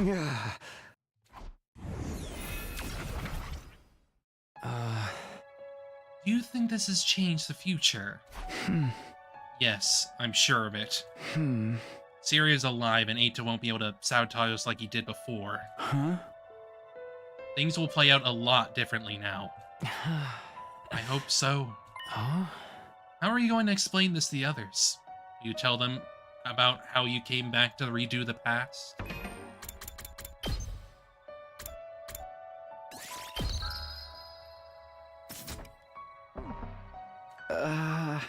I haven't really thought about that yet. The team that's here now aren't the same people I fought alongside before. From their point of view, we've only just met. If I start talking about coming from the future, they'll probably think I'm crazy. What do you do? Do you think I should tell them? Even with your powered-up cryptoglobin and foreknowledge, you can't win this war all on your own. You'll need to work together to give mankind a brighter future. Tell them the truth and hope they go with it? Hearing about everything you've experienced is bound to have a profound effect on them. Maybe it'll convince some of the more reluctant members to join the fight. Although, I can't say for sure if that will be a good thing. Why's that? The more everyone's actions and attitudes change, the more things will deviate from the future you know. If you change too much, you won't be able to predict what will happen as easily as before. Right. I already changed a lot just by coming here. You could probably help the others avoid making the same mistakes as before without telling them everything. Of course, there's no way of knowing if that's the right choice either. You'll have to figure it out for yourself. You're the one who has to make the hard decisions now, Takumi. You'll be the one who decides that from form the future takes. Right. You're just in my hands now. I'll stand by my choices no matter what happens or what I have to sacrifice. Sacrifice. I was surprised to hear myself talk like that. But it was the truth. Making one choice, creating one future, would sacrifice the other. Like how I left everyone behind in my original timeline to come here. Or how I held Eito's life in my hands just a few minutes ago. My actions could have serious consequences. I'd have to remember that going forward. There's no such thing as a perfect choice that will fix everything. But I think that's all the more reason to pick what you consider to be the right choice. Whatever you decide, I hope you'll get the result you want. And that is the point. That's the point of the game. Without another word, the ghost boy disappeared. Right choice, huh? I'll do it. I'll figure out the right choices and guide us all toward a happy ending. And so my second day at Last Defense Academy drew to a close. See, it's a third one, but you know.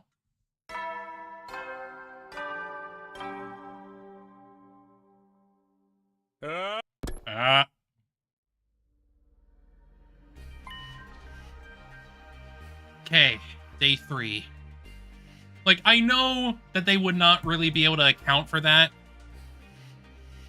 because you've already effectively got, like, these, written set in stone. So, like, anyone could come down this and read that as the second attempt. For me, it's the third, because, like, I'm going down another path and shit. Okay, day 3. First time around, Siri got everyone to come to the war room so he could tell us the truth about the war. Everyone's probably there now. Weird. I feel a little nervous. You don't mean so much to me, but I'm practically a stranger to them. It's gonna be interesting.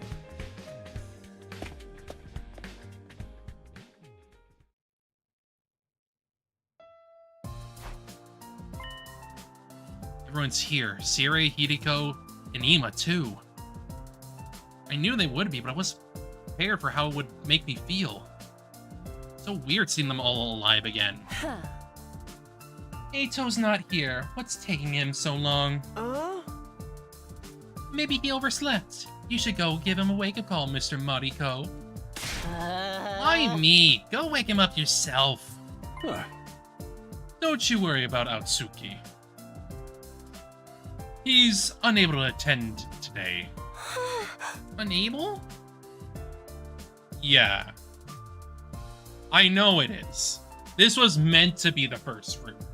But, like, for me, it wasn't. Because I was curious about the other end.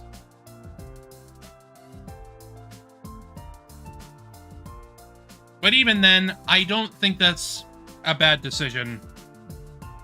I don't think it's wrong that they decided to make this like the first one. Because in the end, I don't think you can account for it.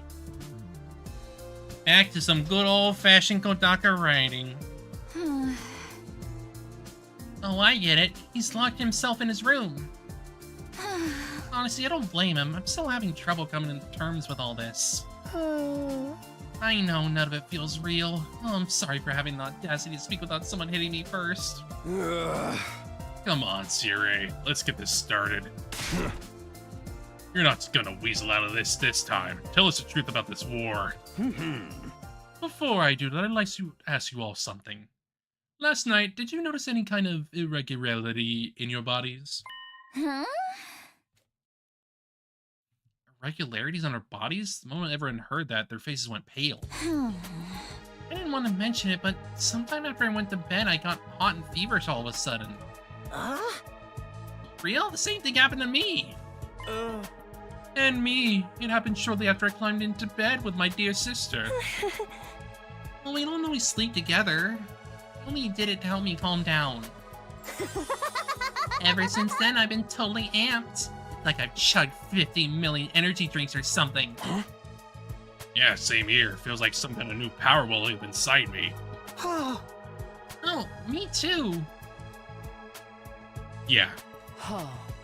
It's the same for all of us. What was that feeling exactly? Ghostboy was right. My crypto glow empowered everyone up. Sire, did you do something to us? Sorry, but it wasn't me this time. Somebody else was responsible. Siri turned around and gave me an expectant look. You gotta tell him. Everyone followed his gaze. They were all staring at me now. Huh? What's Takumi got to do with it? What's the meaning of this? Are you saying Takumi did this? No way. How could a shrimpy little wimp like him do something like that? Hey! As we are truth seekers, we must be honest. Yeah. I really don't want to hear that from you. You see, this Takumi Sumino isn't the same Takumi Sumino you all know. Last night he exposed a traitor in our midst. Eicho Atsuki. A traitor? What do you mean?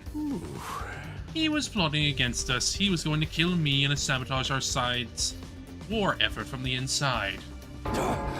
What? No frickin' way. Uh, Why would Ito want to do that? Atsuki is abnormal. Unbeknownst to us, he was born with a profound hatred for all humanity. He was going to use this opportunity to wipe out the entire species. Dude, if you were gonna start killing each other, he'd have been perfect to have around. But thanks to Sumino's quick thinking and bravery, his plan was exposed, and I emerged from the experience unharmed. How heroic.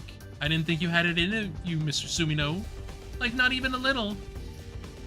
Which is why it's easier for them to trust Takumi here, because, like, he didn't kill Eito. Killing Eito starts him right off the bat, like, in a bad place. Well, what did you do with Eito? Is he dead? No. Sumino went all humanitarian on me, so we locked him in a cage in the courtyard outside instead. Courtyard cages? I don't remember seeing either of those. Well, I'm glad you didn't kill him. That would have been going too far. Was he really that crazy, though? Looked like he wouldn't hurt a fly. Trust me, if we hadn't stopped him, he'd have messed everything up. How is it that you've realized what he was up to? About that. So far as I can see, Eito never said or did anything suspicious until now. Can you explain how you're able to see through him when no one else could? How did you deduce it? Did you find some vital clues we missed? About that, I'm from the future. Aaron looked at me again, waiting for an explanation. Looks like I've got another choice to make. Do I tell them about coming from the future or not? Should I tell them everything so we can all move forward together? Should I protect them from the truth and figure out another way to help them? I mean, we're gonna sound insane, but it's for the better. It's all up to me. What do I do here?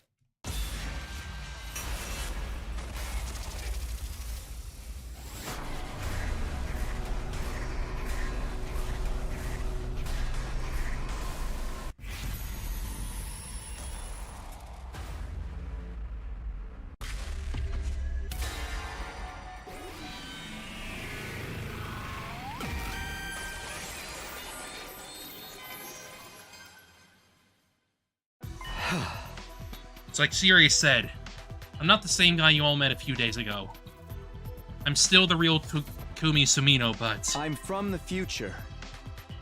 I lived through the 100 days here, and came back to do it all again. Huh? What? Ah. Hey, you doing okay, Takumi? You hit your head or something? The future. You're claiming to be a time traveler now. Oh, you're from the future. Okay, that explains everything. Not. Who'd believe a ridiculous story like that? Besides, time travel in a killing game, that's totally plausible, actually. It's a pretty well-established trope at this point. She would be accepting of that. It was more or less the reaction I expected, but I made my choice, and I was going to see it through. You might not believe me, but it's the truth. I am from the future. That's why I knew Eita was a traitor, and he was going to kill Siri on the night of our second day here. In my timeline, he spent the whole time deceiving us and getting us to doubt ourselves.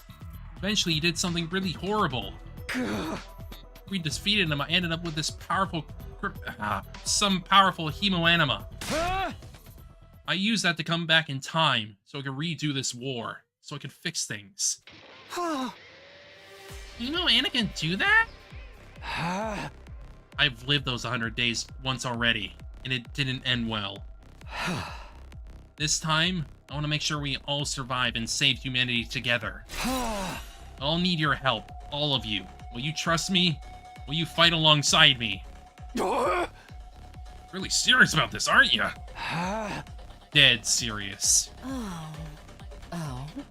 Let's assume that what you say is true. I have more questions. Huh. What exactly happened in the future you come from? What was so horrible that you all had to come back and do it all again? Huh. If you want us to trust you, you'll have to tell us that. Oh no, there could be a lot of classified information involved. Screw classified information. There's no point in hiding it now. They have a right to know. Alright, fine. Go ahead and spill the beans. It's a long story, but here goes. So I told everyone how things went down during my original 100 days at the Academy. Starting with Siri and Hiriko's disappearances. Moving on to my discovery of Nigo and Second to Last Defense Academy. Then, the revelations that followed. World Death, Crypto Globin, the Exodus Project, the artificial satellite, and the truth about what, or rather, who, was in the defense room. And of course, how it ended. How Ima and Nozomi were killed in our battle against the Supreme Commander.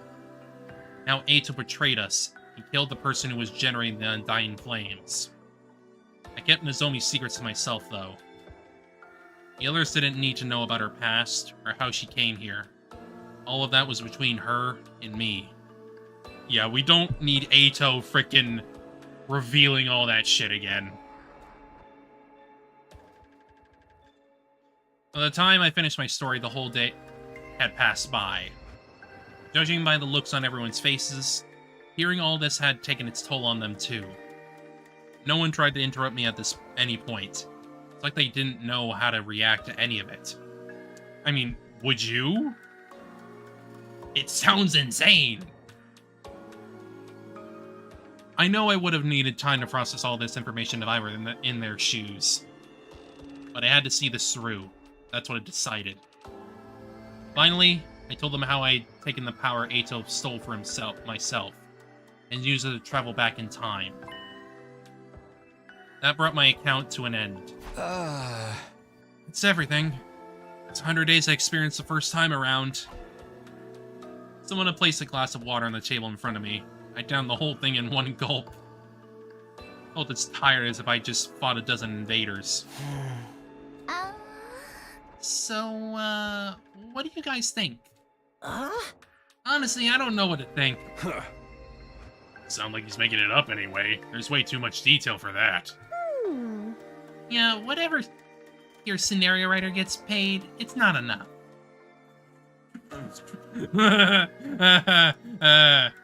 Yay. I can't believe a loser like me could actually find the strength to fight. I can't believe I turned into Sire. Seriously, what was that all about? I never expected you and me to get that close, Tsukimo. And I fought alongside my dear brother. As someone to be protected, but as an equal. If that me had fought harder, he wouldn't have had to die. There. It's not like it really happened. I mean, it did. It's just it's unlikely it'll happen now. But it did in that timeline. That means it could happen here too. Sister dearest. I wouldn't have believed it either, but Sumino in action didn't leave much room for doubt. I knew Hemo Anima had untapped potential, but time travel? Powering you all up with some kind of resonance reaction on top of that? Owie. It's some pretty mind-bending stuff, am I right? Actually, I think the word you're looking for is mind-blending. No, it's mind-bending, but who cares? That's beside the point. Either way you slice it, this is a good thing for all of us. Hey. You're all stronger now, and Takumi can prepare you for any upcoming challenges before they happen. Aha! It's a super mega ultra terra EX good deal, and that's no lie. Yeah, I guess you're right. I won't make the same mistake I did before. I still can't do this alone. I'm asking all of you to fight with me. Let's get through this and win the war together. Me? Fight? Can another champion Nematode like me really make a difference? Can. Trust me. I've seen it for myself. I can't let that future come to pass. Not if I have the power to change it. I'll fight too. I'll do whatever it takes to protect my dear brother. You'll protect me, sister dearest. Maybe it's a certain power, but I feel like I can actually handle this now, one way or another. You already know what's gonna happen, so you can stop us getting involved in anything too dangerous, right, Takumi? In that case, I guess I could. Everyone's sounding a lot more optimistic than they were last time. Seems like they believe what I told them about the future, too. Should probably talk to them a little more, just to make sure everyone's on board. Lovely. Guess there's no need for me to tell the truth now. You pretty much know it all already. I had to make some guesses based on what I learned in my timeline. Did I get anything wrong? Yeah. Nope, not a thing. Your deductions were right on the mark. Never learned very much about Siri's true intentions. I don't know if I should trust him yet. Probably not! Honestly, I plan on keeping some of this secret a little longer, but I can see there's no use hiding it now. Just go getting captured and blab all this to the enemy, okay? I won't let that happen. We're going to get through this together. Don't stop this world death thing and it'll destroy the whole planet, yeah? Using the secret weapon in the defense room to wipe out the invaders is the only way to stop it? That's all we gotta do, right? Earth will be safe afterwards? Yes, that's right. Of course, we don't know exactly how the invaders and world death are connected. There's still the issue of what Ato said. Right. That's what you think the truth is. You've got it all wrong, though. No, he probably just said that to confuse us. I shouldn't take it too seriously. I don't think I don't think you should throw it away. He clearly knows a lot more than you think. So the real reason we're fighting here is to give those folks on the artificial satellite a safe place to live. Dude, that's so freaking sweet. Fighting to save people, one thing, but saving all of humanity, I'm more than fired up than ever now. Yeah, I can imagine. Hey! Let's do this. Those invaders aren't going to stand a chance. Just like last time, Takamaru was really taking this in stride. In your timeline, I fought too. All to protect my family. Because yes, you can bond with Eito. I mean, why wouldn't we? Why wouldn't we? We can bond with everyone else. Like, why wouldn't we be able to? It makes sense. Your timeline, I fought too. Protect my family. Must sound pretty unbelievable, huh? Oh no, I believe it. Everyone knows I'm the kind of guy you can count on in a pinch. Huh? Level with me. I was the MVP of the whole team, right? I was like the best fighter we had, wasn't I? Wasn't I? You were useful, but like, you're mostly a buffer.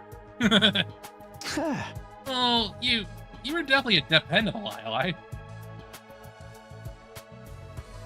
You know what? I probably would have said that too. That's like the extent of it. Huh?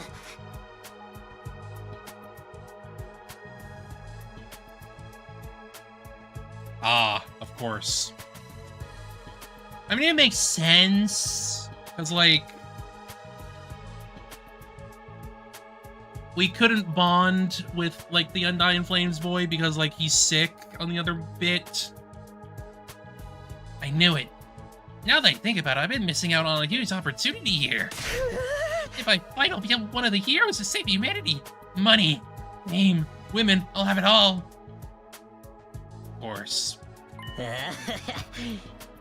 This is my big chance to turn my life around. And I'm stronger now. So there's no way I'll lose. I can do this. I mean, you'll join us? We could really use your help. All we gotta do is defend their school for 100 days, right? That doesn't sound so hard. Okay, I'm in. I mean, where would you guys be without your MVP? Right, thanks. Kumi, are you sure about this? Not exclusive like me will only slow you down. You might think that now, but you have your own way of fighting, Shoma. I've seen it for myself. Count on you to do it. Man, your own way. Counting on me? Can I really do this? You can. In my timeline, you ended up pretty strong once you hit your stride. Strong? Me? Honestly, can't imagine ever doing anything that would make me feel useful. Maybe I can try. I may be trash, but I'll do my best in my own trashy way. Starting tomorrow, I'm gonna start doing squats every morning. That's great, just don't overdo the training, okay? Yeah. So finding it hard to believe I actually fought those freaking monsters. It's true. Did it for your family in your grandpa's workshop. We all have something we want to protect. If we work together, we can give them all a better future. Right. After all, we're the only ones who can do this, aren't we? Gotta say, I admire you, Takumi. Getting through all this just once must have been hard enough. Now you come back to do it all again. Take some serious courage.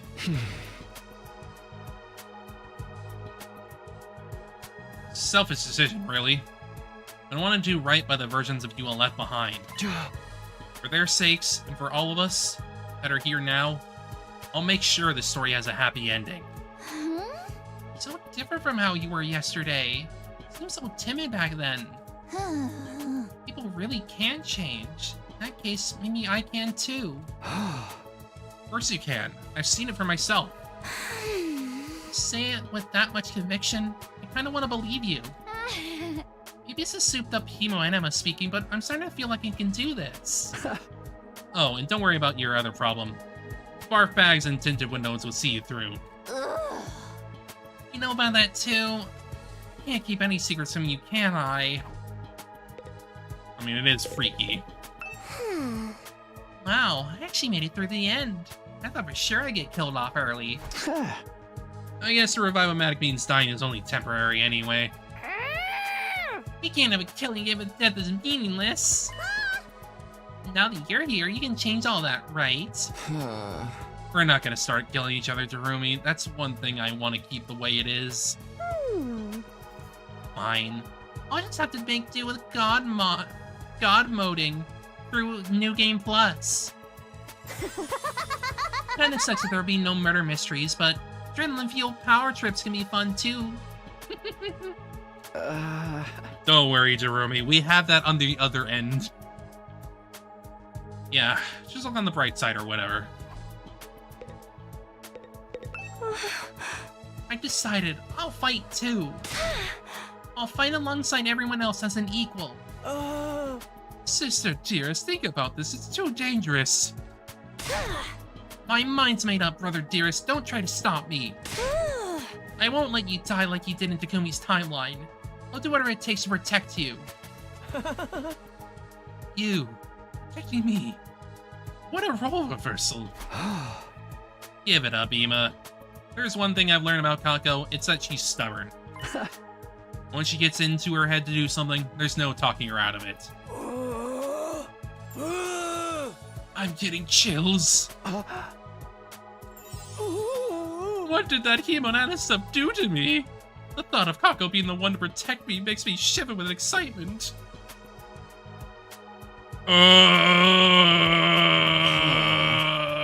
Don't like it.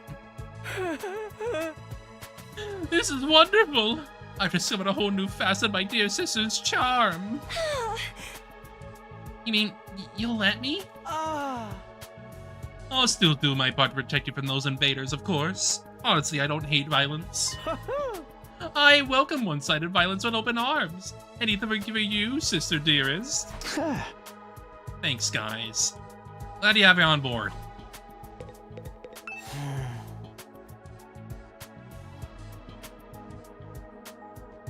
They aren't, though. It's him. He's the freak. She's the one that's effectively been, like, frickin' groomed into this shit. To think I'd not only fail to notice Eita was a traitor, but get killed by him as well. The me from your timeline sounds like a prize simpleton. Don't be too hard on her. I mean, on yourself. Eita had us all fooled. Oh. That's not the only part I'm having trouble with. I can't believe I stepped in as leader after Seirei's disappearance. I've never much had interest in acting as part of a team, let alone leading one. You didn't have a lot of choice. Not all of us were willing to fight, and you had more battle experience than anyone else. I wouldn't have made it through those first few battles without keeping us all in line. Come to think of it, I never got to finish that conversation with Hiyoko last time around. You've asked me if I know something about this war. If I have to answer, then... Yes, I do have some certain information that you may find relevant. What's that relevant information he was going to tell us? I mean, nothing I don't know already, but still. Maybe I'll ask her about it later. Anyway, you did your part to keep us all alive. I may not have agreed with your approach, but it was definitely coming from a place of good intentions. Don't say any more. It's embarrassing to hear you compliment a version of me I have no real connection with. Sorry. Alright, I've spoken to everyone and told them everything I needed to. Everything except... Guys, there's one last thing. I know none of us chose to be here, but we really are humanity's last hope.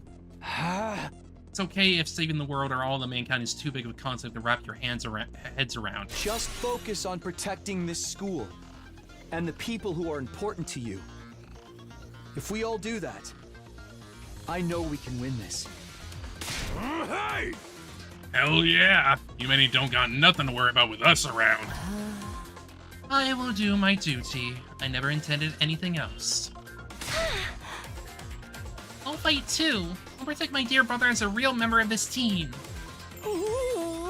I'm getting chills again. This might not be such a bad idea after all.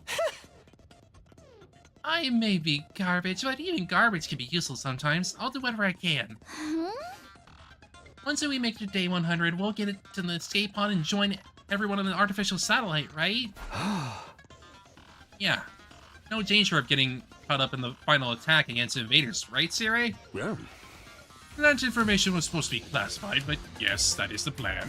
And will we get some kind of reward at the end?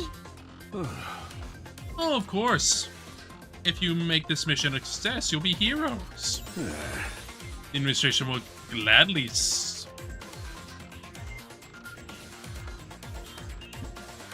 supply you with a sufficient remuneration for you to live comfortably for the rest of your lives. I knew it. What an awesome luck. Can I build a brand new workshop for my grandpa and me? Oh, of course. Can I shut a bunch of kids in an abandoned building and force them to play a killing game? Sure, why the heck not? I think that would be going a step too far. Rizzo, you're actually going to reward us? That's right. Once the Earth is habitable again, we'll give you whatever your heroic little hearts desire. It's the least we can do for you saving us all. What? Didn't you know about this, Sumino? No, in my timeline, Ito killed you before you could tell us very much. It's all good, man. Just one more thing for us to give it our all. Yeah, just think of all the kibble I could buy for Leo. Everybody looks a lot more determined than they did this morning. I don't think any of them will refuse to fight this time. That's a relief. I've got to hand it to you, Sumino. You've got those lollygagging satsacks acting like a real team more effectively than I ever could. Just what I expect from our very own boy who let through time. I don't know. Everything about this war, though. Still don't know why we're chosen for it, or what Cryptogloom really is. Why the invaders have it too? I wouldn't worry, compared to the future of humanity. Those little details are hardly important. Okay, military man, you're hiding shit again. Had a feeling you'd say that. But you'll tell us eventually, right? Sure, don't be so suspicious. We're on the same side, remember? We're on the same side, ha ha ha. Yeah, sure. I want to protect the school and save humanity just as much as you do. Anything that contributes toward that is okay by me. By saving Sire and bringing everyone together, I've done all I could for now. I already changed the future for the better. Now I just had to keep it up. That's what I told myself as I left the war room and went back to my room. The moment I got inside, all the fatigue I've been holding back hit me like a ton of bricks.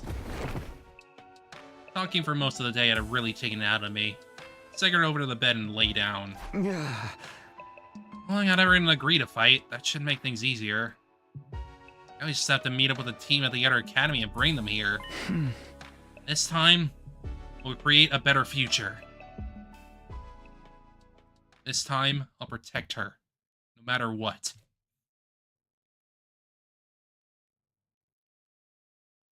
Yeah, fool.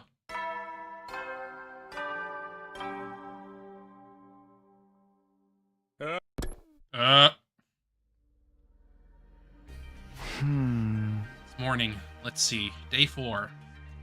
Shouldn't be any attacks for a while, if I remember right. Next one is... Day 7. That was the day we fought the first commander. It gives us 3 more days to figure out a plan. I'll head over to the cafeteria first. No use thinking I'm on an empty stomach.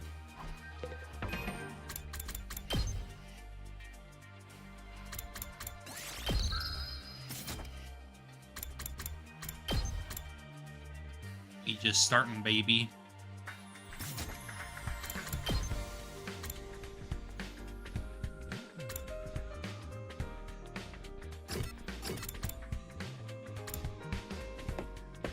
Curious. So I survived until the end and went back to the artificial satellite. I got dumped in this crazy situation and never got murdered or executed. So sad.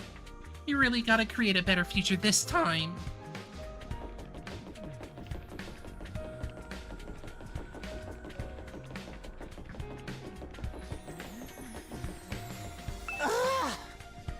The things I did in your time sound so amazing. It's not like we're not even talking about the same person. This email pulsing through me makes me feel like someday I might start believing in myself. Till then, I'll just have to believe in the you that believes in me. Yay.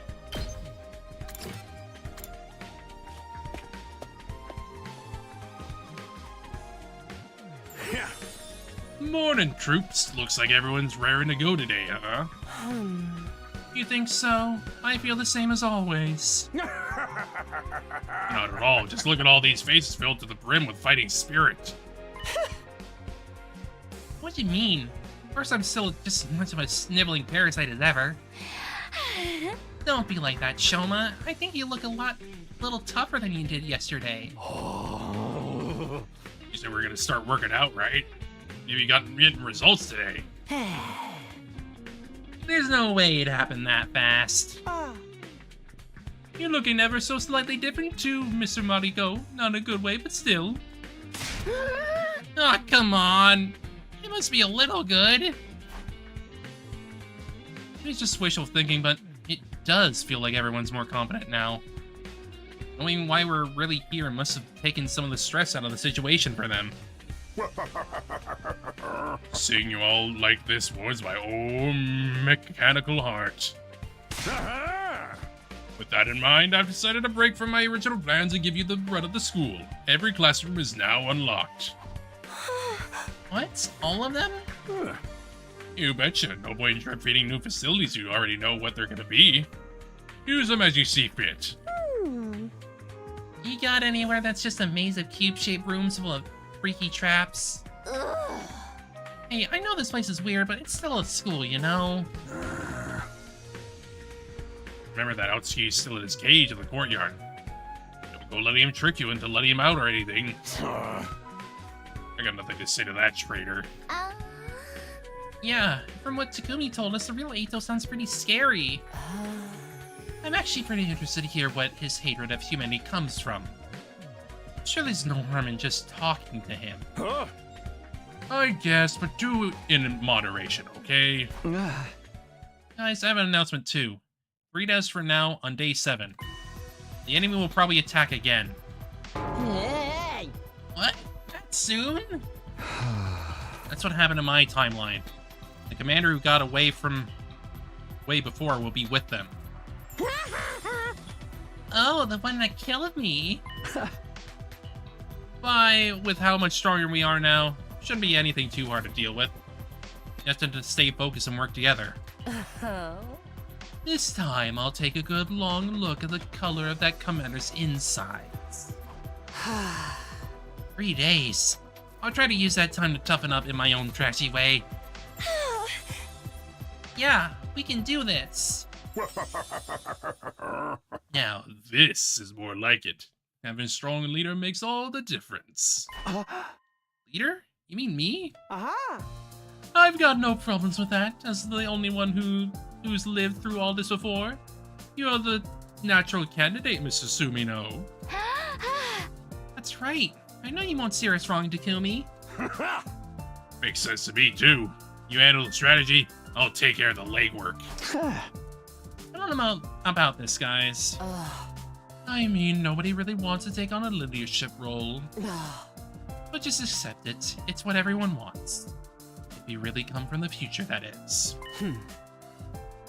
If that's true, then your experience is invaluable. We wouldn't ask for a better leader.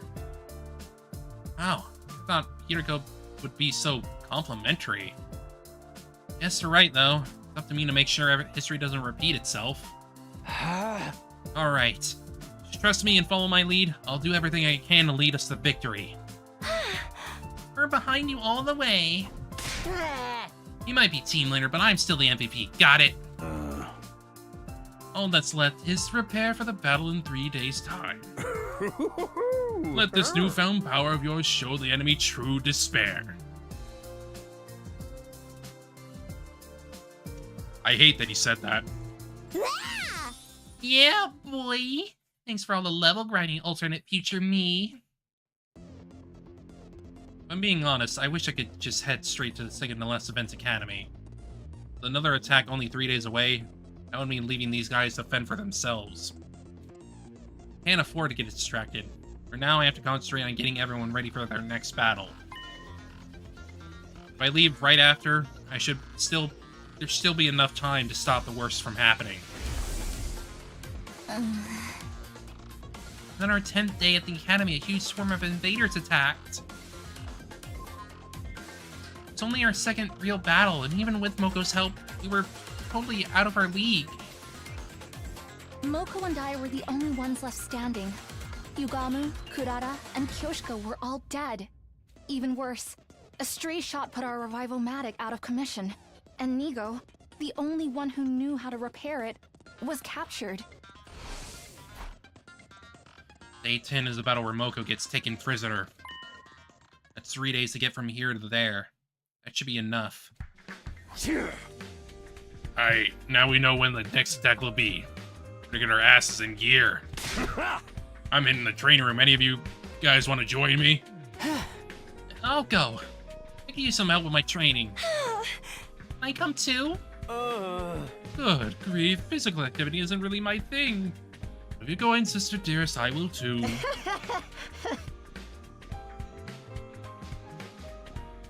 I mean, I was the MVP in the last timeline, so I don't think I really need... Don't give me that MVP crap. You need this more than anyone. I'm gonna head to the garage. I should getting a handle on everything that works in there. The other members of the team left the cafeteria in high spirits, all except one. Not join the other Siriko? Naturally, I'll use these 3 days to repair as well. But I prefer to do so on my own. I guess Hiriko's always been a lone wolf at heart. I mean, yeah, it's the truth. Knowing that, I think I appreciate her a little more. Must have taken a lot for her to step in and lead the team last time.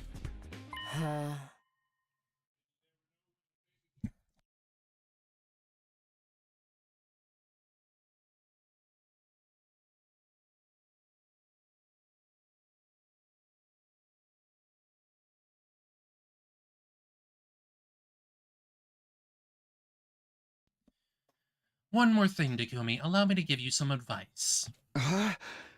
What? Just because you have knowledge of the future don't expect everything to go smoothly. You really do know something the others don't you? Maybe even something I don't know about either. Perhaps. But you've yet to earn my trust on that matter. I'll tell you about it later, if I feel like it. That Hideko turned and left the room. She's right, of course. It wasn't going to be a matter of doing everything right and breezing through the 100 days. I knew from bitter experience that reality's never that simple. Hey! I should get going too. I still need to have a conversation with our little irregular and figure out how he got here in the first place. See you later. Good luck with everything, Sumino. The wave of his stubby arm Siri disappeared from view. Regular? I guess he means Ato. I'm the one who decided to let him live. Can't help feeling responsible for him. Probably check on him. Besides, I still need to ask about something he said before. Right. That's what you think the truth is. You've got it all wrong, though.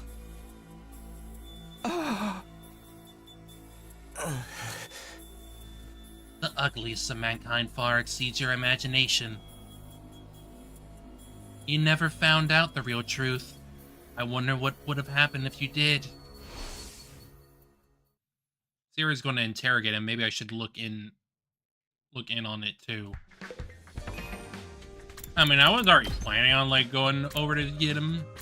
It was like, it makes sense.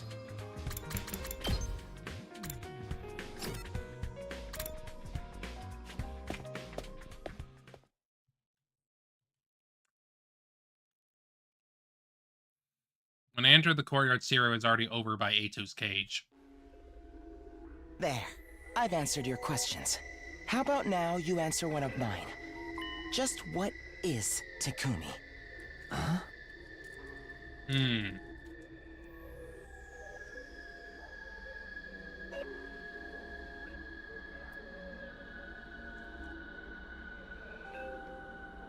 heading over to join them, it stopped short when I heard my name.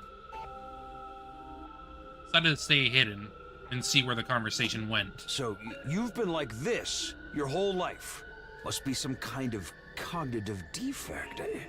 I still don't get how such a fault could have occurred. Oh, of course. I don't conform to your standards, so I'm just a defect. A mistake. Now answer my question. What happened to Takumi? And did it really take you by surprise? Or was it some kind of function you had prepared in advance? If it wasn't part of your plan, then why Takumi? What's so special about him? Is he perhaps not really human? Come on, tell me. I'm serious. I'm dying to know more about him. This is the first time I've ever felt this way about a loathsome human. Well, he's something of an irregular too, I admit. I may have to take steps against him if he gets out of line. Yay, this is why we shouldn't trust him. But all of that's on a need-to-know basis. This is the last you'll hear of it, Outsuki. Siri left without another word. No one sparing Ato a passing glance. When I was sure he was gone, I left my hiding place and approached the cage myself. Huh? Takumi? You came all this way just to see me. How sweet. I'm so touched. Weird thing it was, I think Ato actually was pleased to see me. I mean, I'm sure. It means that he's actually interested in Takumi. He'd already made his hatred for me abundantly clear, so how could he greet me with such a genuine-looking smile? Because he's curious about you. That's why.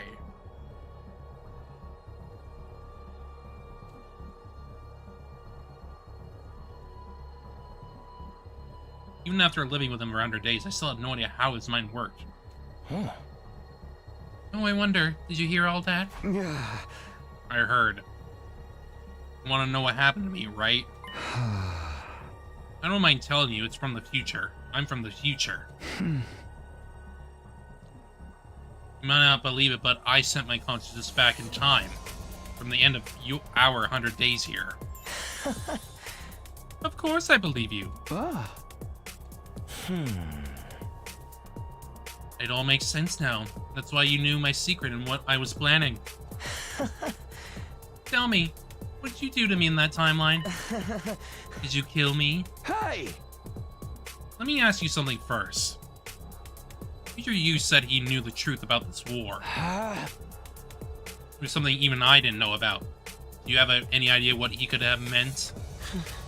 No, sorry, I don't have a clue. Doesn't seem like he's lying. He really doesn't know at this point in time.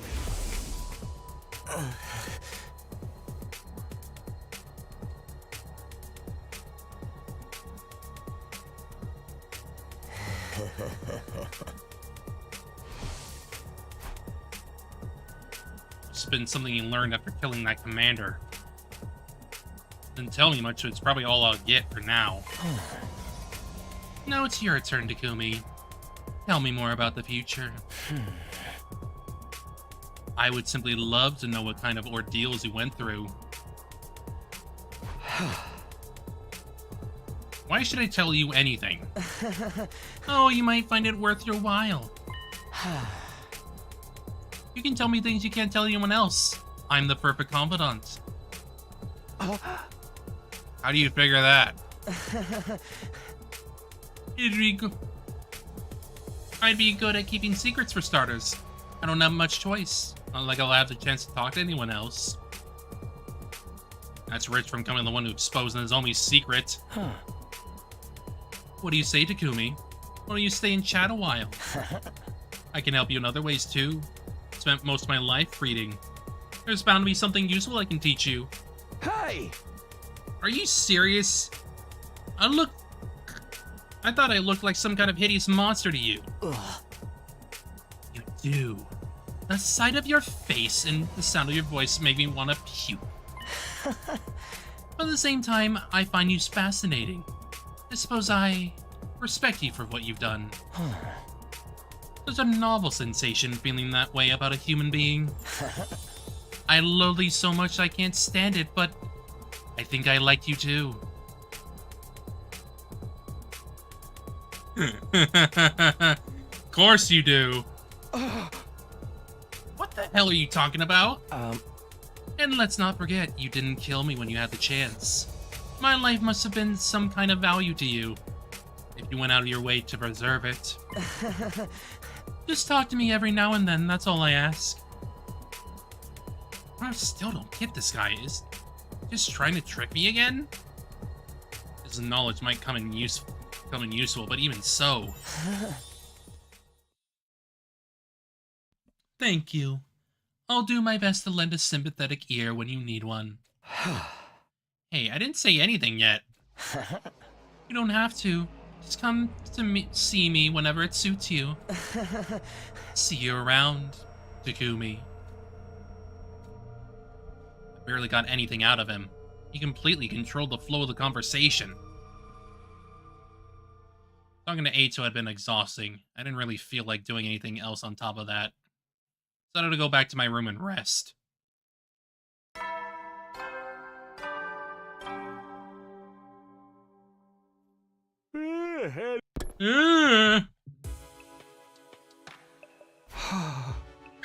Another day gone. Even now I can't forget that crazy smile of Eito's. So sure that killing would be taking things too far, but is it really a good idea to let him live? Did I really make the right choice? He said the same sort of thing in the other one. Did you make the right decision? Or are you not confident in your decision? Can't keep letting him get to me like this. I should get some sleep. Mumbling to myself, I climbed into bed. Even with so much on my mind, I was asleep within a few seconds.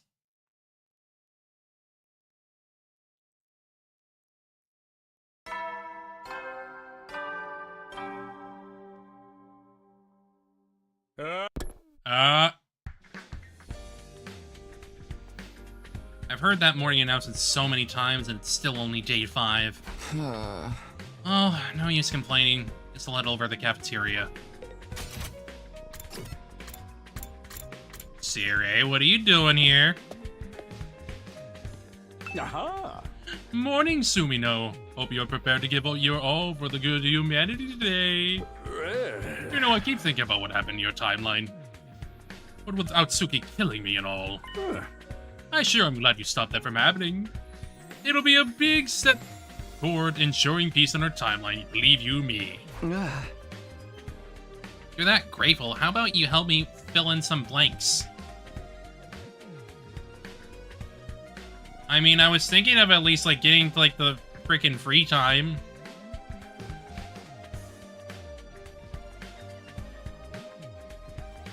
That way I can, like, go back and do some stuff if I want to. Like, I want to at least get to, like, the free time so I can, like, just have... Whenever I feel like it, just go and grind a bit or something. I mean, I guess technically I could do, like, a similar thing with, like, Takumi, get him up to, like, double voltage or something. But that would mean, like, killing Eito, like, 3 more times.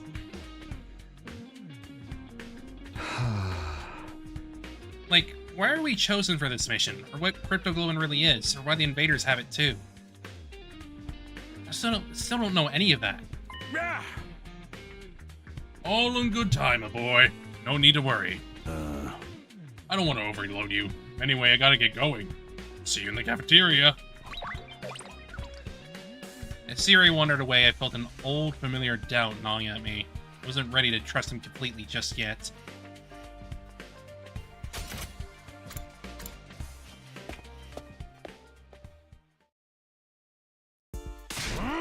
Breakfast counts as trading too. Come on, put some spirit into it. No guts, no glory. You're right. No guts, no glory. Must you be so rowdy first thing in the morning? I can't help it. Yesterday I found out just how much stronger we are now. This feels so freaking sweet. I'm totally psyched to train it even more today. Yeah, this goes beyond simply a few levels. It's more like a full-on class change. Such a mysterious power. I have a lot of questions about this hemoanima. Oh, it's actually Cryptoglobin, right? Let's stick with the hemoanima. I've gotten used to calling it that already. Didn't you say we had this stuff transfused into us, Takumi? Transfuse, as in with surgical procedure, so somebody touched my dear sister's naked, vulnerable body without her consent. Ooh, boy. Just let it go, brother dearest. That's about all I know, though. Can you tell us more, Siri? What's the matter? You worried about rejection symptoms or something? You'll be fine. Trust me. Yeah, because we don't get that. We're literally... We're good test subjects in that sense. Sound pretty casual about it. Are you sure our bodies won't start rejecting it? Absolutely. That will never happen. Why did Nozomi get those symptoms? Process different for her somehow?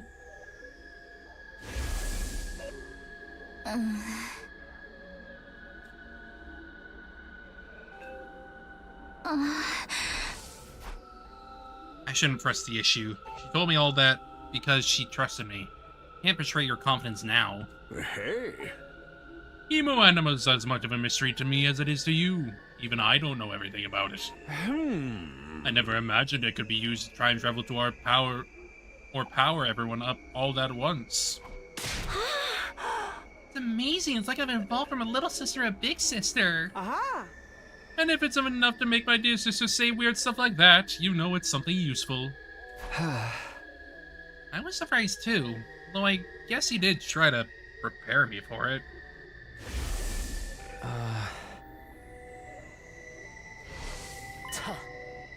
By he, I assume you mean the strange boy made of undying flames. Yeah, I should really introduce him sometime. I owe him that much. Next time, I want to befriend all of you. I want to argue with you and fight with you. And until the moment I die, I want to do everything I can to live. The only problem is it's kind of hard to predict when he'll show up next. One more thing, I know the next attack is on day 7, but what about after that? Shouldn't be any for a while. Until day 17, I think. Oh, you know pretty much everything. You think we could ask you some other stuff about the future? Yeah, tell me about how awesome I was. But we're the most jarring twits. Any of us get our heads chopped off, get so consumed by despair that we turn into witches. Guys, please, I want to respect your privacy, so it's better if you ask me one-on-one. Despite my efforts of shrugging them off, I was peppered with questions for the rest of the morning. Eventually, I was allowed to leave and went back to my room. I'm so curious about the future, I'd probably be the same in their shoes. I should probably tell them whenever I can. It's better if we're all on the same page. It's an issue of trust, too. I need to have a good relationship with them if I want them to put their lives on the line. It's more important than ever now that I'm their leader. Looking back on it, I was a little too caught up in my own issues before. This time, I'll make a real effort to go get to know them.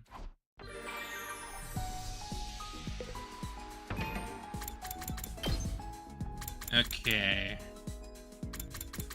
Before we sign off, I want to make sure that I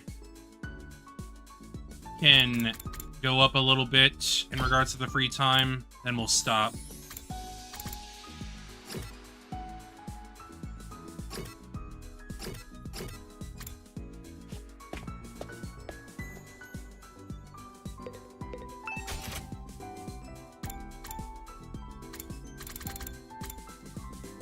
Oh yeah, we can't do that right now.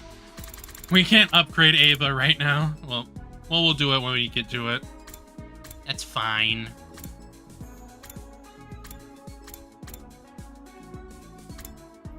I think for now, though, I'm probably not going to be upgrading any of these. Well, I may do a little bit. Then again, I'm probably going to have practically, like, infinite BP at some point because of potential grind, so I don't think I'm gonna run into any real issues. But for now, I'm probably not gonna do it.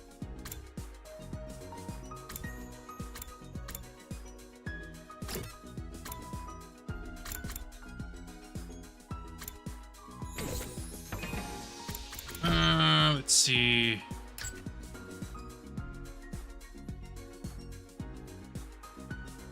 Literacy. I think I should just do gym. That way I can at least have all of them at 4. And then go from there to finish it all off.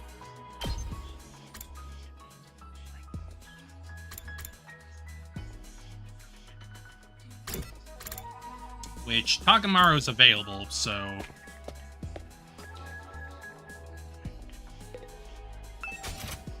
But do I have anything that he would like, actually?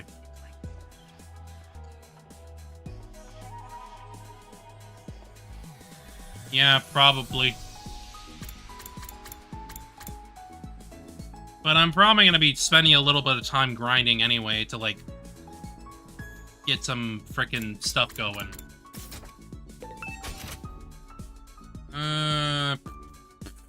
Let's see.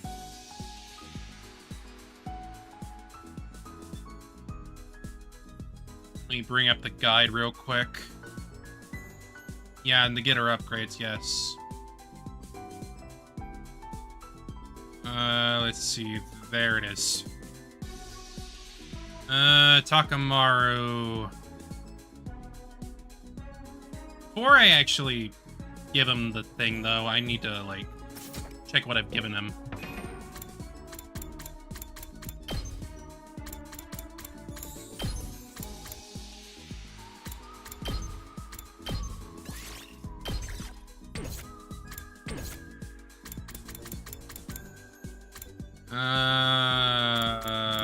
Report card. I've given him Dragon Jacket, Driving Gloves, and Rebel Pudding. Which he has...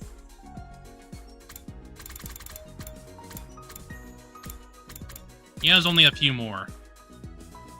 Which... I can give him a tiger helmet, a cat photo book, Rebel Pudding. Well, I'll get it when I get it. I'll just look through for a second. Accessories. Wait, no, that's keyword. That's keyword.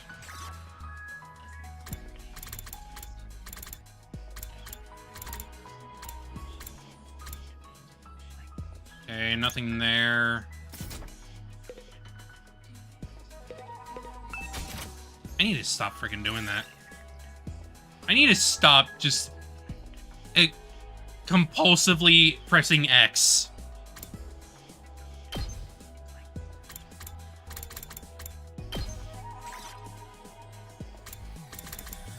Okay, I can't make that one. That's fine.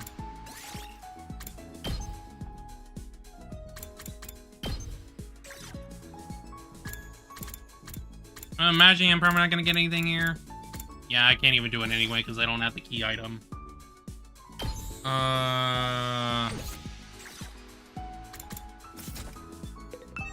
Seriously, I need to stop doing that. Stop pressing X! Can't do that one.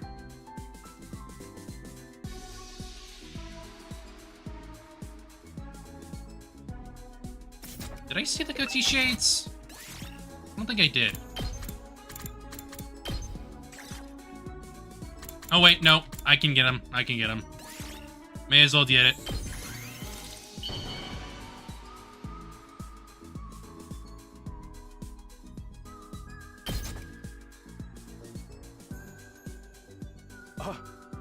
Are you sure I can have this? Hell, you just turned me into mush.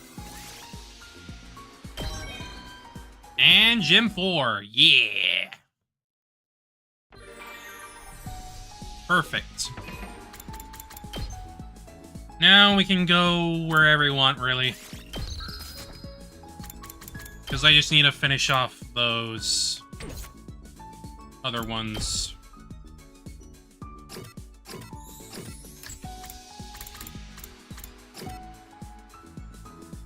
So we're looking at analysis is the most further in, but I don't think I can like give I don't think I can give Ato gifts right now. I don't think we're gonna be able to do that. I mean, I could check. I can make something and check, but like, I don't think it's gonna be possible. You can receive them? Okay. At least there's that. I thought I have to like wait or something.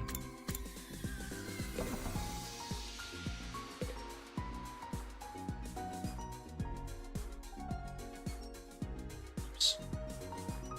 Don't press tab on that.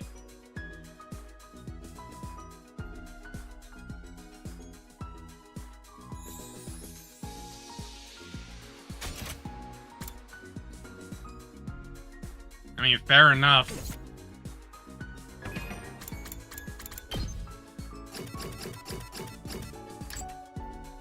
I have given him History of Mankind and 5-star novel.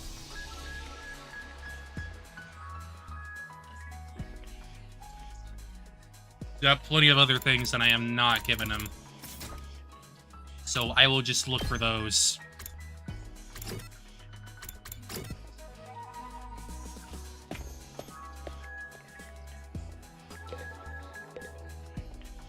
Oops. What am I doing?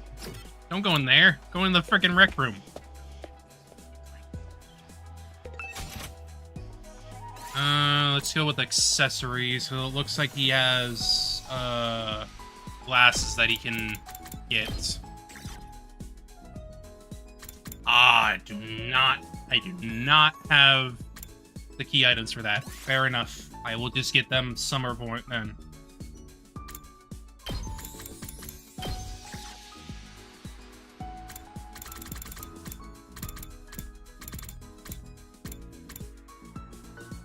Okay. I I did not see landscape picture here, so... Oh wait, no, it's there. What? How did I miss that? It's because I didn't go down far enough, clearly.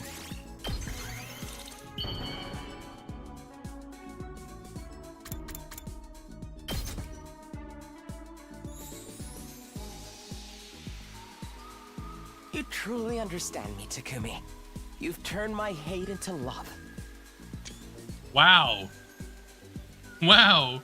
The lines changed.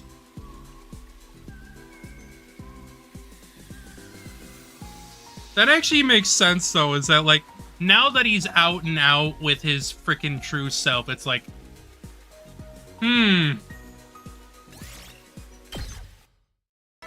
he's no longer pretending. Bag.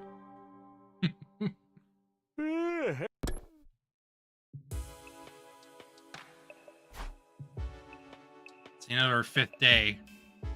Our next battle is getting closer and closer. At least this time we're not constantly on edge, wondering when the enemy will attack. I should be able to sleep without worrying too much, at least. Really more relaxed than I had in a long time. I slipped gently into a deep sleep.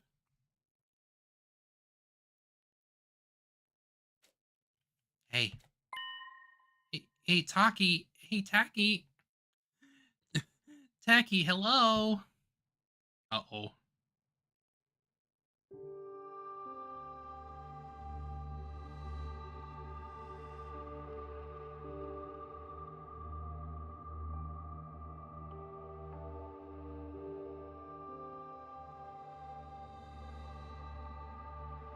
I mean, we did...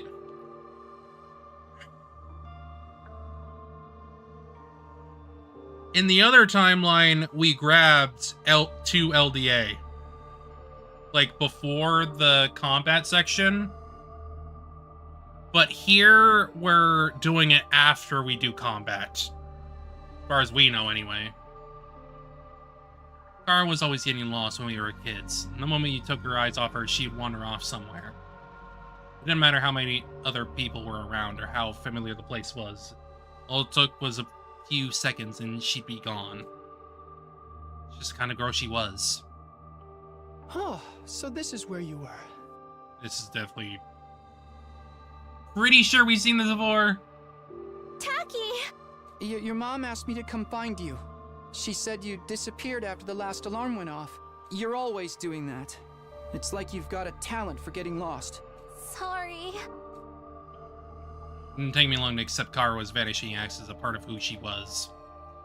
She disappears so completely, part of me wonder if she somehow strayed into a different world from the one we knew. Then, just suddenly, she'd be back. She drifted in and out of sight like a ghost. How did you know I was here, Taki? Just a feeling, I guess. A feeling? Yeah! You might be really good at getting lost, but I'm even better at finding you again. I'm the finder! So when you get lost, don't be scared. I'll always come find you again. It's no problem for Takumi Sumino, expert finder. That's so corny. Well, expert or not, I still wouldn't want anything bad to happen to you, so try not to wander off too much, okay? Okay. Thanks, Taki. No problem. Come on, let's go home. No, wait, no, this is a little bit different. It's a little bit different. Familiar, but different. Because I do not remember that last part of the CG being there.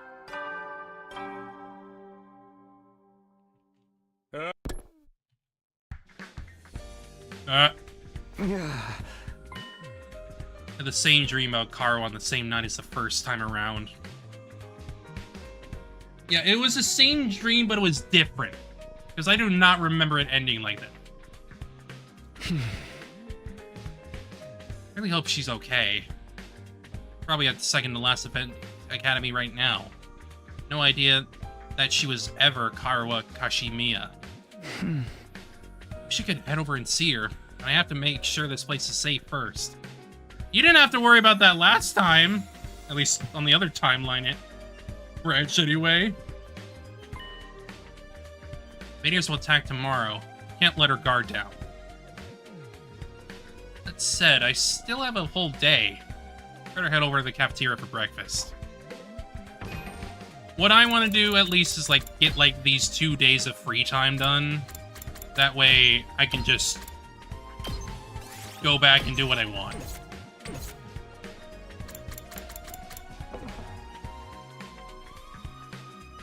I guess it doesn't really matter. I don't know. Oh, no. Ew! I gotta leave.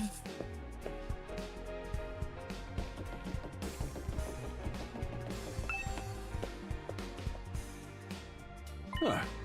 Ah, Simino, just the fella I wanted to see. Huh? Why? What's up? Ooh. There's something that's been bothering me, and you're the only one I trust with this kind of information. Huh? I haven't been able to make contact with the other academy lately. What? I don't know if it's a simple technical fault or if it's something more serious. Huh? You've seen this all play out before, so I was hoping you might know what's going on over there. You mean like an attack or something? As far as I know, they didn't have any really tough battles until day 10. I guess it's just a technical fault then. That would account for all the static when I tried to call yesterday. That Nigo. I'm always telling him to take better care of the equipment. Either way, I'll be going there myself after the battle tomorrow. There won't be another attack here until day 17, so you'll be fine without me for a few days. You're not gonna make that trip all on your own, are you? No, I was planning on taking some of the others with me. I'll think about who we can spare. Oh, and one more thing. Yeah? You really have told me everything you know, haven't you? Yeah, of course. Obviously, I hadn't told him about Nozomi's past. That was a secret between her and me. How I was going to stay. Sincerely hope you're not lying to me, Sumino. Siri's eyes burned into me. I returned his gaze, doing my best to look unconcerned. Hey!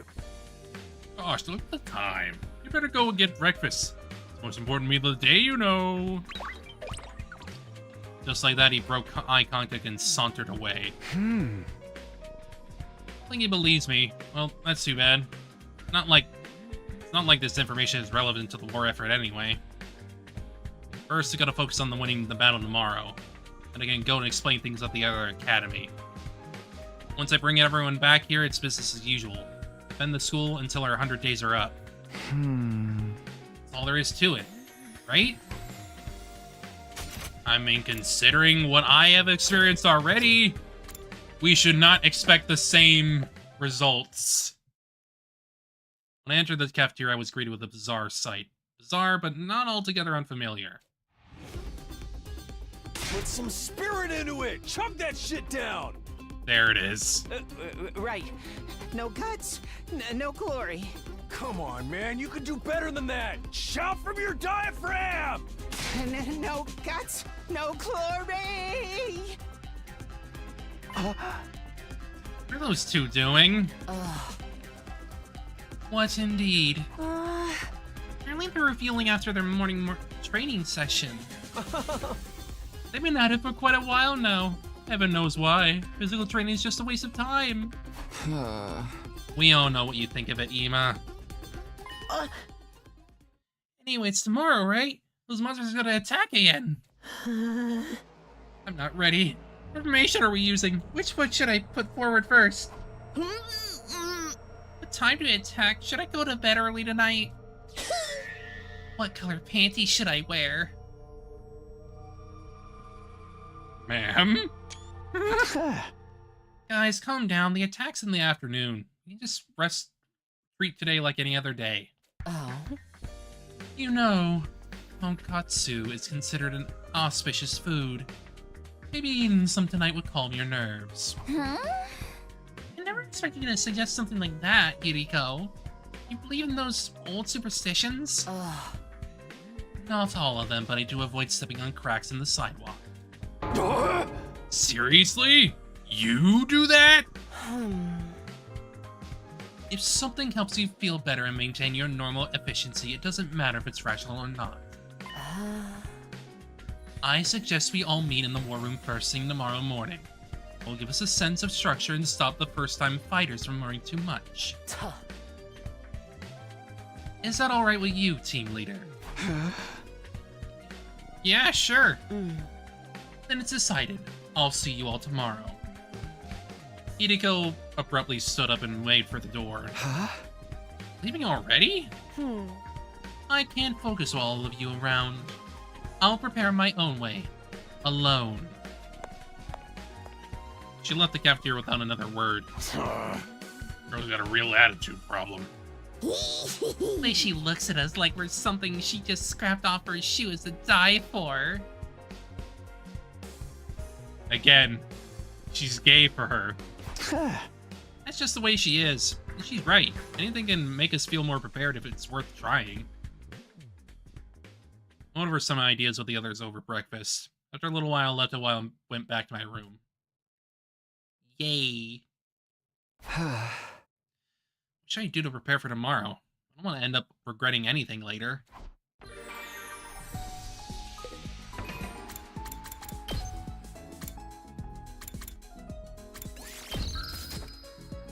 Okay.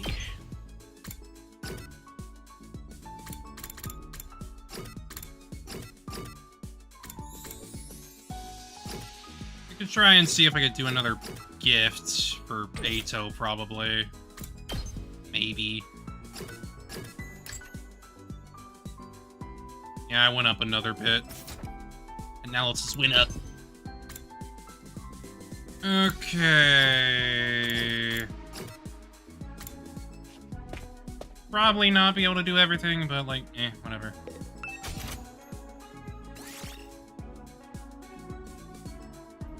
I do not have the ability to do bookmark.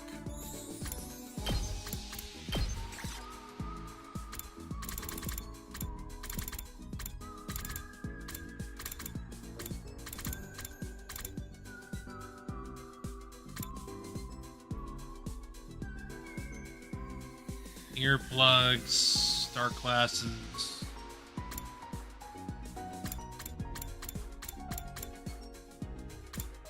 Cold gas.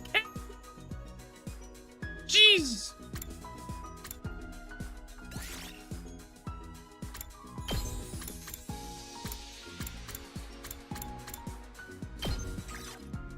I guess I should check the book for a second. No.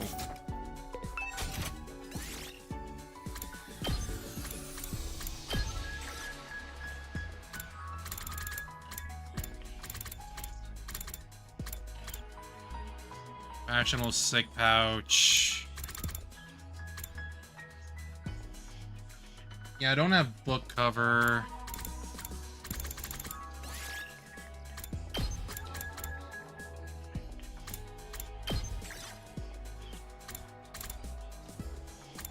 Can't do dark glasses.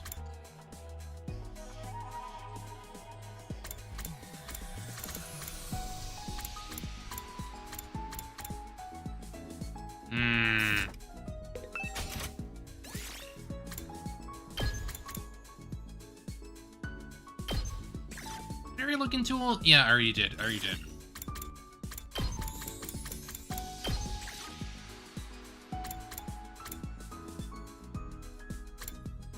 Massage gadget. That sure is a massage gadget.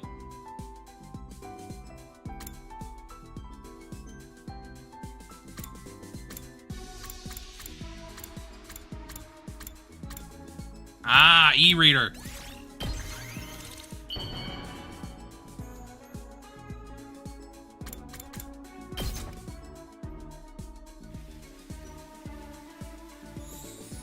You truly understand me, Takumi.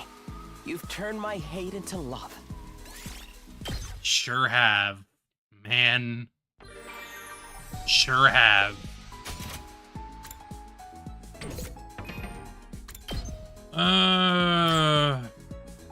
Yeah, I went up another.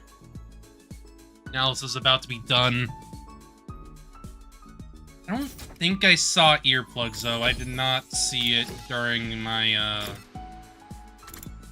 Oh, she's talking to him. Lovely.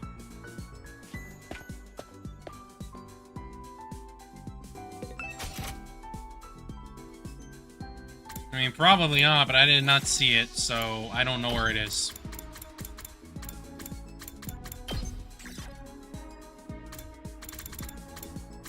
I don't know what it's under. I didn't.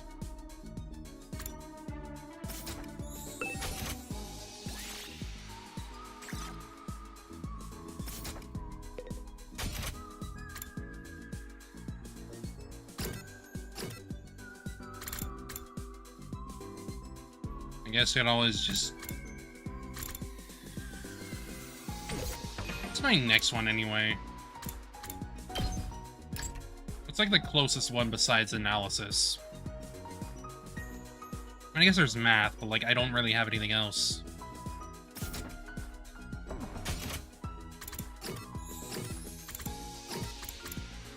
Right, she has math, but which one did she have?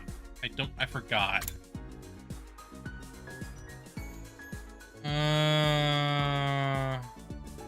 Analysis.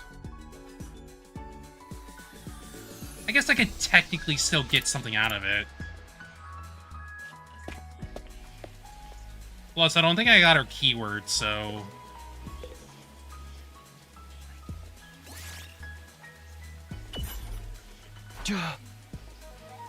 Idiko, what are you doing here? I was just daydreaming. Oh.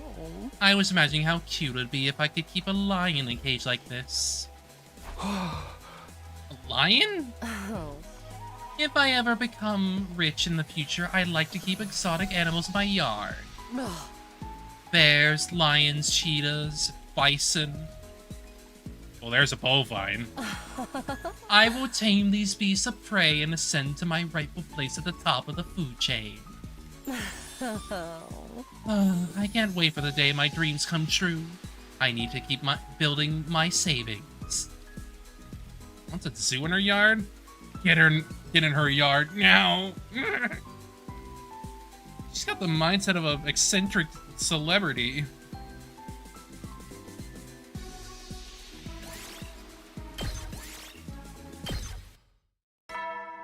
It was literally one. I only had one little bit of analysis left.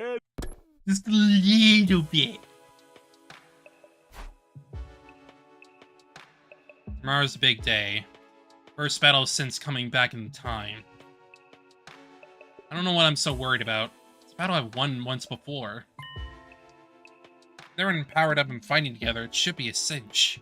Even so, I don't want to get overconfident. For now, I should get some rest. Everything is just as I've told you. Impossible as it seems, Takumi Sumino really has come here from the future. Oh no! I never expected Crypto Globin to be capable of something so miraculous. His power and knowledge will be a great asset to the war effort. However, it also lends him an aspect of unpredictability. Great! That makes you even more untrustworthy, you fuck. If Sumino becomes a problem, he will need to be dealt with accordingly. This mission is humanity's last hope. Nothing can be allowed to jeopardize it. Fuck you. Now, what is your decision? Tell me the will of humanity. Oh.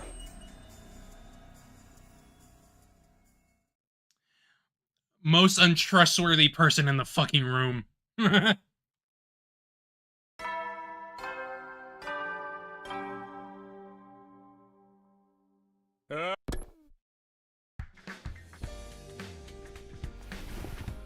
Roused by the morning announcement, I got out of bed.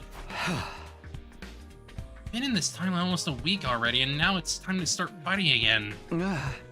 Said he meet in the war room first thing. I should get going. We will do that another time.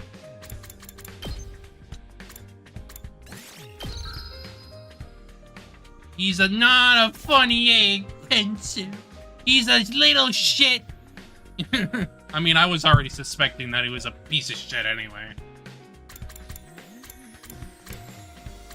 Like, I don't know. I already don't freaking trust military leadership and whatnot in the first place, so it's like, maybe I shouldn't trust him.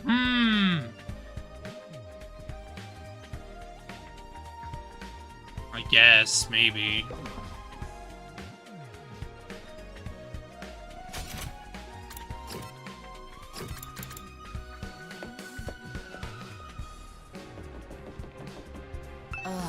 If it's skippable, I could just grind some frickin' shit. Okay. It's day 7, Takumi. You're certain this is the day the invaders attack? Yes, I remember our battles and when they happened very clearly. Good. I've been looking forward to testing out this newfound strength on some live targets. I must confess I'm curious about your skills as well. I can't wait to see you in action. Hideko turned on her heel and left without waiting for a response. Forgot how scarily intense she gets when it comes to fighting.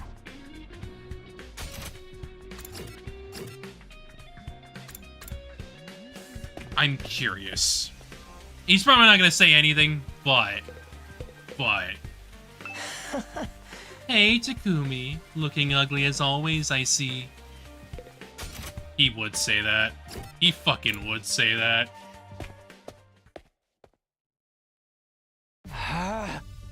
How's it look out there, Sire?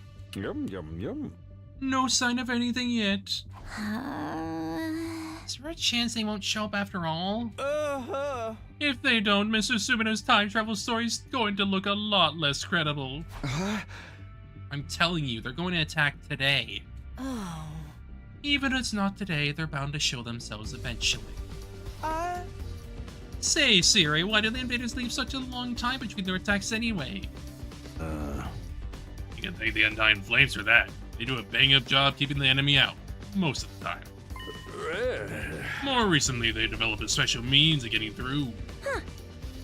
They don't use it constantly. They must mean it takes time to prepare a recharge.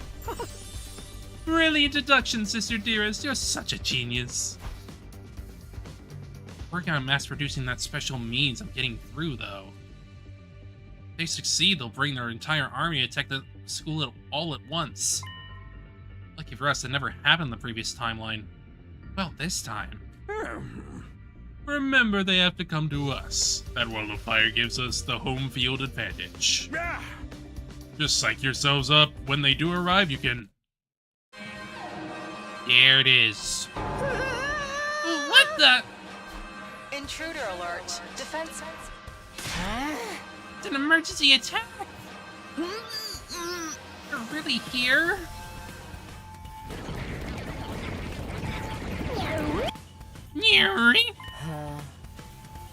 It's just as you said, Takumi.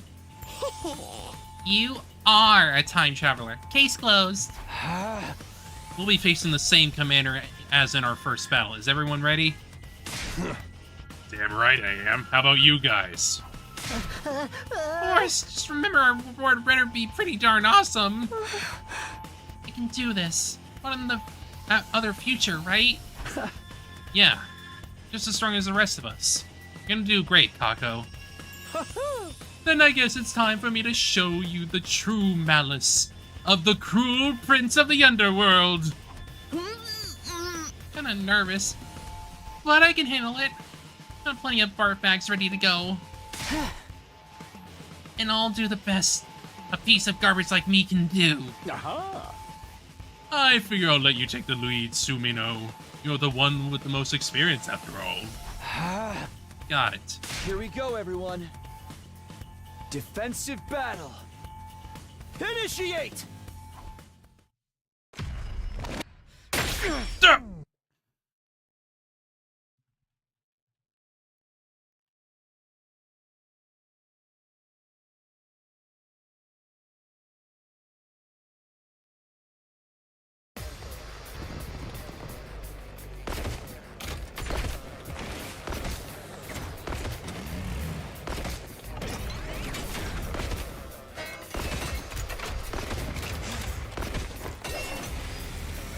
Damn, look at all of us. Attention! All troops stand ready. Let the battle commence! Wait, doesn't it seem like there's a lot more of them than last time? Right. Always as many invaders in the second attack? Well, no, not really. So let that bother me. We've got more people who can fight too, so it all balances out. Don't worry. So long as we work together, we can win this. Just watch me. I'm gonna do this.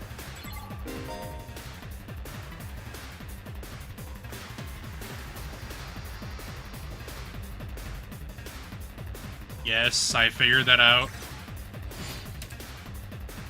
I figured that out somewhere else.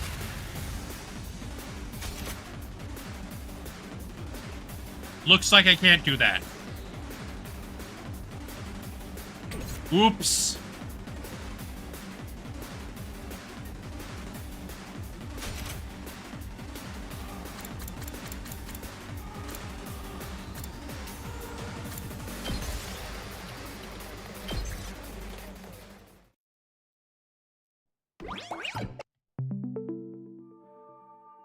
Eh. Eh. I mean, if I'm gonna be going back and doing it anyway, it's not gonna matter. Because if I go back and, like, grind a bit, it's not gonna matter where I save. That's the main thing here.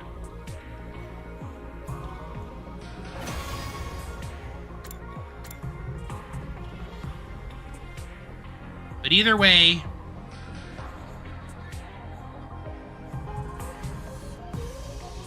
I hope to see y'all again soon. I'm probably going to take a little bit of a small break from the game. Maybe play a little bit of it over the weekend for grinding purposes, but I'm not expecting to do a lot. Probably, like, just a little bit of progress here and there. That way I don't need to, like, worry too much about, like, crazy shit or whatever. Like, maybe I'll go around and frickin' grab, like, all the key items that I haven't got or something that I can get anyway. Otherwise, I'm probably gonna be minimizing the amount I do. So, yeah. I'll see y'all later. Have a good rest of your day and a good weekend. Probably gonna be starting up something new next time. That way I can just do something else.